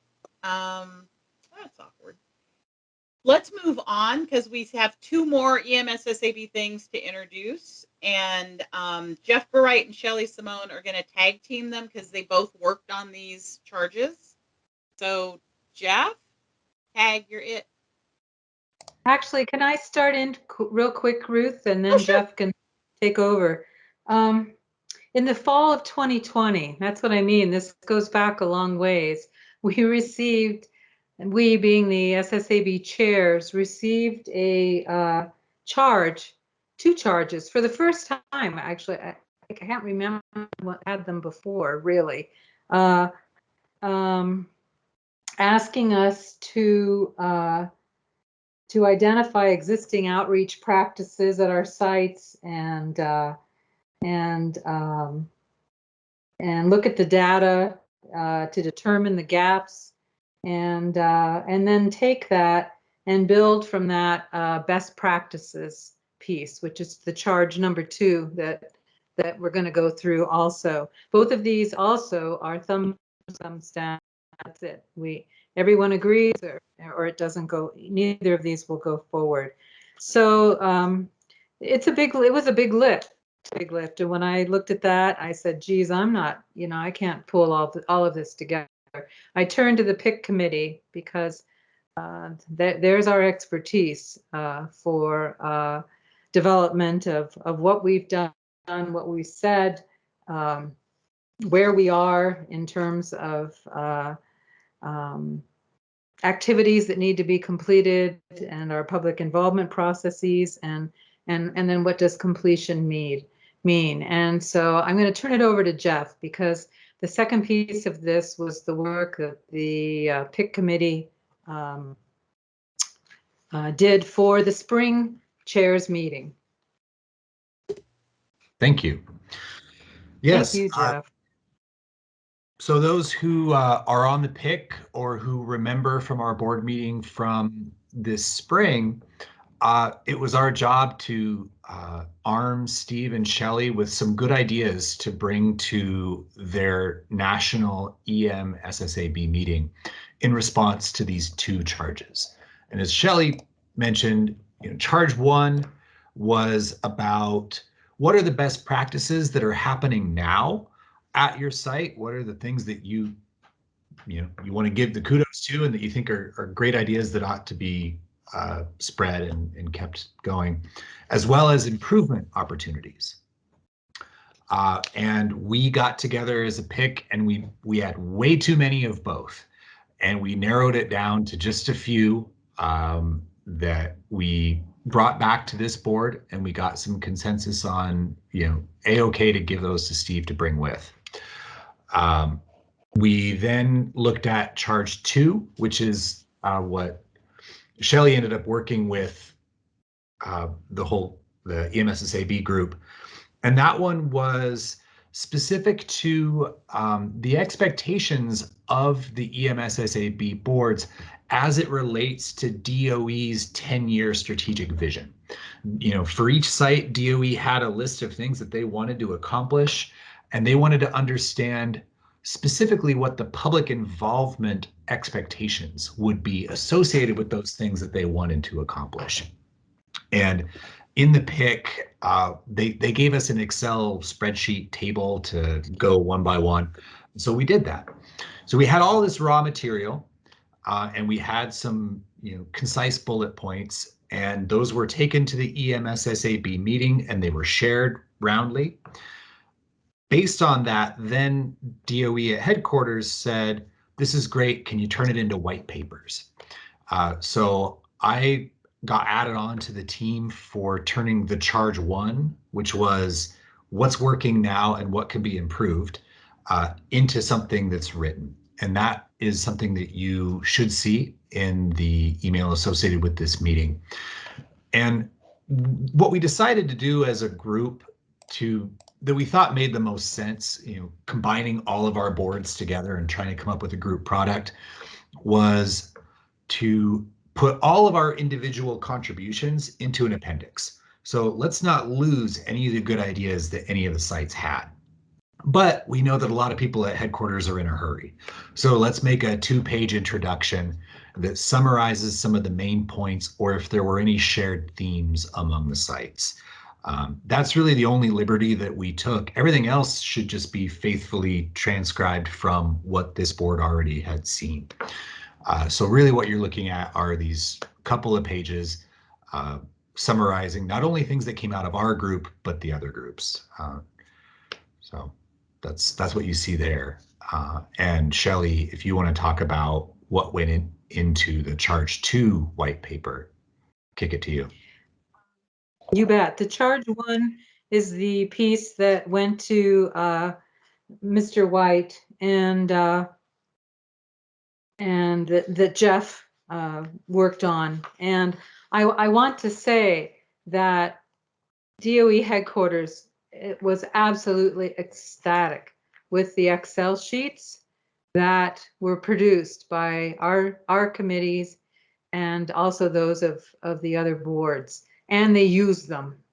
So it was very good to hear that in the fall at the chair. I believe it was in the fall that we heard this, and actually they wanted them attached to the letter that went to Ike, and also because they're a very easy read. They're very specific to each site and a good tutorial. So I want to thank Jeff a lot for the work that the PIC did to produce this.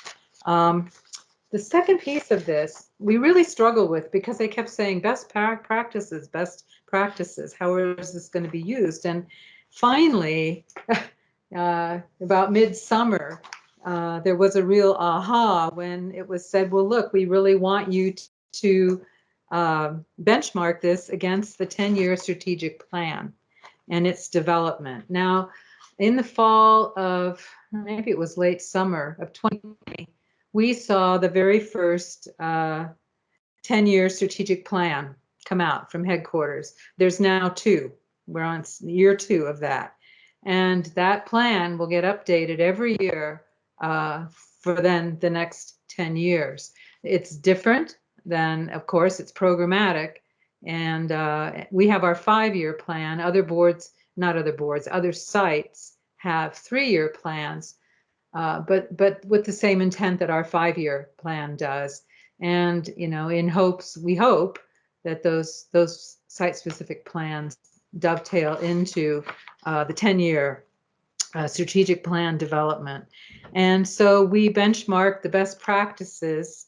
A small group of us got together again, and I took the shot and ended up writing a fair amount of this with the suggestion that we categorize them under, basically 10-year strategic plan development, the communication piece, the public involvement piece, and then risk communication. And so as I wrote the draft for this, I utilized what we have said, certainly what the other chairs brought to the table in terms of communication and risk and so forth. And this was our attempt at a white paper, a dartboard for taking a look at the 10-year strategic plan development. I'm not sure what else to say about it. It's pretty straightforward. I think it's very clear cut. I think it's relatively concise, given that we've got 8 boards that this represents. We did have consensus. Everyone was in agreement that this should go forward. And I'm very hopeful, once again, that we're going to have a thumbs up and that we can contribute to this best practices charge. And if there are questions, please ask away. I still have Larry's hand up. Larry, are you with us? And I have Liz about a calendar question. Does anybody have a question about the 2 charges? Please scroll the letter. Okay. So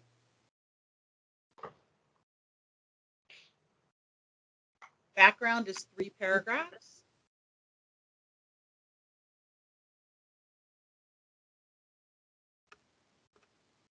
And Josh is going to send out all 3 EMS SAB products as well after the meeting.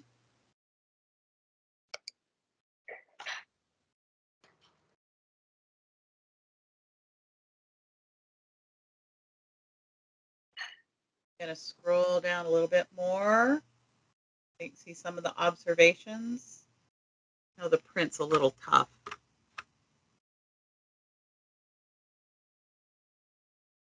Steve Wigman, you've got your hand up. Yeah, I was just first. I want to again thank both of you for stepping up to this. That was wonderful, and we displayed really good use of our committee structure in putting Jeff in a leadership role, and he did a yeoman's job from the very get-go, and I very much appreciate that. I was just wondering, is there anything that you see in this that we need to carry more assertively locally in order to make sure that we are in a position to fulfill our HAB role and DOE is in a position to respond appropriately? Is there anything we need to do locally? I would say that as we maybe form an issue manager team to look at the 5-year review for our site, and this is different than the CERC review. Don't get confused about that. But this is not a bad benchmark. It should be, it should all be one if we're lucky. And if there are things that we could accentuate and that make sense, absolutely, they can be utilized, and vice versa. I certainly have taken what this HAB has produced and use that at the programmatic level. Yeah. Yeah. If we're looking for some specific recommendations, taking a look at that Excel spreadsheet from back in the spring as it relates to the 10-year vision, maybe there's something to mine there. I'd like to, because it's short, read again the 3 points that came out of the pick and out of the full board for you to bring to the EMSSAB. The top 3 suggestions for improving stakeholder interactions during the next 10 years. Number 1, get back in the trust zone. Good process is a scaffold on which trust is built. Number 2, engage early before policy level decisions to get stakeholder buy-in on cleanup. And number 3, commit to openness and transparency. I think that those are good to live by. And yeah, let's keep those alive. Thanks. I'd like to follow up on that just real quick. Go for it. One of the comments they had made was that if there's something in this that puts us in a position where we should be making recommendations locally or advice locally that would help enhance the process, that we should do that. And I see some things in here that might lend themselves to some fairly specific advice on the relationship that we're trying to build and the trust that we're trying to get out of it. And that requires a lot of interaction and honesty and all those wonderful things that we're seeking. But if there's something in this that we should turn into a local piece of advice, I would urge that we pursue that. Okay. Okay, we'll ponder that. Other questions on the responses to charge 1 and charge 2? Again, you don't have the ability to edit, so this is sort of an up or down approval. Jerry. Here we go. I just think for the record, we need to note that this board has provided far more extensive advice appropriate for the Northwest region for public involvement and outreach than general principles, some of which are drawn from our work, for the national SSAB. And we have a body of work that far exceeds this and is specific to the publics of the Northwest. And once you go beyond broad principles, you have to decide public involvement based on the public that you are and the communities you are seeking to engage.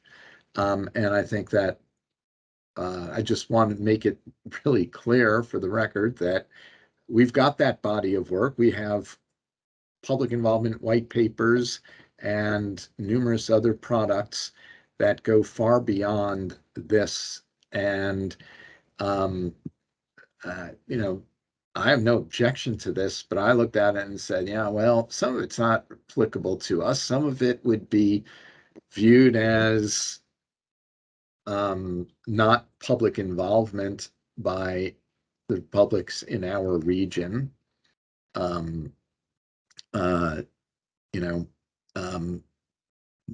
It's like nice, but there are probably more important things to be advising the Energy Department about public involvement and trust on than whether or not to have a list of historical articles.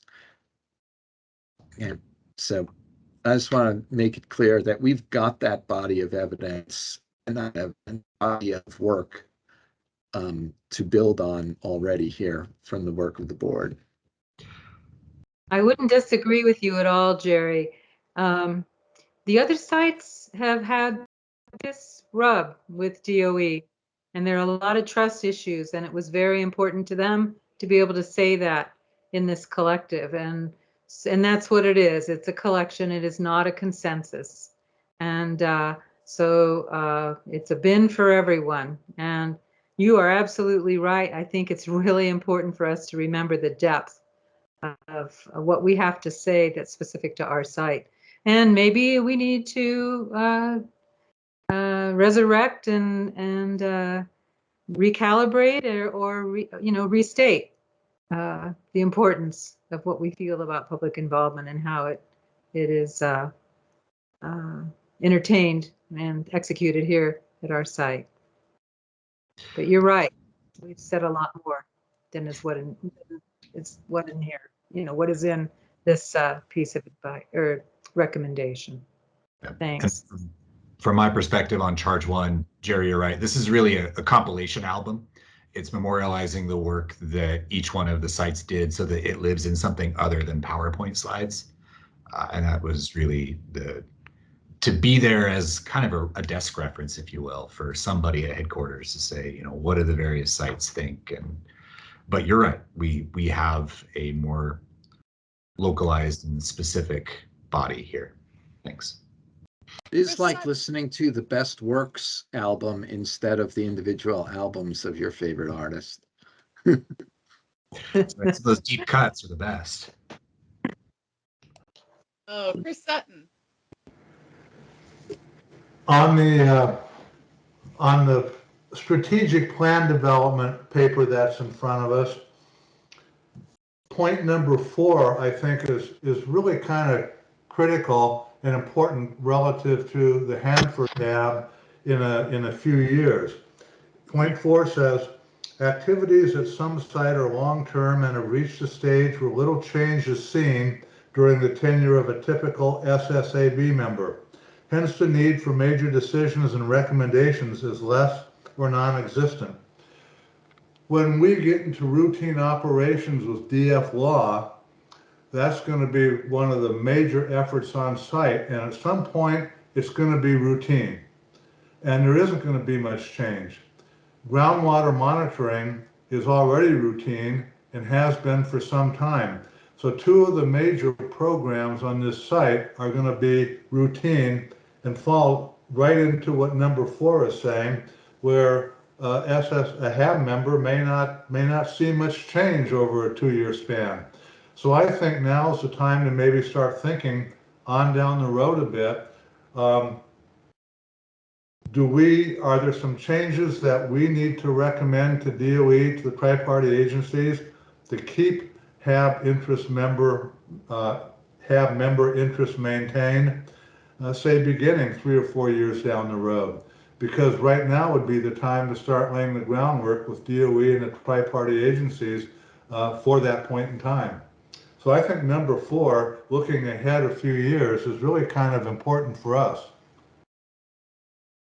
That's it. All right, Steve Wigman. Yeah, I was just curious what sort of response you might expect from this kind of advice. I mean, is DOE going to respond?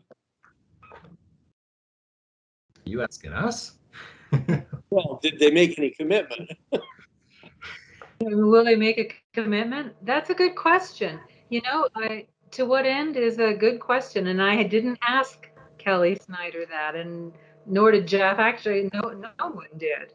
We actually agreed that we would go forward with this, and once we understood what the best practices piece was about, the fact that the 10-year vision, strategic vision, looks like it's here to stay. You know, we benchmarked it against that, and it made sense. That's a good question, and I will carry that forward to the next chairs meeting. It's, I believe, in March. Is that right, Gary? I'm not sure, but I believe it's in March, and they're hoping it's going to be in person in Paducah. We will see. Okay. Right. So Shelley, what is your recommendation about, we have a quorum at the moment. Terrific. Lose it. Do you want to act on it on these 2 things now or in the morning?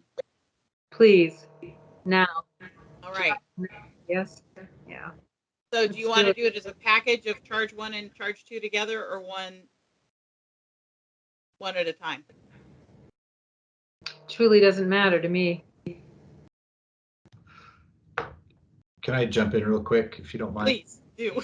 Just for anyone who's listening, if you haven't had a chance to read it yet, that's an okay reason to say, let's wait for tomorrow. I mean, we don't want to rush this if people need some time, so. But yeah, it'd be great to just pass it through. So I'm going to ask for both together. If you are uncomfortable, speak up. Okay, it's not meant to be a rush. So, are there any objections to the Hanford Advisory Board approving charge 1 and charge 2 to go back to the EMSSAB? Any objections?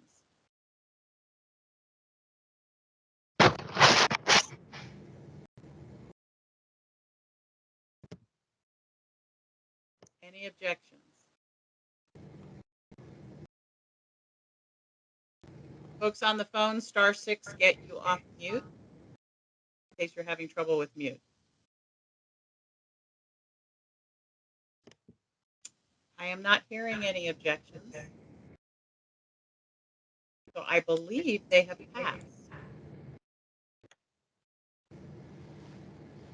Thank you very much. It was a lot of work. Yeah, if we had gold stars we could hand out, we would definitely. You guys earned several. Yeah, gold stars on Susan Lickbound's cookies.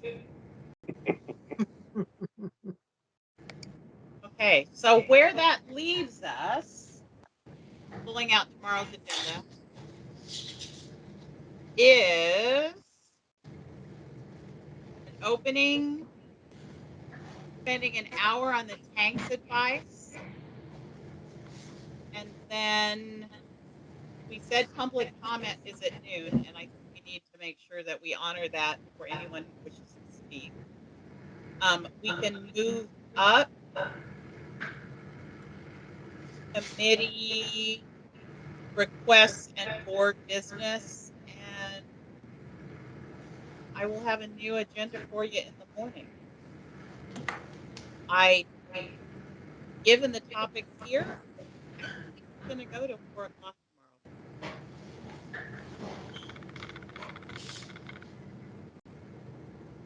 tomorrow. Are you okay with that bit of ambiguity while we figure the agenda for tomorrow? We I'm live. not going to ask Steve. Steve's fine with ambiguity. I thrive on it. Right. So first thing in the morning will be the tanks advice. Then we'll do committee reports, board business, and make sure that we do public comment at high noon. Are there any last comments, last questions? Have our new members survived? Are you okay?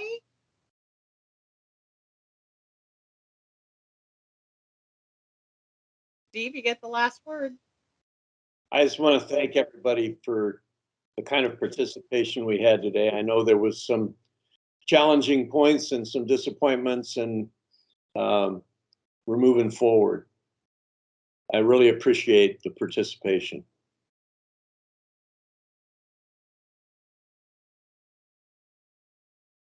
And thank you, Ruth, for so well.